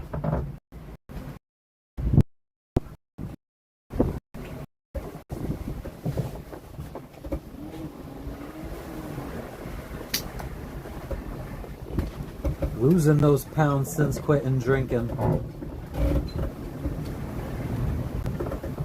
I was making my intro video for my YouTube channel yesterday. I was going through like the footage. I was just trying to go through all the old footage I had. Yeah, oh, thank you, Outdoor. I appreciate that. But I was going through all I never thought I was going to start a YouTube or anything, so I've never really filmed anything. Never trying to learn how to film, in Mexico like 3 years ago, jumping into a cenote, which are like I think it was embarrassing. I'm down to like 100 and maybe 190 pounds now. Maybe I've lost some since being out at sea for 7 or 8 days.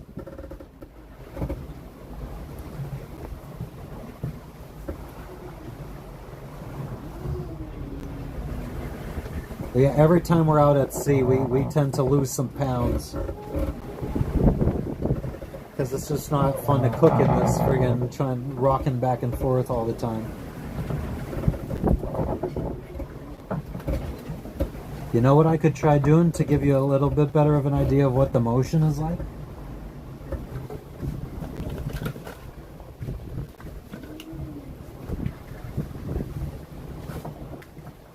The gimbal.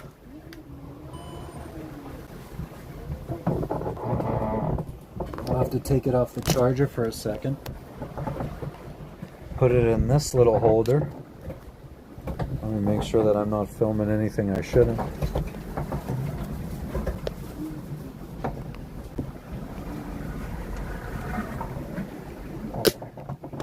Oops. No, not landscape. Portrait. Alright. So, let's turn it this way. And now the gimbal should want to stay level. And as the boat rocks back and forth, I should rock back and forth, and you should be able to see like the motion of the boat. Where in the Caribbean? Anywhere specific?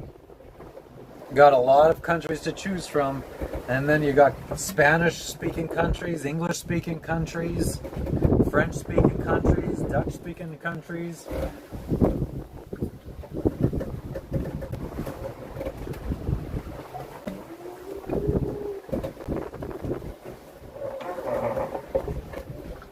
I guess the gimbal doesn't really...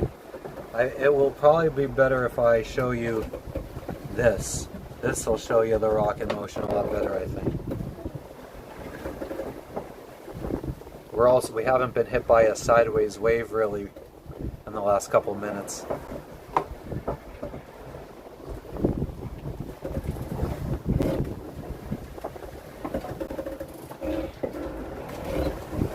Yeah, see, now you're starting to see the friggin' motion.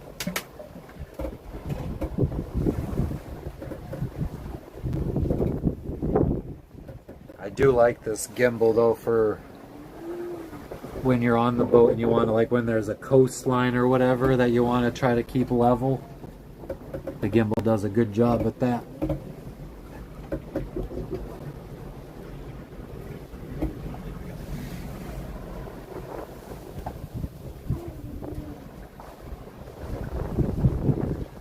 Alright, that's enough of the gimbal. Let's get this phone charged up again. Come on, man.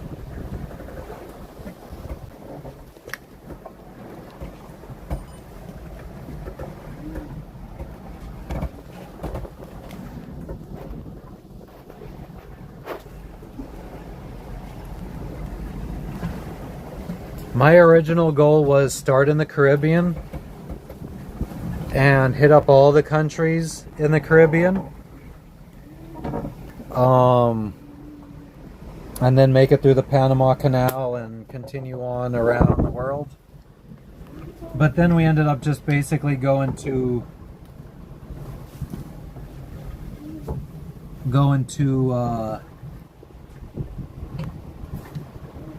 Central America. We did go to Bahamas and then Jamaica one year. So what our path was started in Florida. I proposed on this boat after we first bought it. It was hauled out in a boat yard, and we were like kind of fixing it up, getting ready to go. I proposed on it, and then I guess it was less than a year later we ended up putting the boat in the water, and that was December of 2020, and we moved on board, and then we sailed down to the Keys, got married on the boat. Oh, no, we didn't get married on the boat. We got married on a boat in Key West, a party boat, a party cat. Then we set sail from Mexico to Guatemala. Then we came back up to the US to Florida. And then we went to Bahamas, Jamaica, back to Guatemala. And then we went to Belize, Honduras, Cayman Islands, and then down to Panama. And then we went through the canal.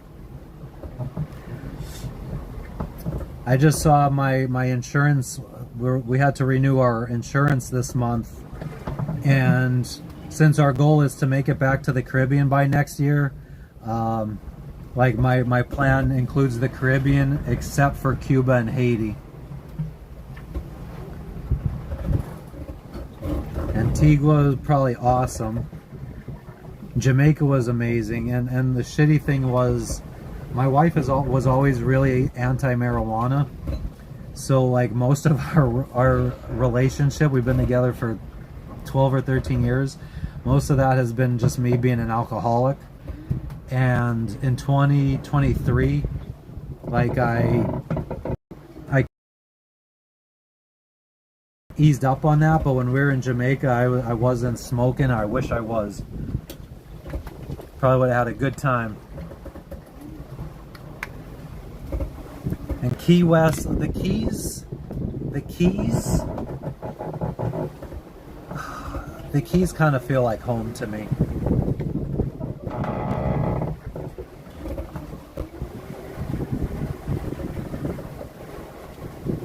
I would say our home port is Marathon in the Keys.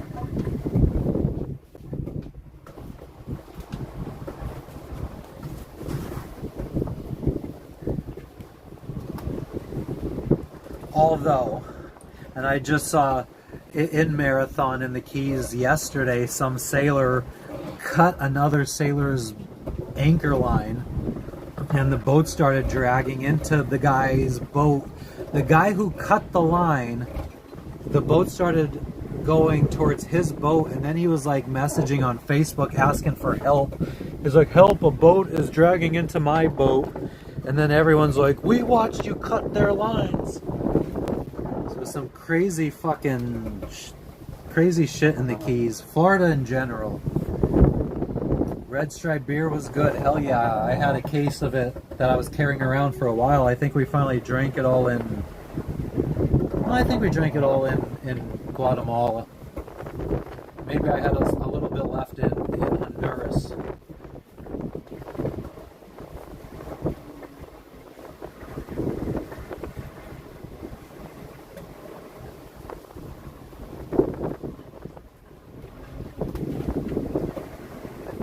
All you Pennsylvanians, if you didn't almost die from Vladimir vodka, you're not really Pennsylvanian.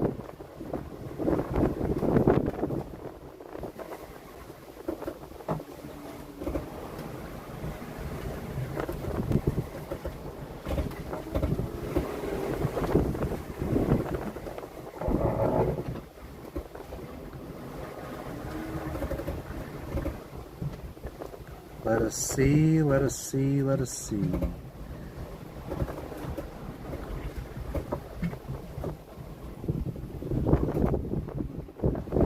See, another thing is that I wonder if it's worth... Nah, I don't want to fuck anything up. I was going to say if I exit out of this app, like swipe out and reopen the app, I think I could reconnect to the stream and get the stream back up and going. And I think all my like little extras, like my subscriber goal, would pop back up.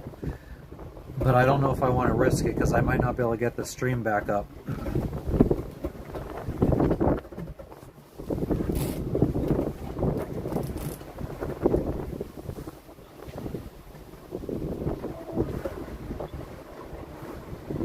I'm starting to get hungry too. I'm gonna grab chips, I think, for now.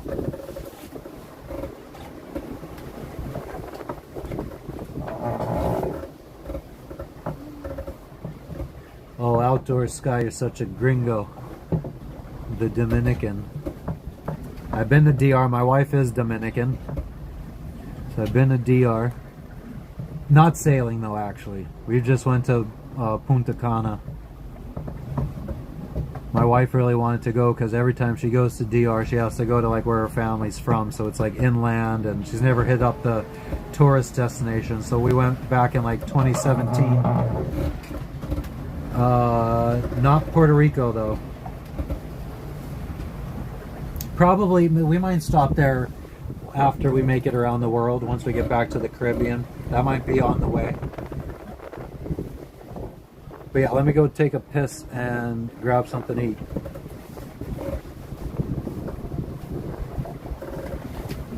Maybe you could see the dog from here. Maybe she's something interesting to watch until I get back. Actually, you could probably see the cat behind me.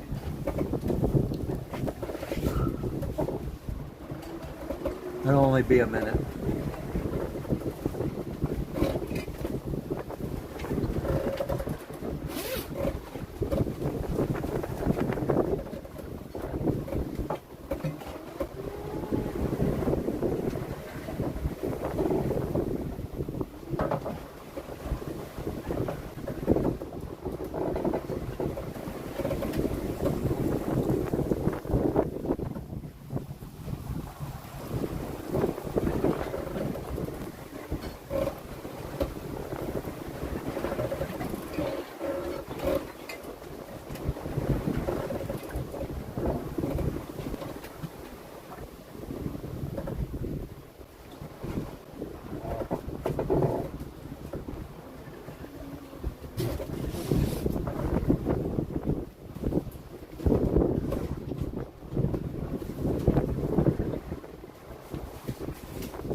Some French brand ancient grain potato chips.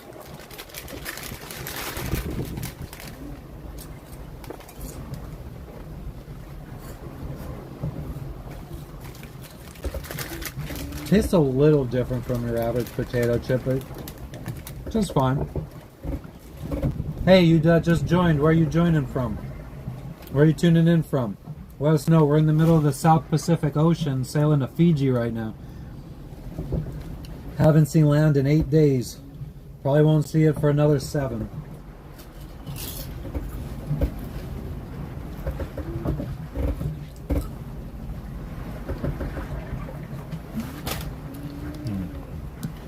Bring this up.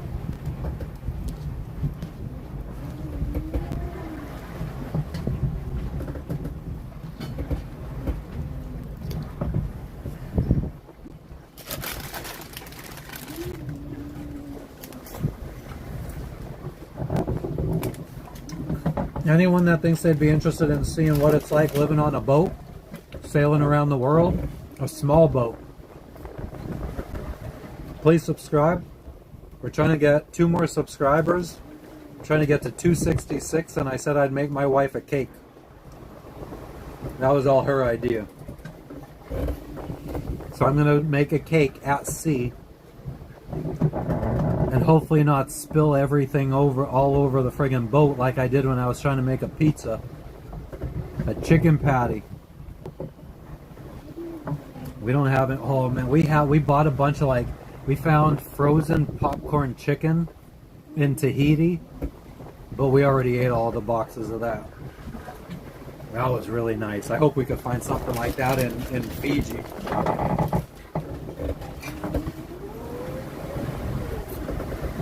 My wife and I, we both really hate eating or cooking chicken.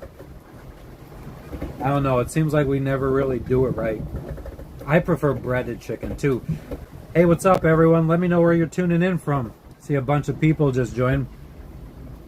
We're trying to get to 266 subscribers, and I said if I do that, I'll make my wife a cake today. We're in the middle of the Pacific Ocean at sea on a small sailboat. So it would be interesting to try to make a cake. I made pizza the other day, and my mixer flew across the kitchen when we got hit by a wave, and all the flour and everything flew everywhere. So it could be comical trying to make a cake. So subscribe.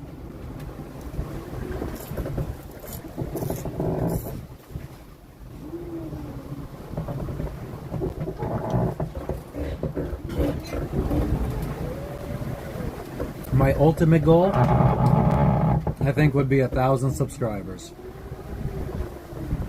Because that pretty much unlocks everything for a live streamer. Like right now, I'm limited. Not that I get many people in the chat. but I am limited to only 25 people in the chat. Only 25 viewers I could have at a time right now until I hit like, I think it's 500 subscribers. And then at 1,000, I think you get some other perks.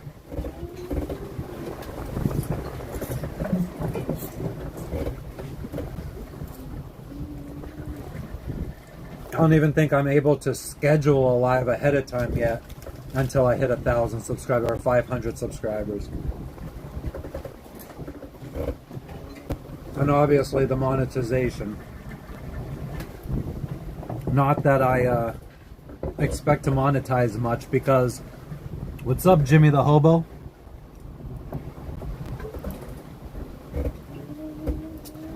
Air fryer is the best way to cook chicken. We thought we were selling our boat, so we ended up throwing out a bunch of stuff. Like, we literally thought we had a buyer, and we started just getting rid of shit that we didn't think was cost effective to fly home. Like shipping from Tahiti to the United States, shipping an air fryer would have cost more than it would have to just buy a new air fryer. So, oh, outdoors thing, awesome. Where are you from, Jimmy? Thank you, Sky. But, yeah, so we ended up freaking getting rid of the air fryer, and then we found out that the fucking, the buyer was, oh man, I don't know if I want to get started on that. But the broker told us he had a buyer, and he said he had an offer. I accepted the offer, and then he was like, oh, well, normally how a boat purchase goes is the buyer makes an offer, and it gets filled out on a piece of paper, they sign it, and they're like, we will buy the boat for this price. And then it goes to the seller, and the seller decides if he wants to counter or if he wants to accept the offer. And I think I countered, and we ended up agreeing on a price. But the broker was all doing this all by word of mouth. He never filled out a paper. And then when we finally agreed on a price, he's like, all right, well, I'm going to send it to you first for me to sign, where normally it's the buyer that signs first. So I signed the offer, and the buyer never signed. So he's like, oh yeah, the buyer's going to fly out to Tahiti from Canada, and they're going to have the boat hauled out to have it inspected, and that's normal boat purchase stuff. And I'm like, great. He's like, the haul out is scheduled for the 17th of March or some shit, and they're going to fly in a couple days before. And then all of a sudden I'm like, okay, are we still on for this? Are we still on for this? And nope, I haven't heard from the buyers in a few days. I don't know what's going on. They were trying to get time off of work. I don't know if they got time off of work. And then it's just like the deal just never happened. It's like I never heard what happened with it. So fucking bizarre.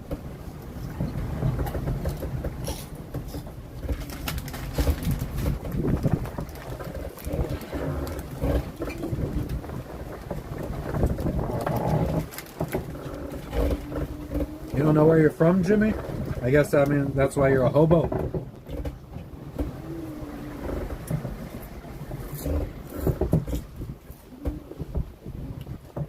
How about we ask it this way?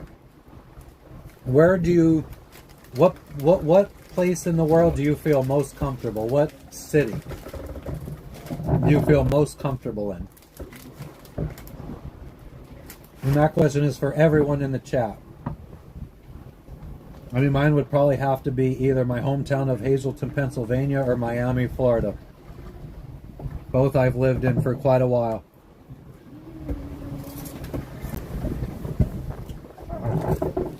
That wasn't even... Okay, that was the first time that we thought we had a buyer, but it wasn't the last, and it was the same situation the second time.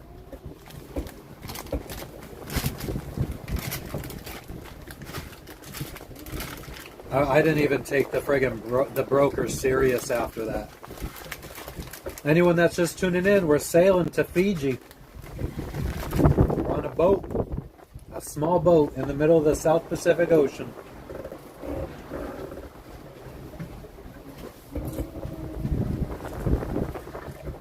If I went up to the bow right, actually, If I just went outside right here at the back of the boat and I pissed, I might be able to hit the front of the boat with the wind coming from behind us. 38 feet long.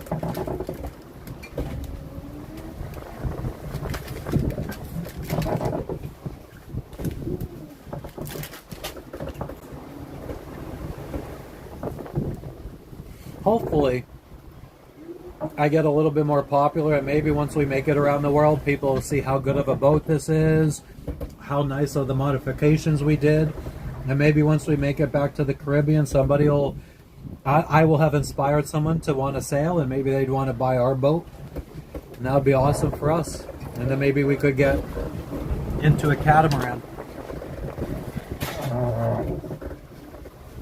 We have a couple different options. Like we're totally down with after we sail around the world. I've thought about homesteading, like buying some land. I'd like maybe like at least 5 acres of land somewhere, and then just homestead and try to live as much as I can off of growing my own stuff, having my own little like solar panel farm and maybe wind generator, and just try to be as self-sufficient as possible. We also wouldn't mind getting an RV and then travel in the continental U.S. I have a little bit of a police record that I think prevents me from being allowed into Canada, so I can't go visit Canada. Although people have told me, some Canadian friends have told me to try. So I guess maybe someday just go up to like Niagara Falls or something and just try crossing the bridge, and the worst thing they say is no. Alright, I got 88% battery. I think we could change the view so people could at least see that I am indeed on a fucking sailboat. And maybe we could charge something else up. But, yeah, we're out here. Here's the South Pacific Ocean. No land for hundreds and hundreds of miles. We haven't seen land in a week. Over a week. It's getting a little crazy out here. We're rocking, we're rolling, trying to get to, let me make sure we haven't hit our subscriber goal yet. But I said if I got to 266 subscribers today on this stream, I will cook my wife a cake while we're at sea.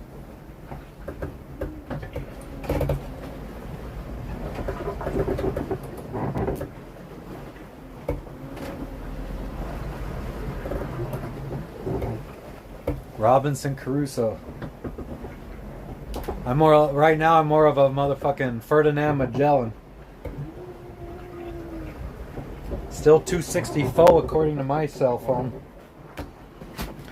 Let me reposition. Yeah, guys, so if anybody's interested in what it's like living on a boat, sailing around the world, visiting other countries, give us a subscribe.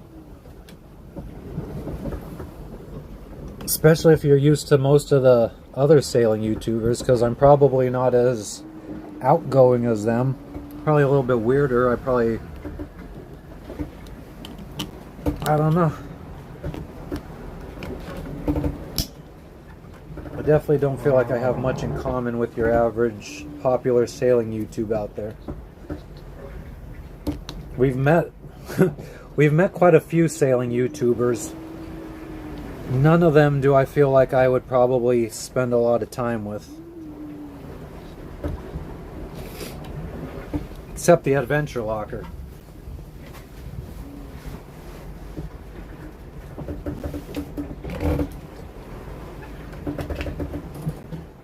And Evan, if I don't remember Evan's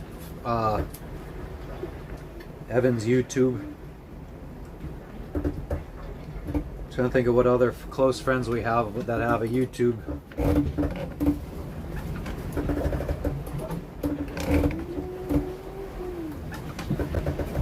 We some weird motherfuckers. Antisocial to the core. But yeah, like I was saying earlier about how we would always be getting invited to these dock parties that the $50 million yachts were throwing, and we'd always be like too scared to go, and we'd be like, oh no, we already ate, we don't drink. Like we'd always find excuses to not hang out with the crews from these mega yachts. But if we did, man, like they had these huge dinghies that could probably fit like 20 people with like 300 horsepower motors on the back, and they'd always be going out to like the surf spots in Tahiti. I probably could have learned how to surf if I would have started hanging out with them. They were always going diving, probably would have got to hit up some cool dive spots. It's 4:20. Oh, it'll be 4:20 in a minute.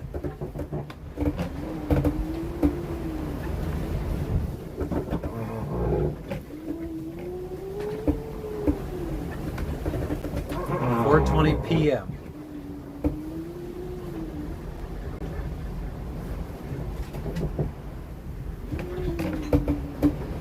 Who all's out there? Let us know where you're tuning in from.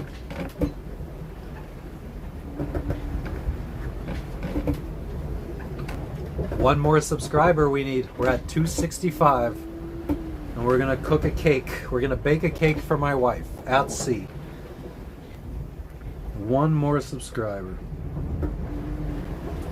And then wait. No, 266. Yeah, we still need one more. 420. Smoke them if you got them. My wife would get pissed if I did.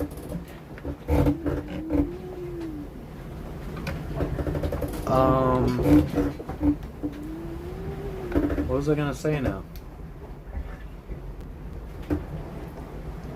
God, I hope I wasn't about to drop some knowledge that I just forgot. Some life lessons.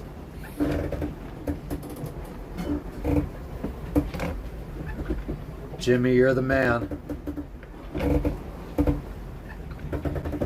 There we go. I guess I'm going down below to make a cake. Let's go.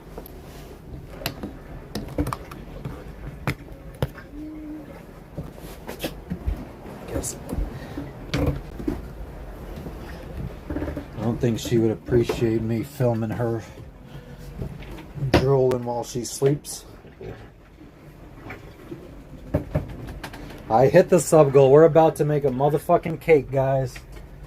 Now I just got to figure out what the best way for mounting.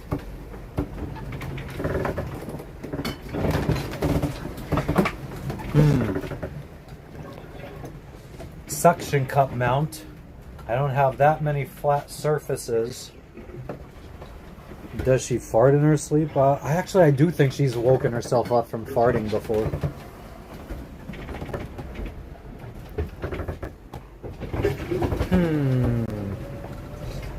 We need something that's going to get a good angle because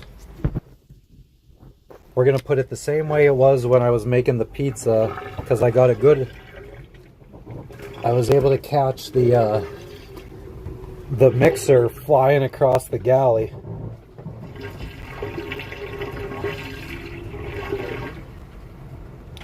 What's up, French? You still here?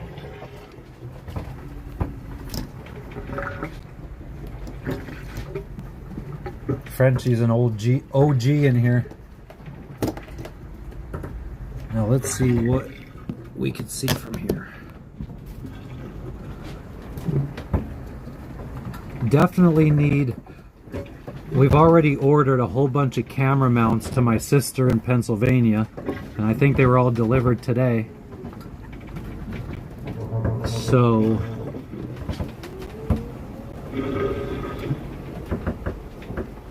hopefully we'll have better angles and stuff once we get to Fiji. I mean, once we're anchored or in a slip, the motion is good enough that I could just use a regular tripod. Now let me go find out where she put this cake mix. Well, I guess I could flip the camera and show you guys where I'm going. Try to get as much footage of boat life as possible for the folks.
All right.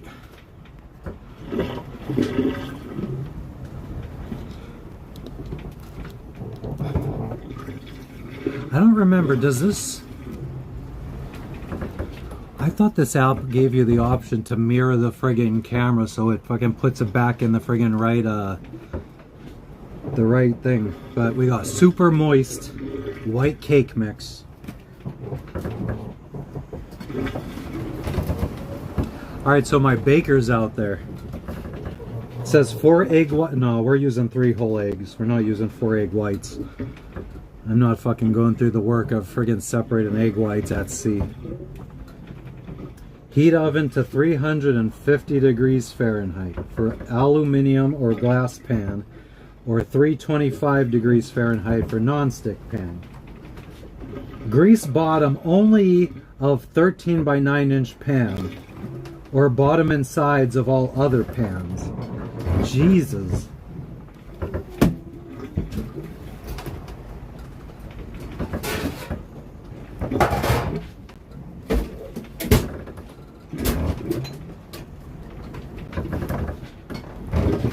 It's not backwards? This isn't backwards? You being for real? Because it's definitely showing up backwards on my screen.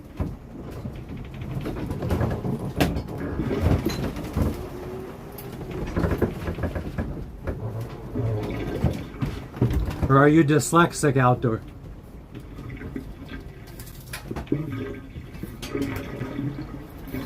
$13 by $9.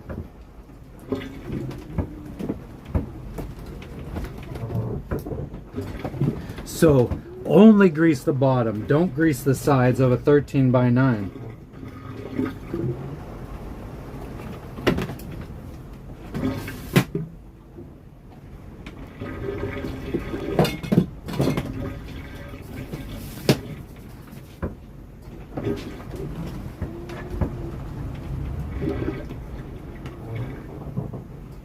Interesting.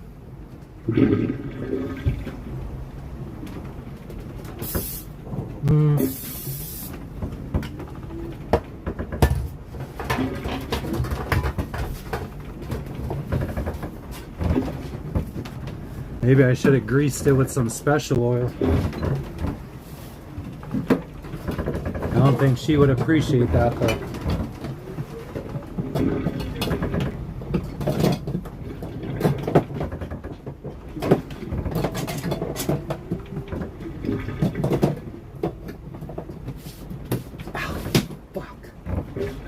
Fuck.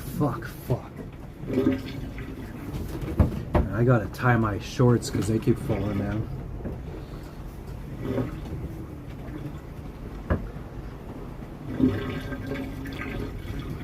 The air down here is just so still and so humid, and it's so much hotter down here.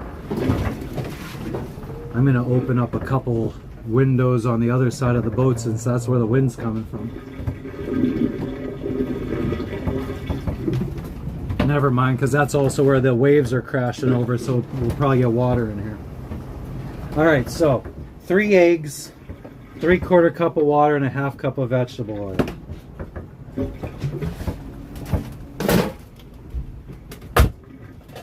We'll mix it up in this. Oh, they're not even tight. Eggs.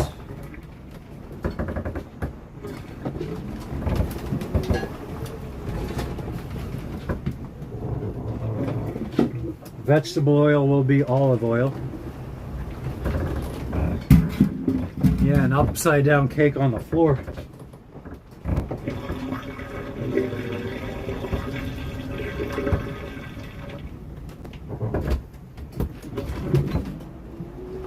Measuring cup.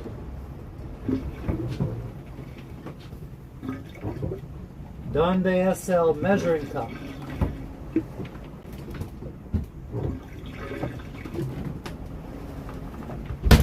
Whoops. Measuring cup. All right. So I think we now got everything we need. This is dirty, this is dirty, this is dirty, this is clean.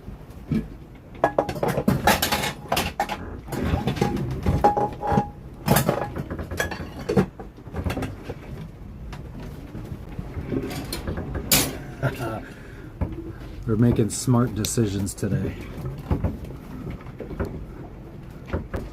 Putting the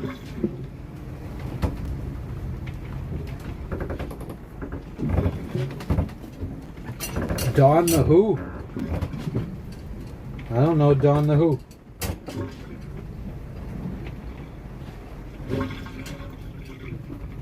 Did I say Don?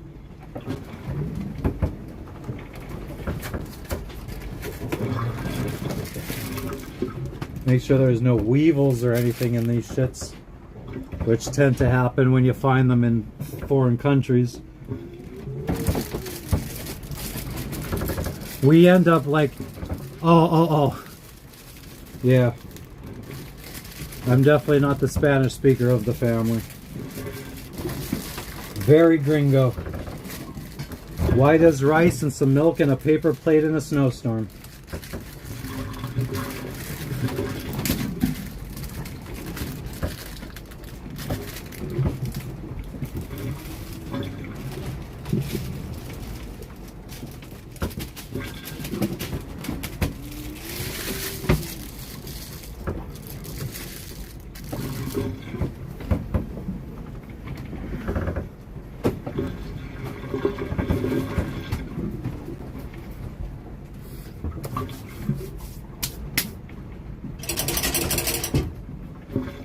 So now we'll add the water. 3/4 cup of water.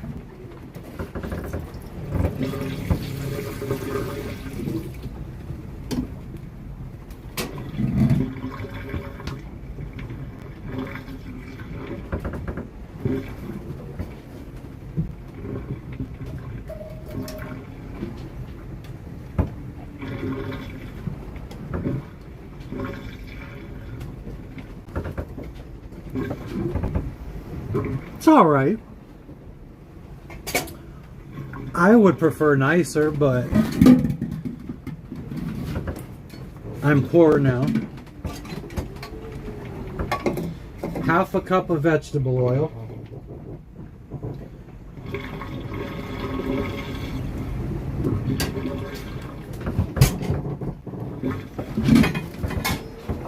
Holy.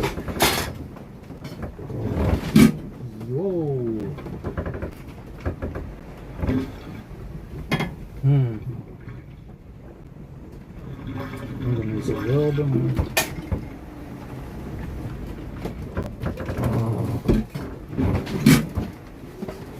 Holy shit. We're healing over pretty good.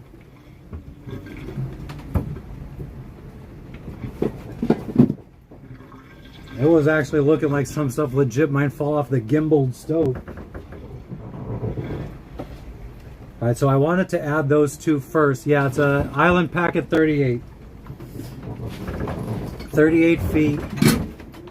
But with like the solar panel addition on the back, and like we have like a little wooden bowsprit at the front, it's actually more like 45 feet overall. But the model is a 38, meaning it's a 38-foot Island Packet. Alright, so yeah, so I did that. I did those two first so then I could do the eggs and hopefully they're not bad or anything. But I didn't want to break eggs right in and then I have a bad egg. And then I wasted all the friggin' mix. Yeah, that was a fucking ridiculous. Nope. Nope. We might be fucked here.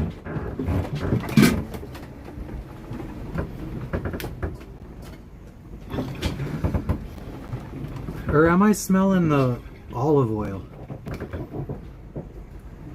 Let me go ask my wife. I'm gonna have to wake her up, but I kind of wanted to surprise her with this cake. But she probably hears me talking about it anyway, so.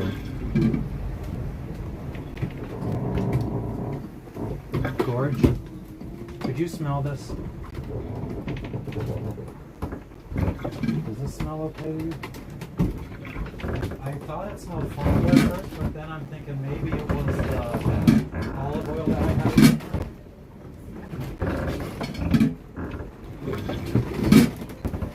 We got the subscribers. Yep. Yep. Okay, it doesn't smell.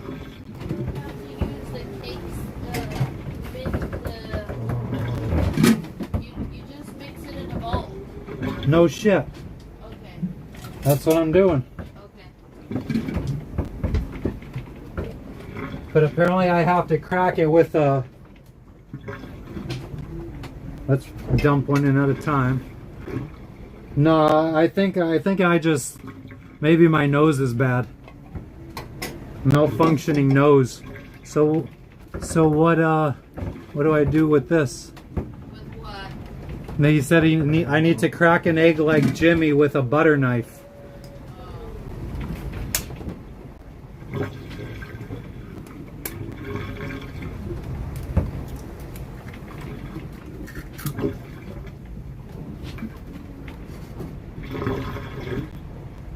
Yeah, you need a gimbaled stove and oven when you're at sea.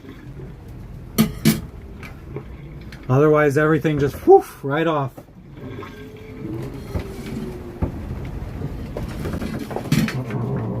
With that noise, that sound effect and everything.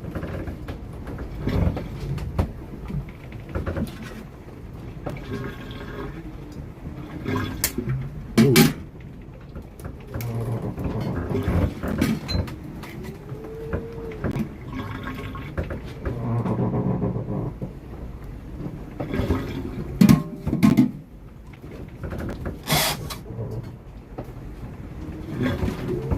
Yeah, it seemed to work too. It worked for me too.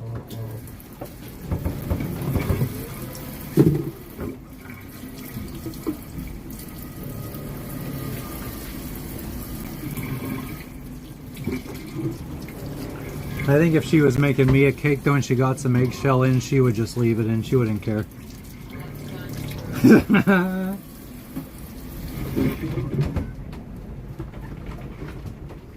I don't know how to answer that, Jimmy. He said he's guessing that you do most of the cooking. She does.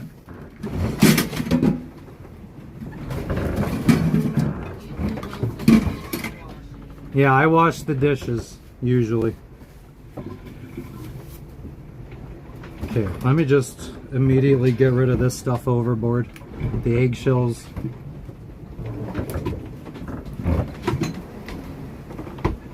Thank you.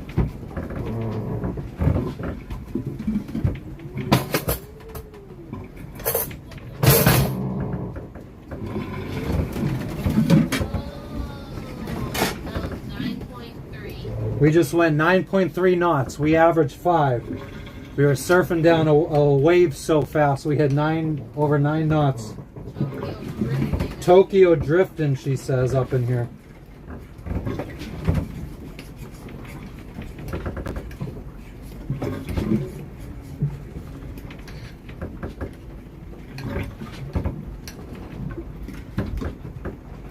I used to cook a lot too.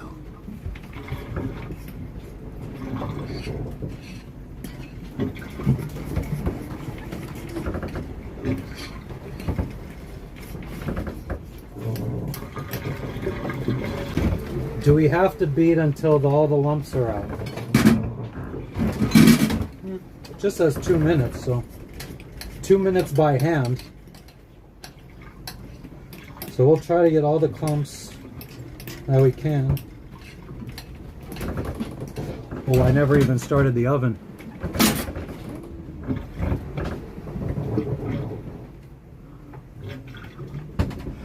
Oh yeah. Yeah, if you go back on the channel, I have a short up about when I made the pizza, and it shows the mixer friggin' flying from over here back to here, or other way around. Propane on.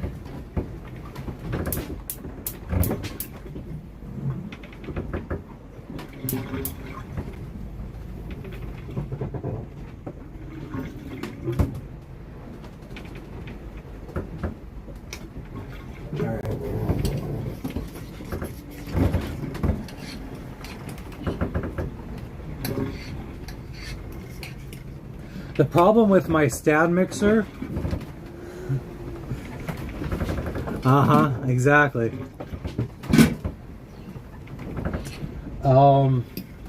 Yeah, the stand mixer is so friggin' heavy. The gimbal doesn't really work, so that I can't put it on the stove and let it stay in one place. So, but I don't think so. I don't think this is going to be as bad today as the pizza debacle, because I'm able to have this bowl held in place.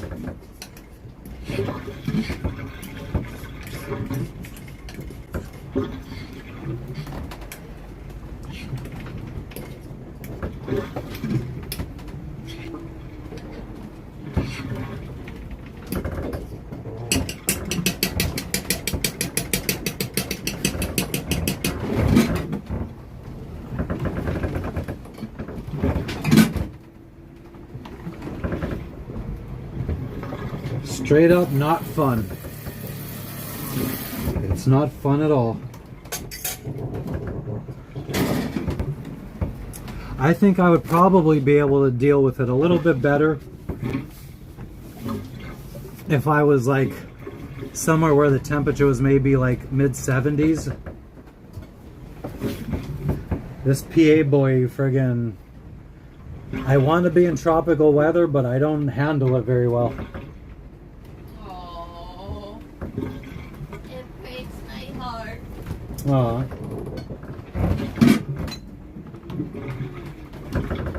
I guess we'll wash the dishes while we wait for the oven to heat up. I would like to have stuff like this, like cup holders and shit, that gimbal, so that way we could have friggin' like a cup of tea or coffee or whatever that doesn't spill.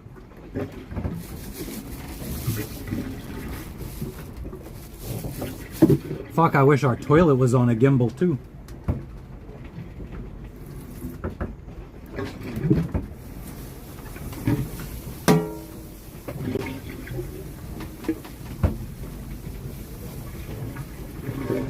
A lot of little things that you got to think about when you're going out to sea. Like normally we just friggin' throw a towel down and let all of our dishes air dry. I gotta now dry them all one by hand like they used to do back in the 1920s. Yeah, probably more recent than that.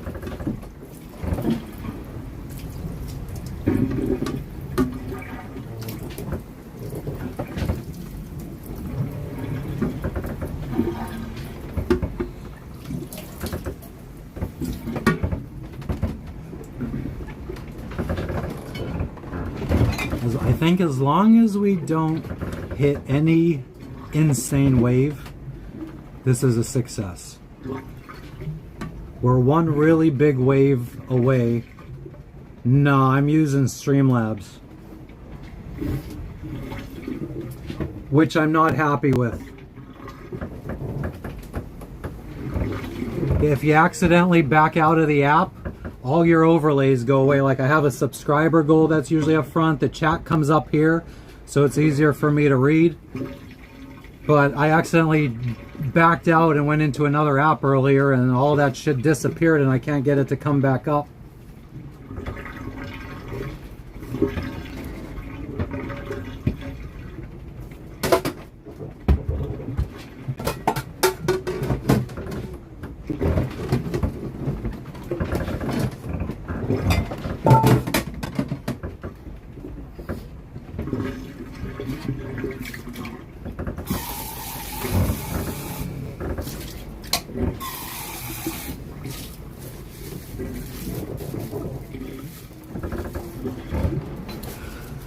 Our soap is in a fucking dog poop bag because it friggin' just like spills down the sides and shit. Gets all over the countertops.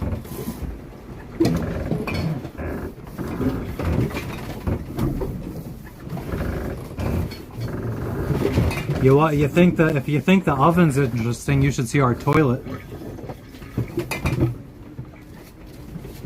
We have a composting toilet.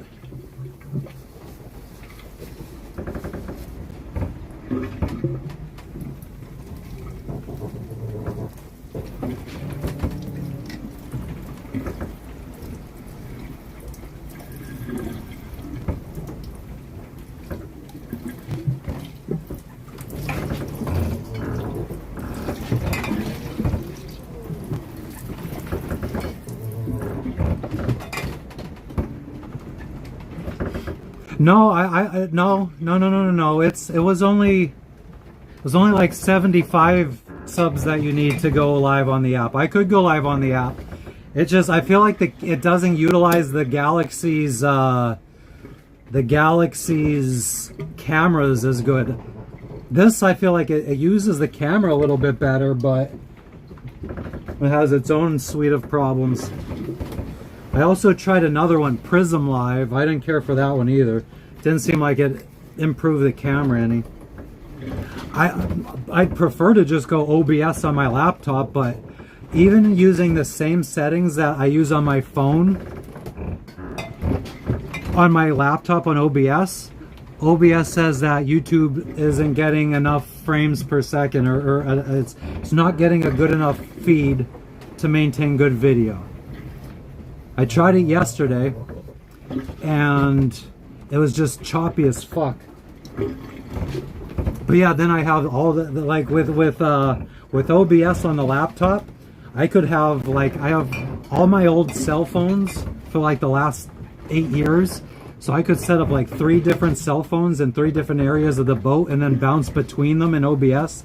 Like anytime I could have a camera facing the cat, a camera facing the dog, a camera facing the ocean, a camera facing me, and then whenever somebody wants to see something, I could just switch the camera view. I just don't think Starlink's upload speeds are good. From what I saw, like Starlink, no one ever sees higher than 30 megabits up. And that's like an amazing day. I think normally my upload speeds are somewhere in the 12 to 13 megabits. But then my download speeds are like 250 megabits.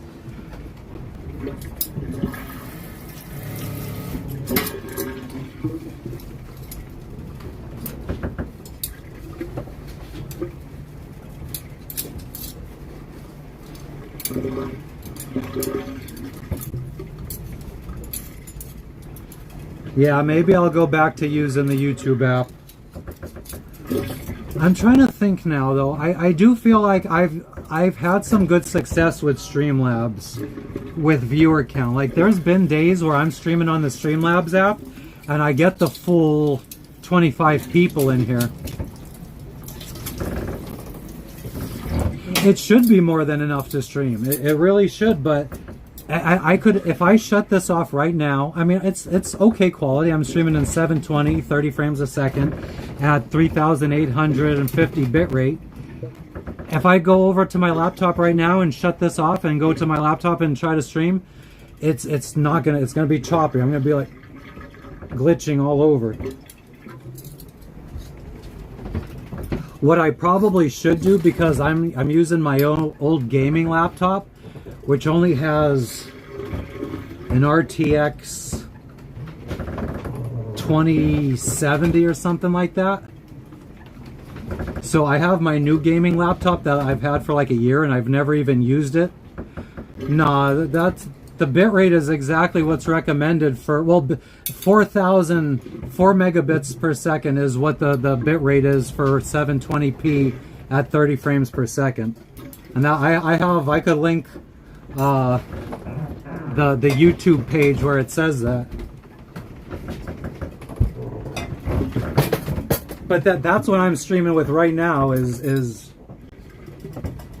I normally up it to the 4 megabits and instead of the 3850, but it's by default it's 3850 on here.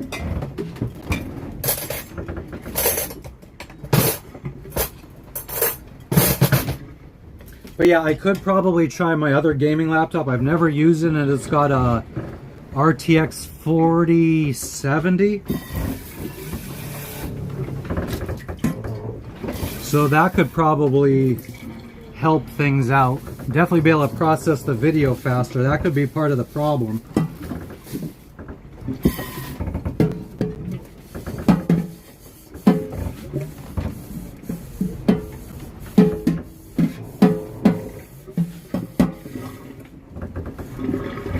So you're saying that YouTube's recommendations are wrong?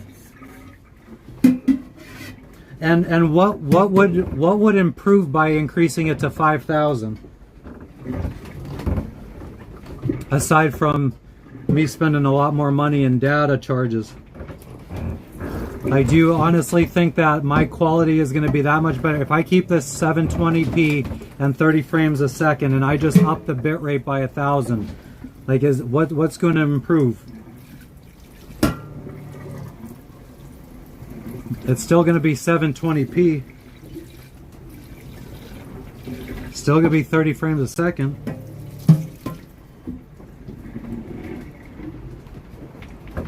I'll definitely try it. But I mean, if I watch it from my cell phone, I mean, it would need to make a significant difference in video quality for me to want to stay like that, because that's adding an extra $3 per hour for me to stream. Like right now, it's about at 4 megabits per second, or yeah, 4 megabits.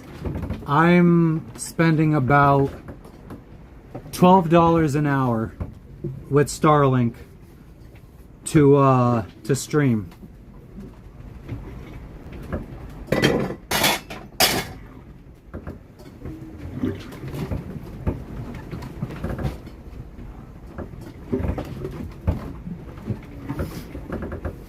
But so do you think that it would make like that much of a noticeable difference by upping the bitrate?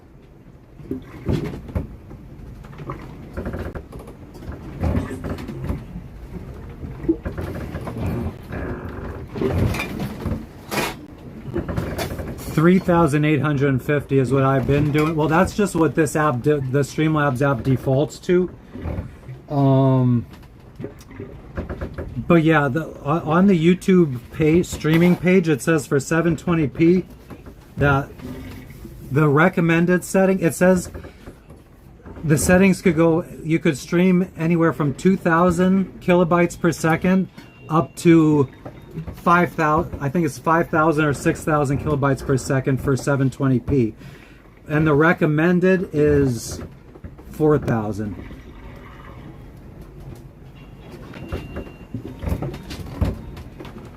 I don't know if you're talking about from my phone. I don't really have any problems. The only problem I have from my phone is like I don't like the camera quality when you zoom in. But my laptop, I have tried streaming 5,000 kilobytes per second. It would be 5 megabits per second. I have tried that, and it says on YouTube that YouTube's not getting enough fast enough video feed to maintain a good video quality, and that's at 5,000. I tried 6,000. I've tried from 3,000 on my laptop. I've tried from 3,000 up to 11,000, and none of them worked.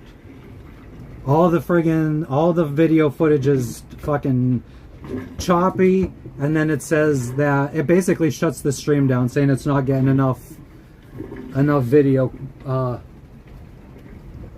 video frames or whatever. All right.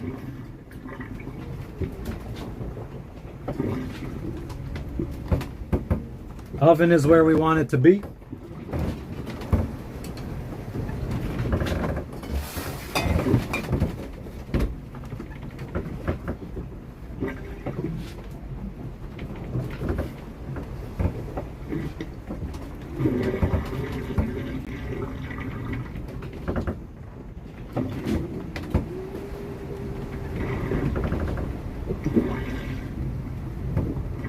I think what I'll do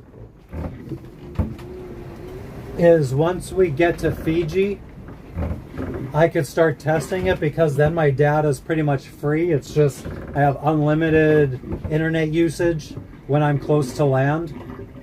It's just when I'm offshore, I have to pay $2.50 per gigabyte.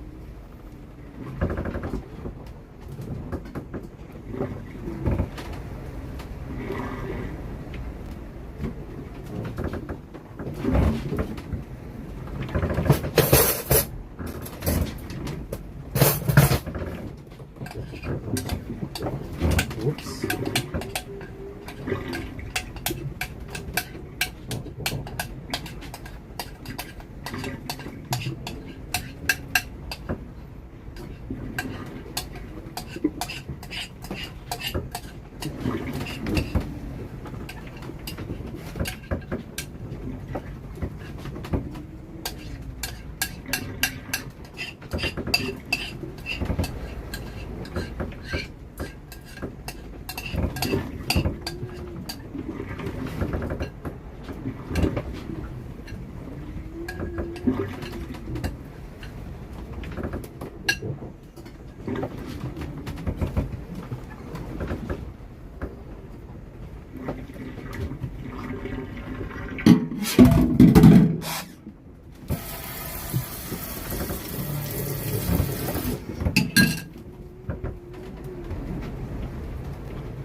Your cake, madame.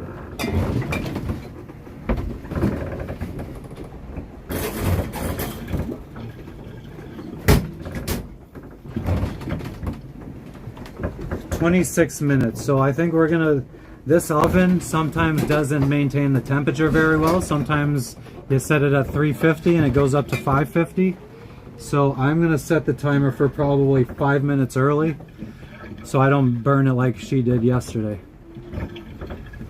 Hell yeah. I mean, I think I'll probably stay live until the cake is done, and then we'll probably call it quits for the day.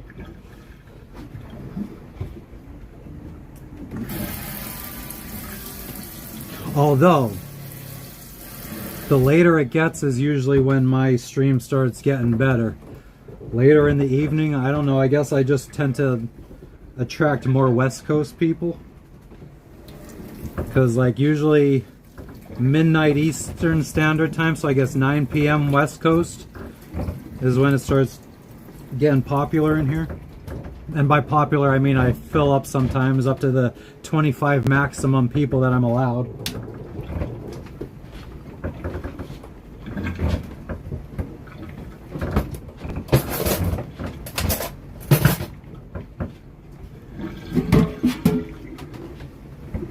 Oh, and another reason I was using this Streamlabs is because I have the paid version, and I was using it to dual stream.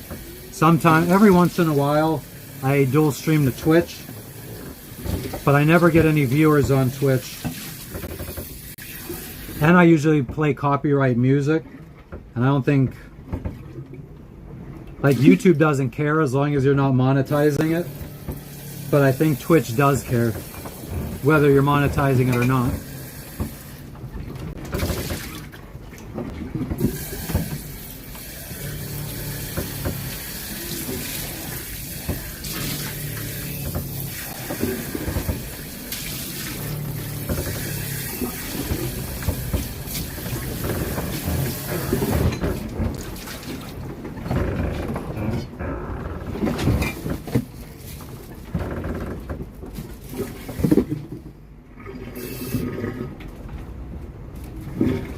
Yeah, but they also have a whole IRL, a big IRL section of streamers too.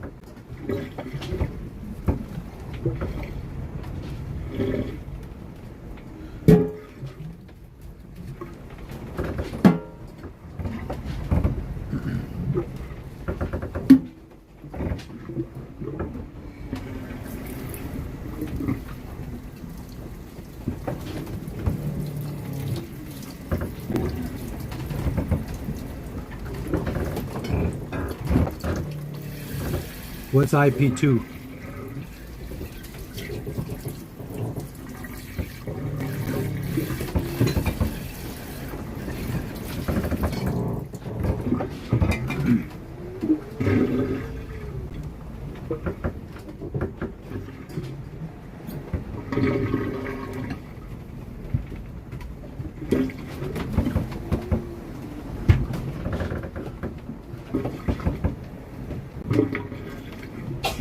God bless you.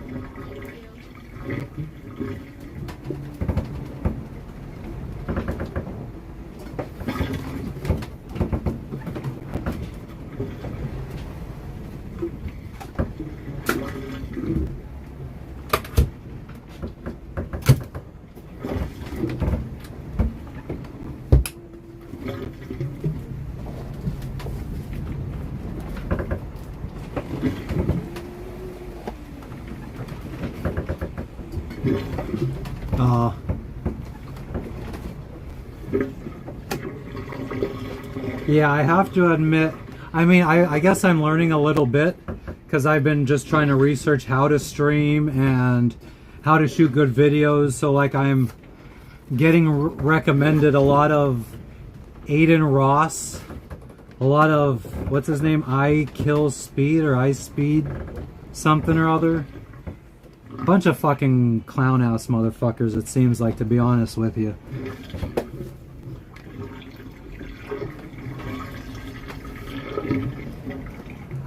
It seems like all the popular streamers on YouTube are like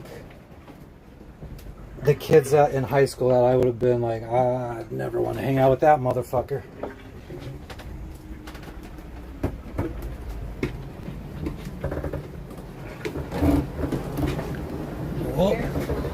Oh, I never set a motherfucking timer. Put it from my phone. Okay.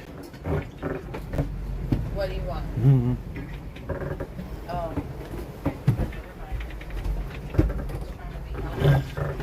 No, I just don't know what the time is.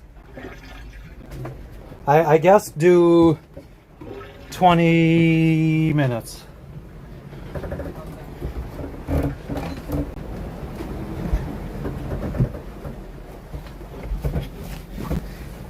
Yeah, I mean, outside of that, there was one video game I used to like watch streamers.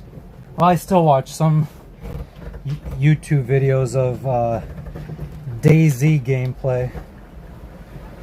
That's about my limited interactions or knowledge of streaming, is watching those guys.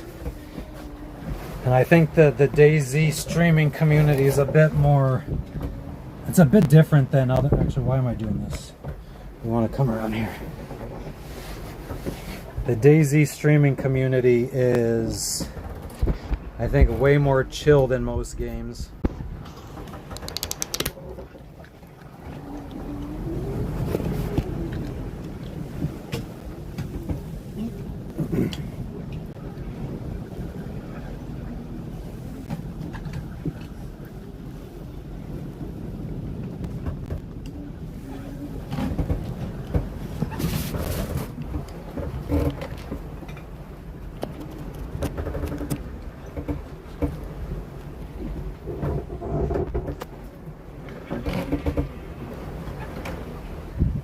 What is going on?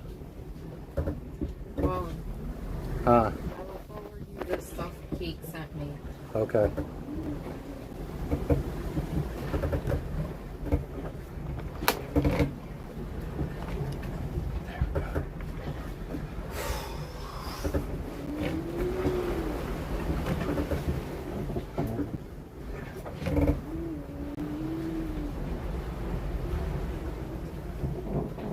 It just was sweating today.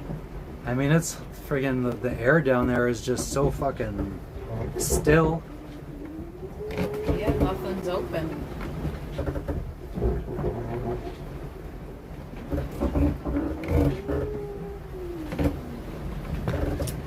This mountain is acting up now. That's what I'm trying to do with this fucking mount.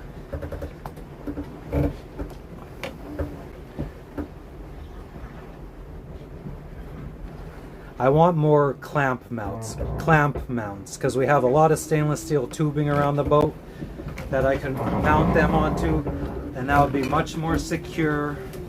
I think I'd be able to get a bit better angles.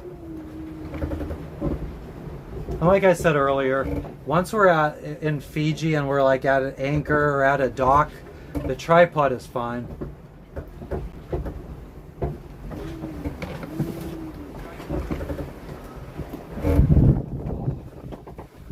It's so good that it friggin' feels ice cold. It's too cold. I hope you don't get sick like that.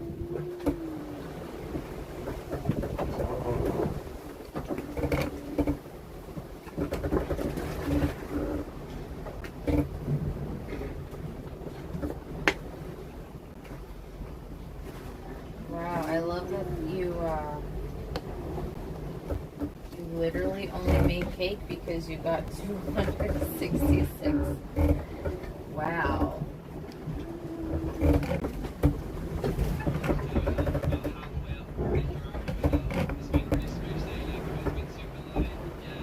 Who's that?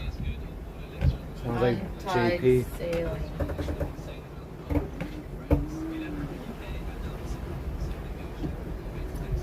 My cat's hair is everywhere on this boat. Alright, well guys, we made fucking cake. Got about 16, 17 minutes to find out if it was a success or not.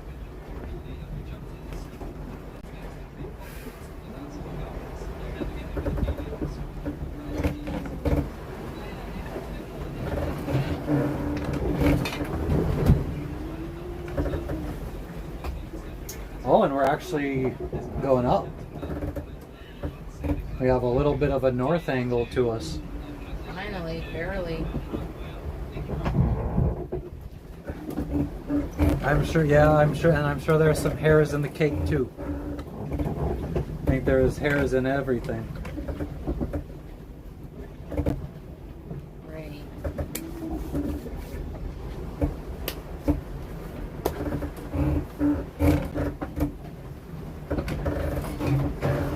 Sailing along.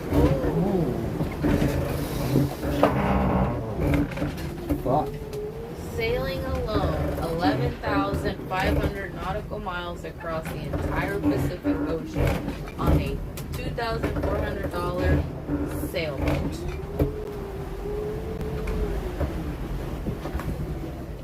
Are they're sailing straight across like Yeah, 12,000 by himself. miles? Yeah. I don't know. It's got 1.7 million views. 12,000 miles across the Pacific Ocean. Is he going from like Washington to Antarctica? Let's see. Might be a little clickbaity, but I want to check it out.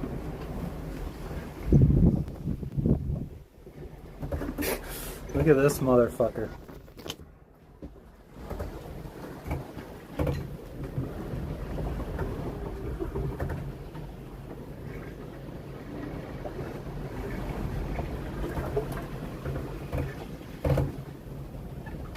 You want to talk about loving that sea breeze?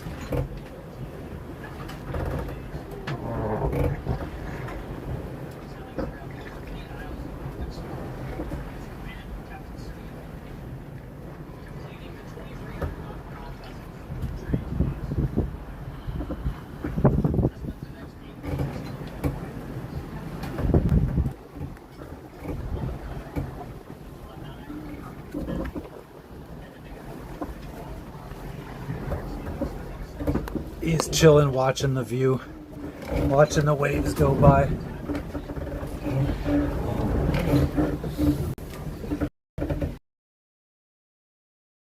Bora in Fiji, 8 days into our trip. We got about 7.5, 8 days to go. It was a total of about 1,700 miles. We got 782 to go. We actually have a south off our port and a little bit back, a few hundred miles. Country of Niue off our port up further west. Then we'll be passing through the island chain of Tonga before arriving in Fiji.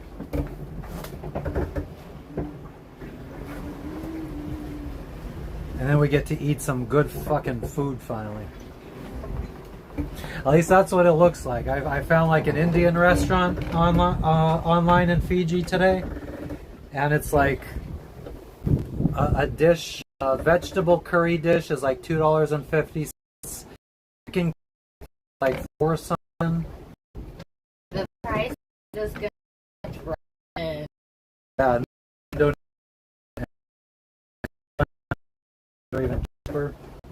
Although it might be harder for you to eat. Yeah, because I'm a picky ass motherfucking eater. You was eating chips. You were hungry.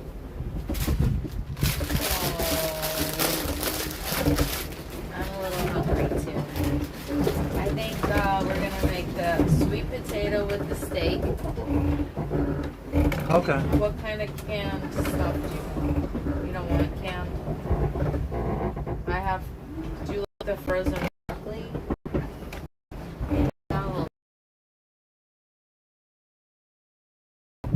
And then the sail loses its air, or the wind, and then it slams.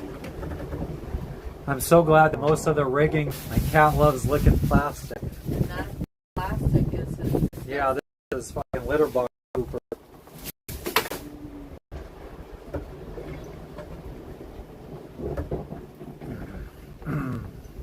Gonna have to run the engine for quite a few hours today because our batteries are only at like 55%. A lot of squalls coming through, blocking the solar panels from getting sun. And then the big swells that are knocking us back and forth, the sun's over on the starboard side of the boat, so when we heel to port because we're getting rocked, the solar panels keep losing the angle to the sun.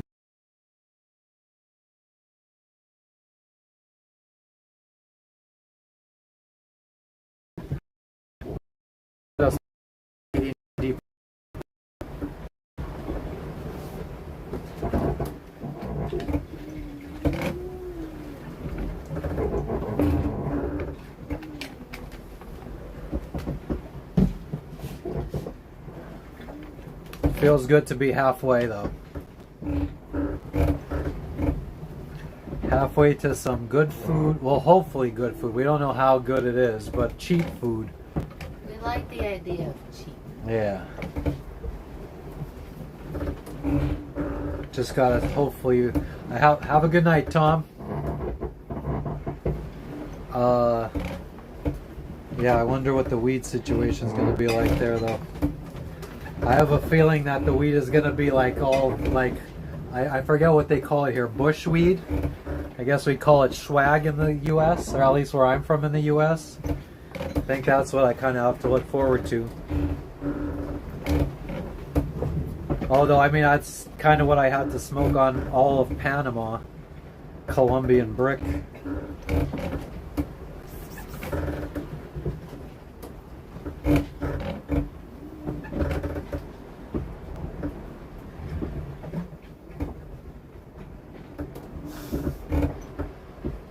He like viciously rips whatever lid or whatever from his paw. Something he like licks, and then he just like bites into his paw, and there, works out a knot or something. Yeah, Colombian brick. Hadn't had that since 2002. I feel like 2003 is when my hometown in Pennsylvania first started getting like what we called nuggets. Seedless, actual buds. I remember the first non-brick weed that I got. Me and my friends went in on a little bag of white rhino. It ended up being like these 3 little buds for $20. But it got us retarded, and we were in love.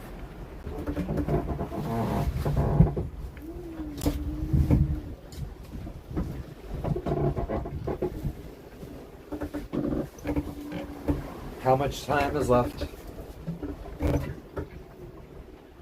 5 minutes. 5 minutes.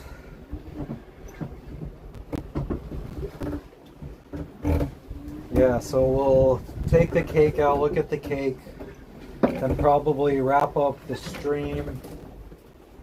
Then I'll turn the motor on. Go take a nap. Yeah, we can't turn the engine on during the stream because that's pretty friggin' loud.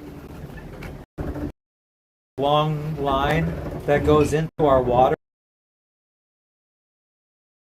out of water here, and heats up the water for us, so then we could take hot showers. So running the engine gives us hot water.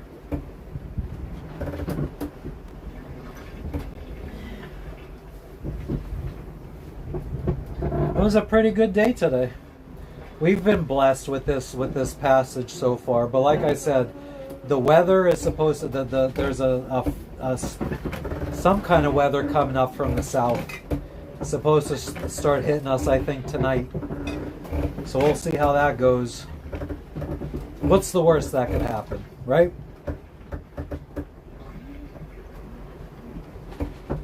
And like Captain Ron says, if anything's going to happen, it's going to happen out there.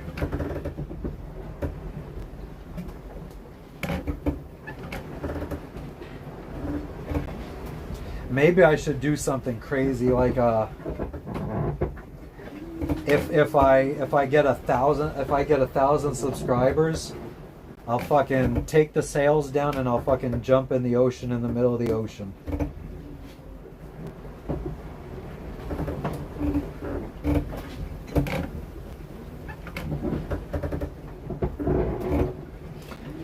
Hell yeah, every sailor's favorite movie, Captain Ron.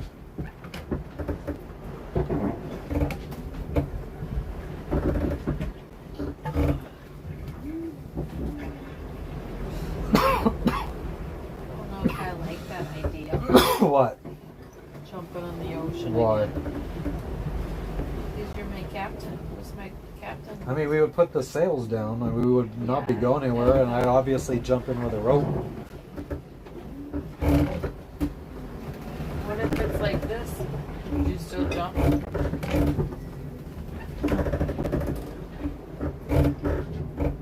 With a rope, yeah.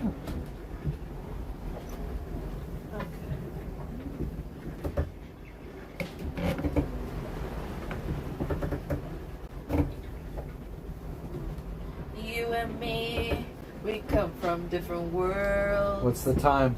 I think like 2 minutes. You don't sing, I don't dance. 2 minutes.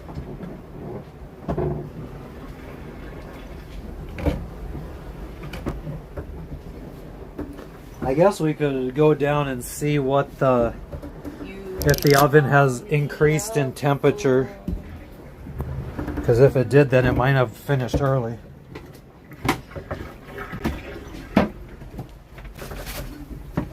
Oh my God. I think we ran out of propane. The oven's off. How did we do that so fast? Uh-oh. Try it again. Oh.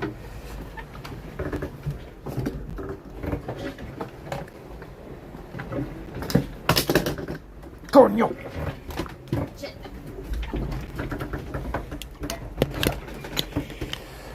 Oh, it's always something on a motherfucking boat. Always motherfucking something.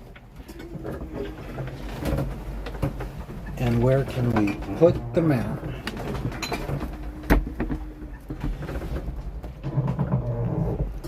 I bet nobody expected that, huh?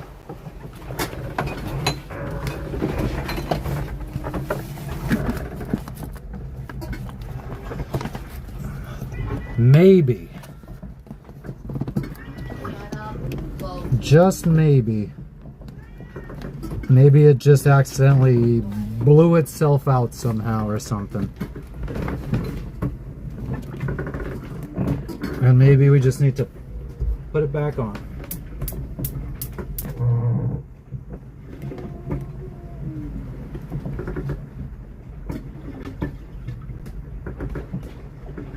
Oh, fucking son of a whore.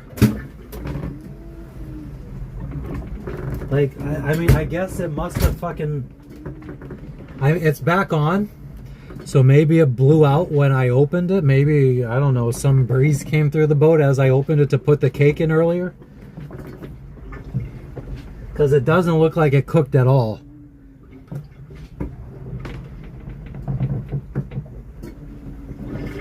Oh,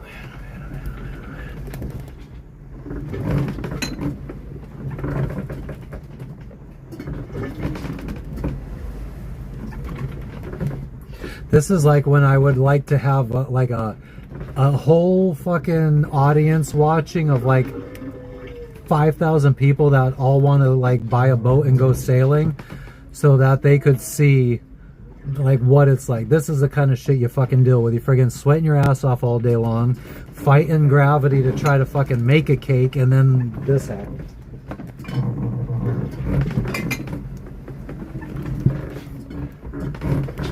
So I left for Fiji from Bora Bora 8 days ago.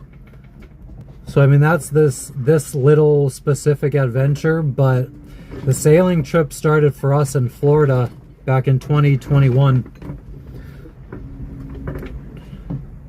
That's where we started, and we've been slowly making our way around.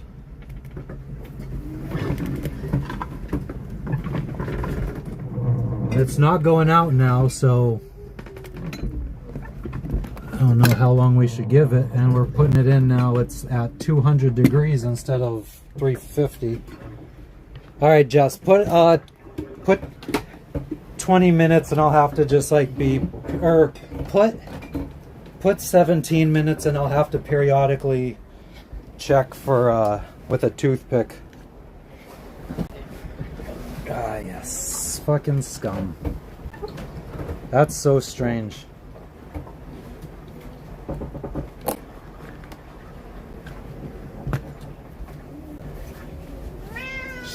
You don't have to meow about anything and everything unnecessarily. You can just be there and be quiet. Oh shit.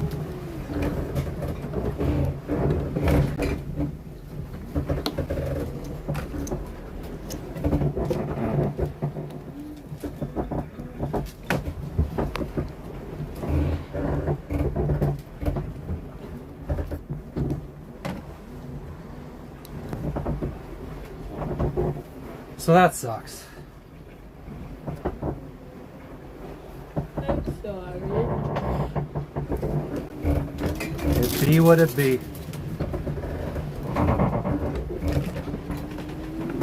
Get it, Lexi. She's surfing.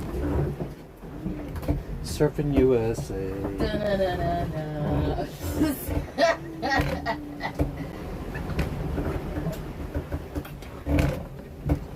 He's been being very vocal, the cat, these days. Very much so. More than normal. It's annoying. But he has always gotten severely seasick and puked everywhere, and he would just be like walking around for fucking weeks with puke in his hair until we got to land, or got to port, and we're able to have some calm. Jess, What? it's really hard to talk when you're like trying to talk to me at the same time. I was correcting you. Okay, he puked one time. Okay, so then I mean he's pretty much been a dream. No, that's not what I said. No, that's pretty much what it's been though. Okay, never mind.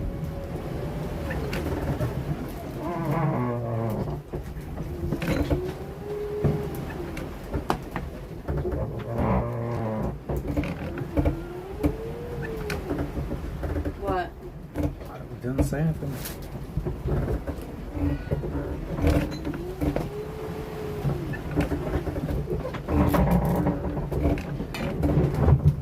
My dog is fighting the motion of the boat right now.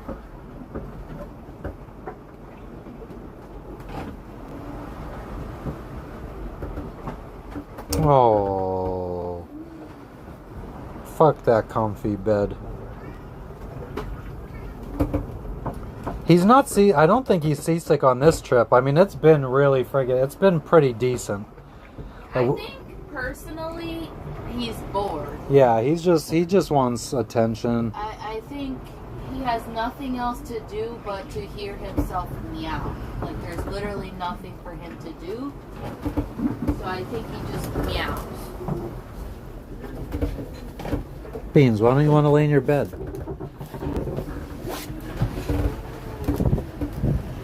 Come here. Arr.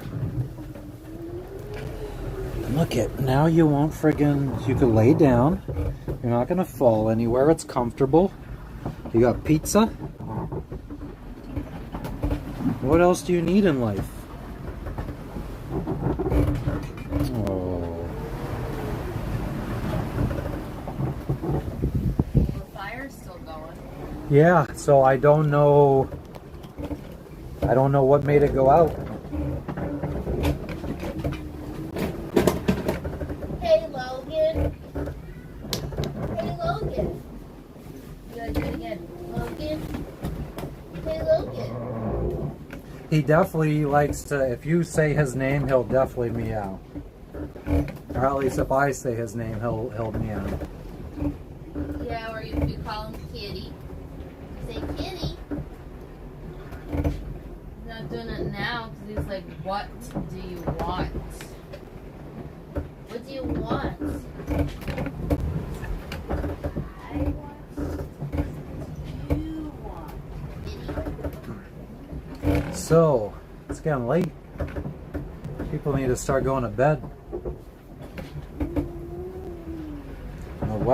The West Coast crew's rolling in.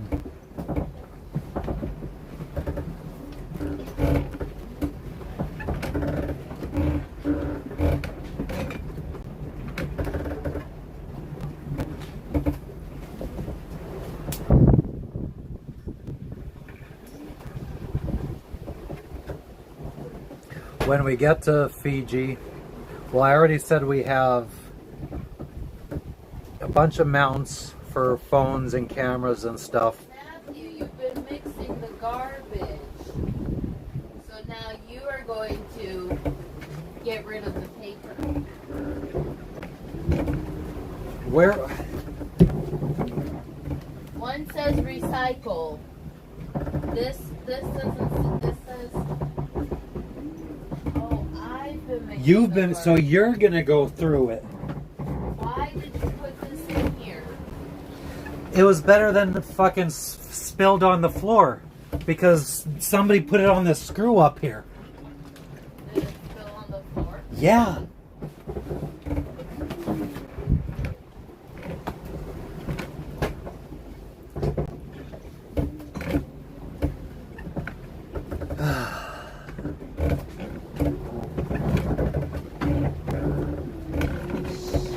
Day 8. At sea, no land in sight.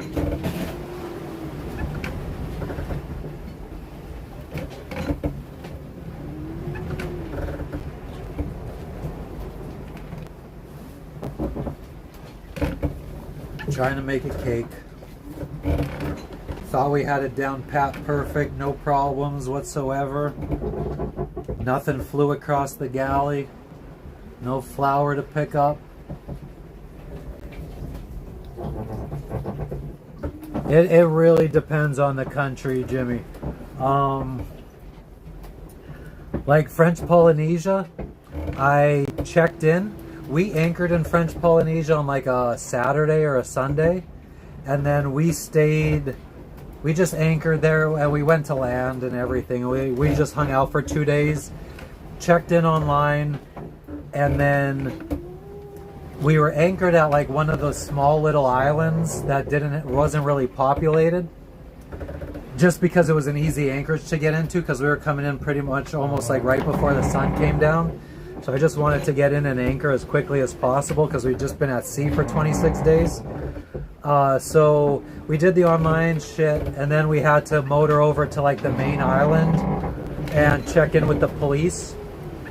So that was a pretty easy experience. Mexico, we had to work with an agent, and he fucking like coordinated customs, immigration, biosecurity, like a whole bunch of these people had to come, and they came at different times, and we had to fill out paperwork with each of them, had to give each one of them a bribe. Some of them came on our boat looking to see if we were bringing in anything illegal. So that was probably the most, like, maybe the worst, and the only time we really had, well, no, we had to pay bribes and shit in Panama too. So it really depends on the country. Fiji, my wife's already done some like biosecurity stuff for our pets, even though they said that, I don't know, they're in this funky thing right now in Fiji where they're not allowing animals to arrive on boats. So our pets are going to have to stay on the boat the whole month or whatever, however long we are in Fiji. So my poor dog's not going to get to go to land.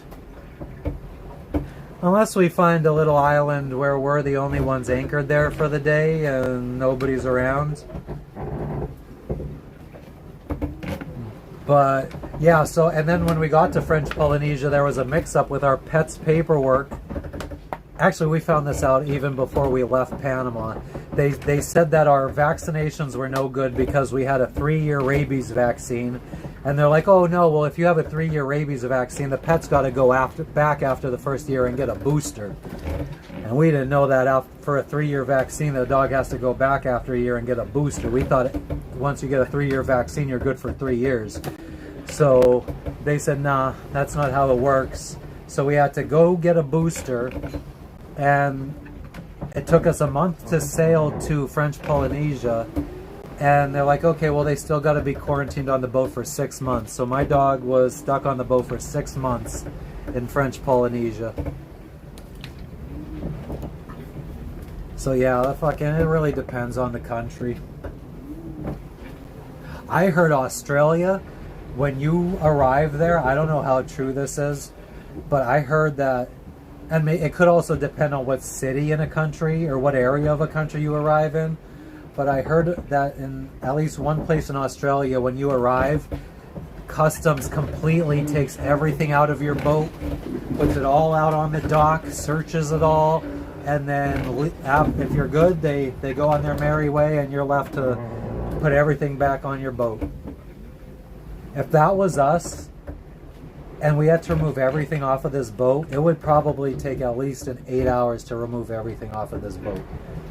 I mean, we have a lot of shit. Yeah, she's 100% a boat dog now at this point. And she doesn't get seasick. Me and the dog don't get seasick. My wife and the cat do. But I think she's been fucked a little bit. And I mean, a 3-year vaccine means that they got to put a lot of rabies vaccine into you to friggin' make it stay in your system for 3 years. And then she had to go back and get a fucking booster.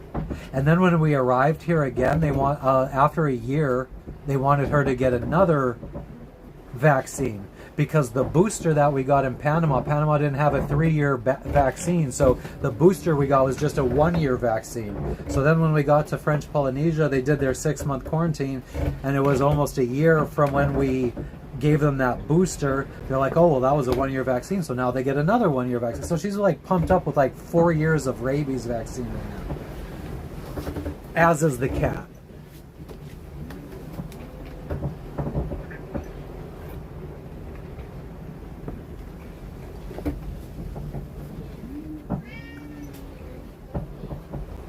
But other than if we didn't have pets, French Polynesia would have been very easy to get into. Because like I said, all you do is check in online and then go let the local police know that you're there. They have a national police called the Gendarmerie. So you go let them know that you're there. And then every time you go to a new island, you're supposed to go online and update the forum and just keep track of every island you go to, which we did. Very easy experience outside of the pets.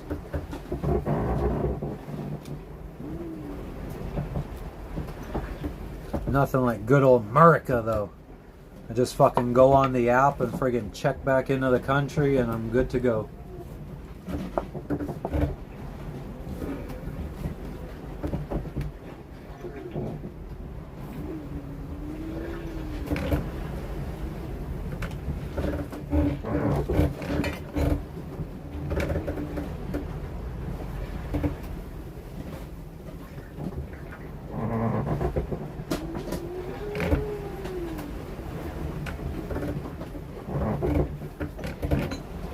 Does anybody ever, I don't know if anyone was in here earlier when I was talking about this, but does anyone ever, like, when you're eating, you accidentally bite the side of your friggin' cheek, and then you get like this friggin' like, is it like an ulcer? Or what are they called? And they're there for like a week.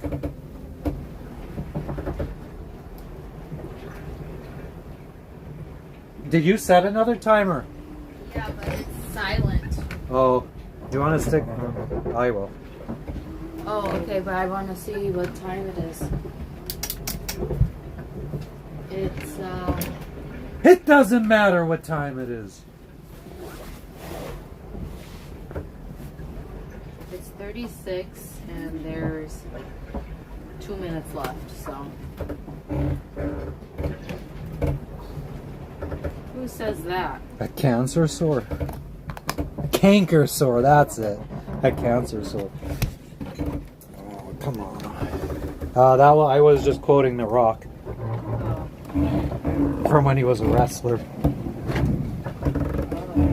Back in the... Well, I guess no, it was also... He started in the 90s as Rocky Maivia. That's when I watched wrestling. That's what I told the bitch. Okay. Push, lift, turn.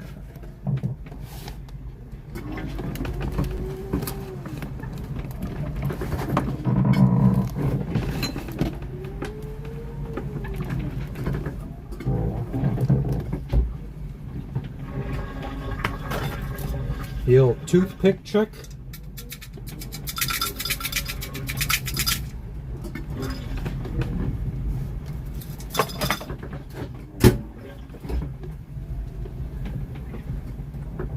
Oh, this isn't done yet. Oh, it actually came out clean-ish. I'll give it 2 minutes. Oh, that's how much time was left anyway. Well, now we gotta give it a new 2 minutes. 5:40. 144, 2 45s, 3 loaded clips, 4 crackers roll, 1 cracker drives, 500 bends, 6 reasons why this kid should die. We shooting every motherfucker outside. Who's that?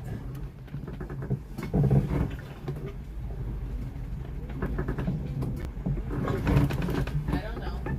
I know you don't know. I bet the chat don't either.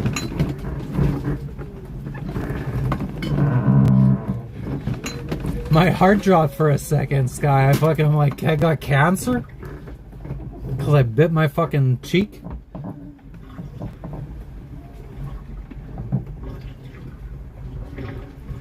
All the fucking illegal substances and everything that I've taken, and then I get taken out from biting my fucking cheek. Logan, be quiet. Logan.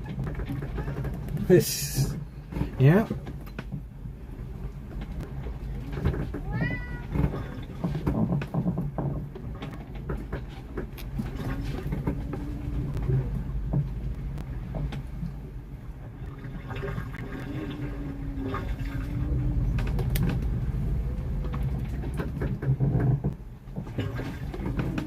Okay, 2 minutes. It's been 2 minutes? Yeah.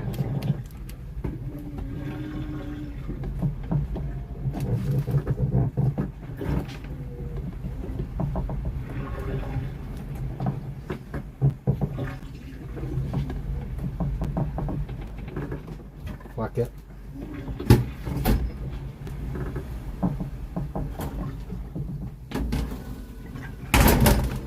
Oh yeah, I think it's done. Damn near motherfucking perfect too. Cake is done.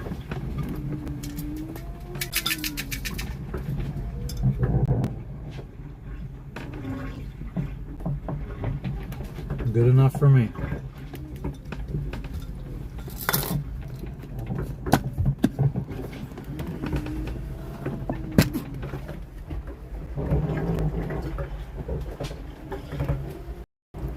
Here we go, YouTubes.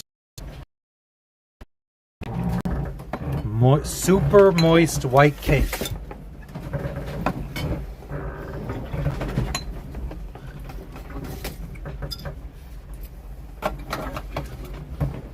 The smell has reminded me of something from my childhood. Maybe super moist white cake. I don't know if it's reminding me of like that confetti cake.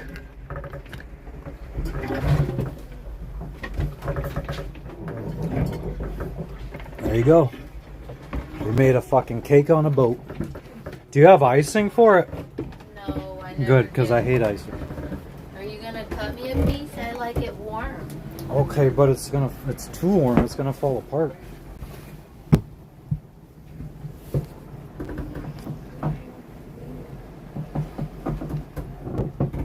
No, I didn't get icing. I do prefer icing, but I haven't bought icing on cake forever.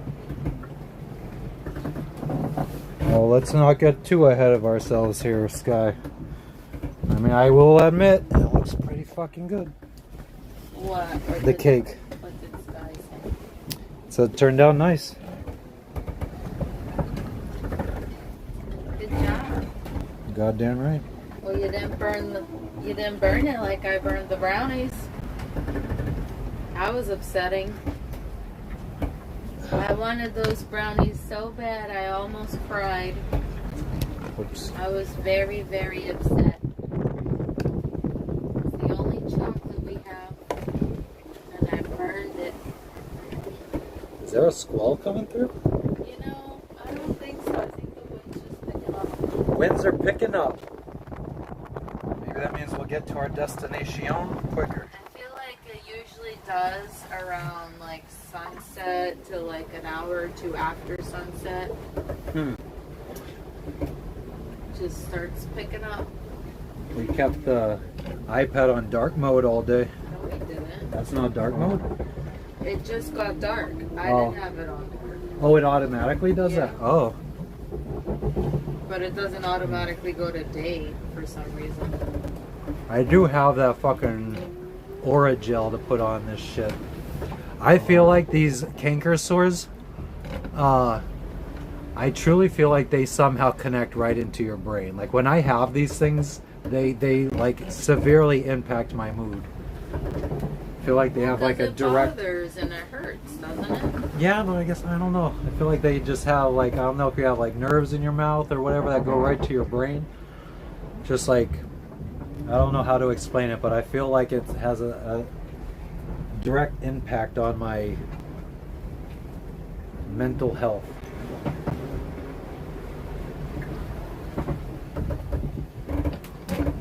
So what's up, everybody? We got 6 people, it says in here. Sky, if Jimmy's still there. Tom went to sleep. Frenchie might still be hanging out, maybe. And then who else is in here? Let us know who's in here. Where are you tuning in from? Oh, bit up to 2. Everyone's like, fuck this. I don't want to have to talk to him. I didn't sign up for that.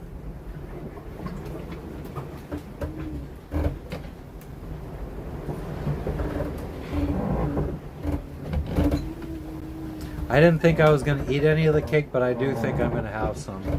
Yeah, why? It smells good. It smells good? You're hungry. Yeah, well, the good thing is that the steak was already cooked. The potatoes take 10-15 minutes tops. We're having canned veggies. Oh. Or unless you want there's pepper still. There's pepper and carrots. So you want to mix a pepper. Oh yeah, I've been seeing a seagull since this morning. Yeah, there's been a bird flying around. They're annoying. I don't even remember what I was talking about. What's annoying? That's the huh? Bird? No, he said that before the bird. Man, the fucking sails are flapping. There is a little fucking squall. See, that's the thing about these friggin' squalls. Like, most of the time they don't. It's not even like a squall that's like rolling from like east to west or north to south or south to north. It's like they just form above you. Like it truly like a lot of them. Like this thing didn't like. Did we have any gray cloud go over us recently? No, that we thing didn't. that thing just formed. And the other day we had rain, but it was like bright and sunny out. Like Yeah, but it sometimes was you get raining. those sun showers. Oh, the canker sweat. Yeah, yeah. I've always. I feel like well. Recently, they haven't been like I haven't been getting them as often, probably for the last 2 or 3 years. But I feel like I used to get them like once a month, maybe once every 2 months. I don't know how you get them so often. I feel like it was like I don't know if it was like all the hot sauce that I used to eat, like acidic stuff. Yeah. I don't know. think I Listerine them, yeah. I did hydrogen peroxide yesterday, and it made it friggin' like it eased the pain of them for a while. But I definitely do like the Oragel too.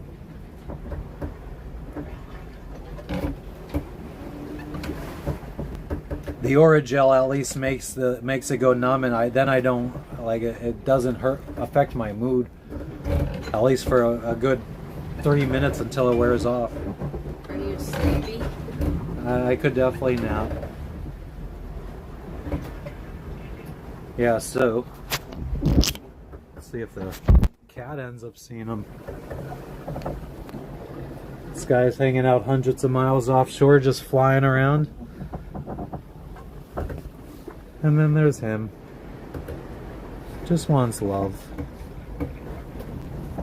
Just wants love.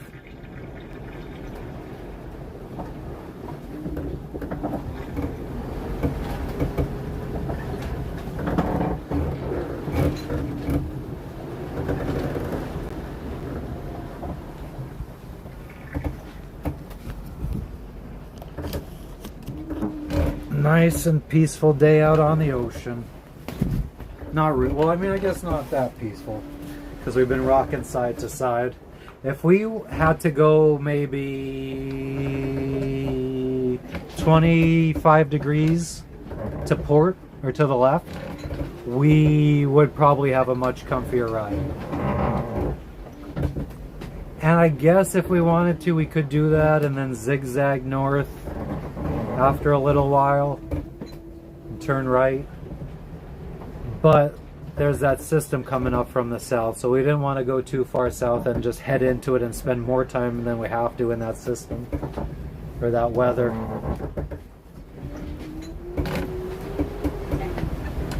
Is it cake done?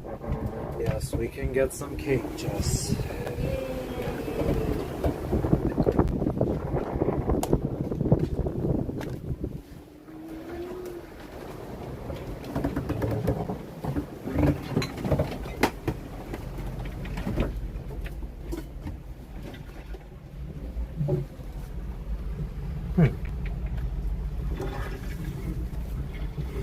Snickerdoodle cookie.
Let me turn the propane off.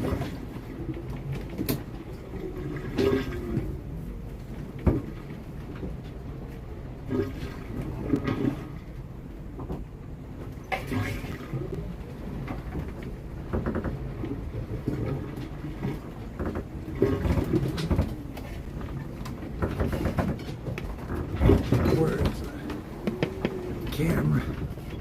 Look at that.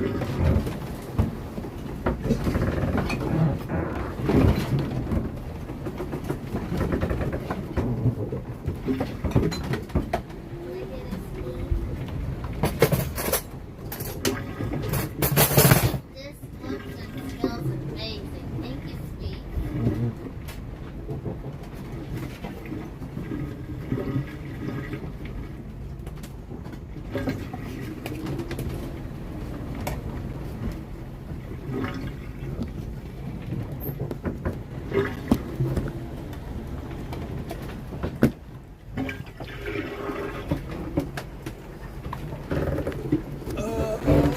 You need help?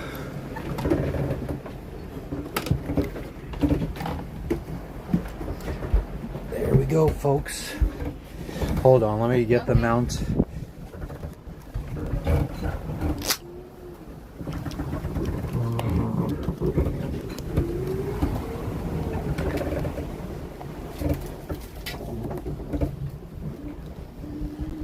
That'll be good enough. Alright, here we go. I'm a man of my word. We got 266 subscribers and I made cake. Woo! Thank you. Now we got 2 other challenges set forth. I don't remember what they are though. 350 subscribers. I will fish for a day. Even though I feel like we don't really have the space for a fish if we catch one. And if we hit 1,000 subscribers,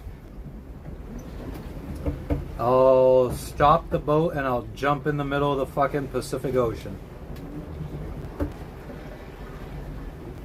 And hopefully there's no sharks or anything.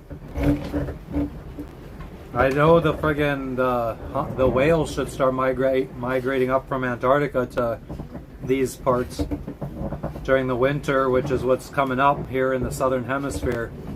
They come up towards the equator.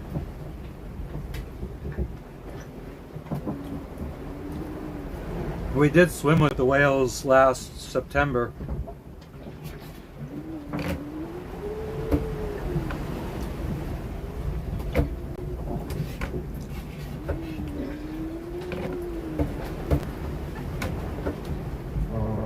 Hell yeah, we celebrating.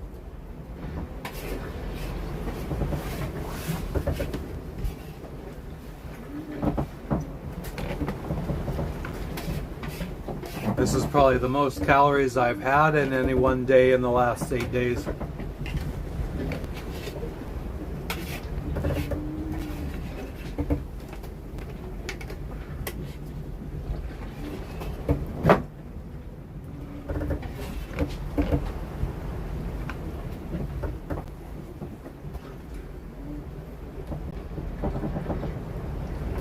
Why don't you sit back so you're not like in the. Well, it's every time that look. Now I'm in the sun. Okay. Anytime the sun. Now I'm in the sun. The sail keeps shifting.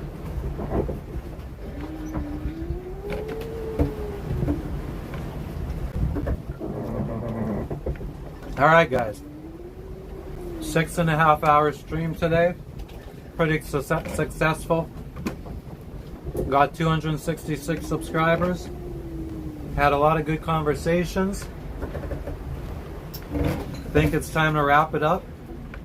Goodbye, And goodbye. I guess we'll see you guys. We'll probably try going live tomorrow as usual. And see how it goes. Thanks Have a for good night, tuning Sky. in. Yeah, thanks for tuning in. Thanks for the conversation. I appreciate it. hit that notification bell so you know when we are live. Because I'm experimenting now, so I try at least a little bit of different times each day to. Want me to do? No, I'm Okay. getting more. But yeah, all right, guys. Have a good one. Subscribe if you haven't already. Hit the notification bell, and we'll hopefully catch you guys tomorrow. Frenchie, I will see you tomorrow, and we will absolutely enjoy that. Well, hopefully. Hopefully this weather doesn't roll through and put a damper on our plans. But, well, I guess you guys will find out about that tomorrow. Have a good one, guys.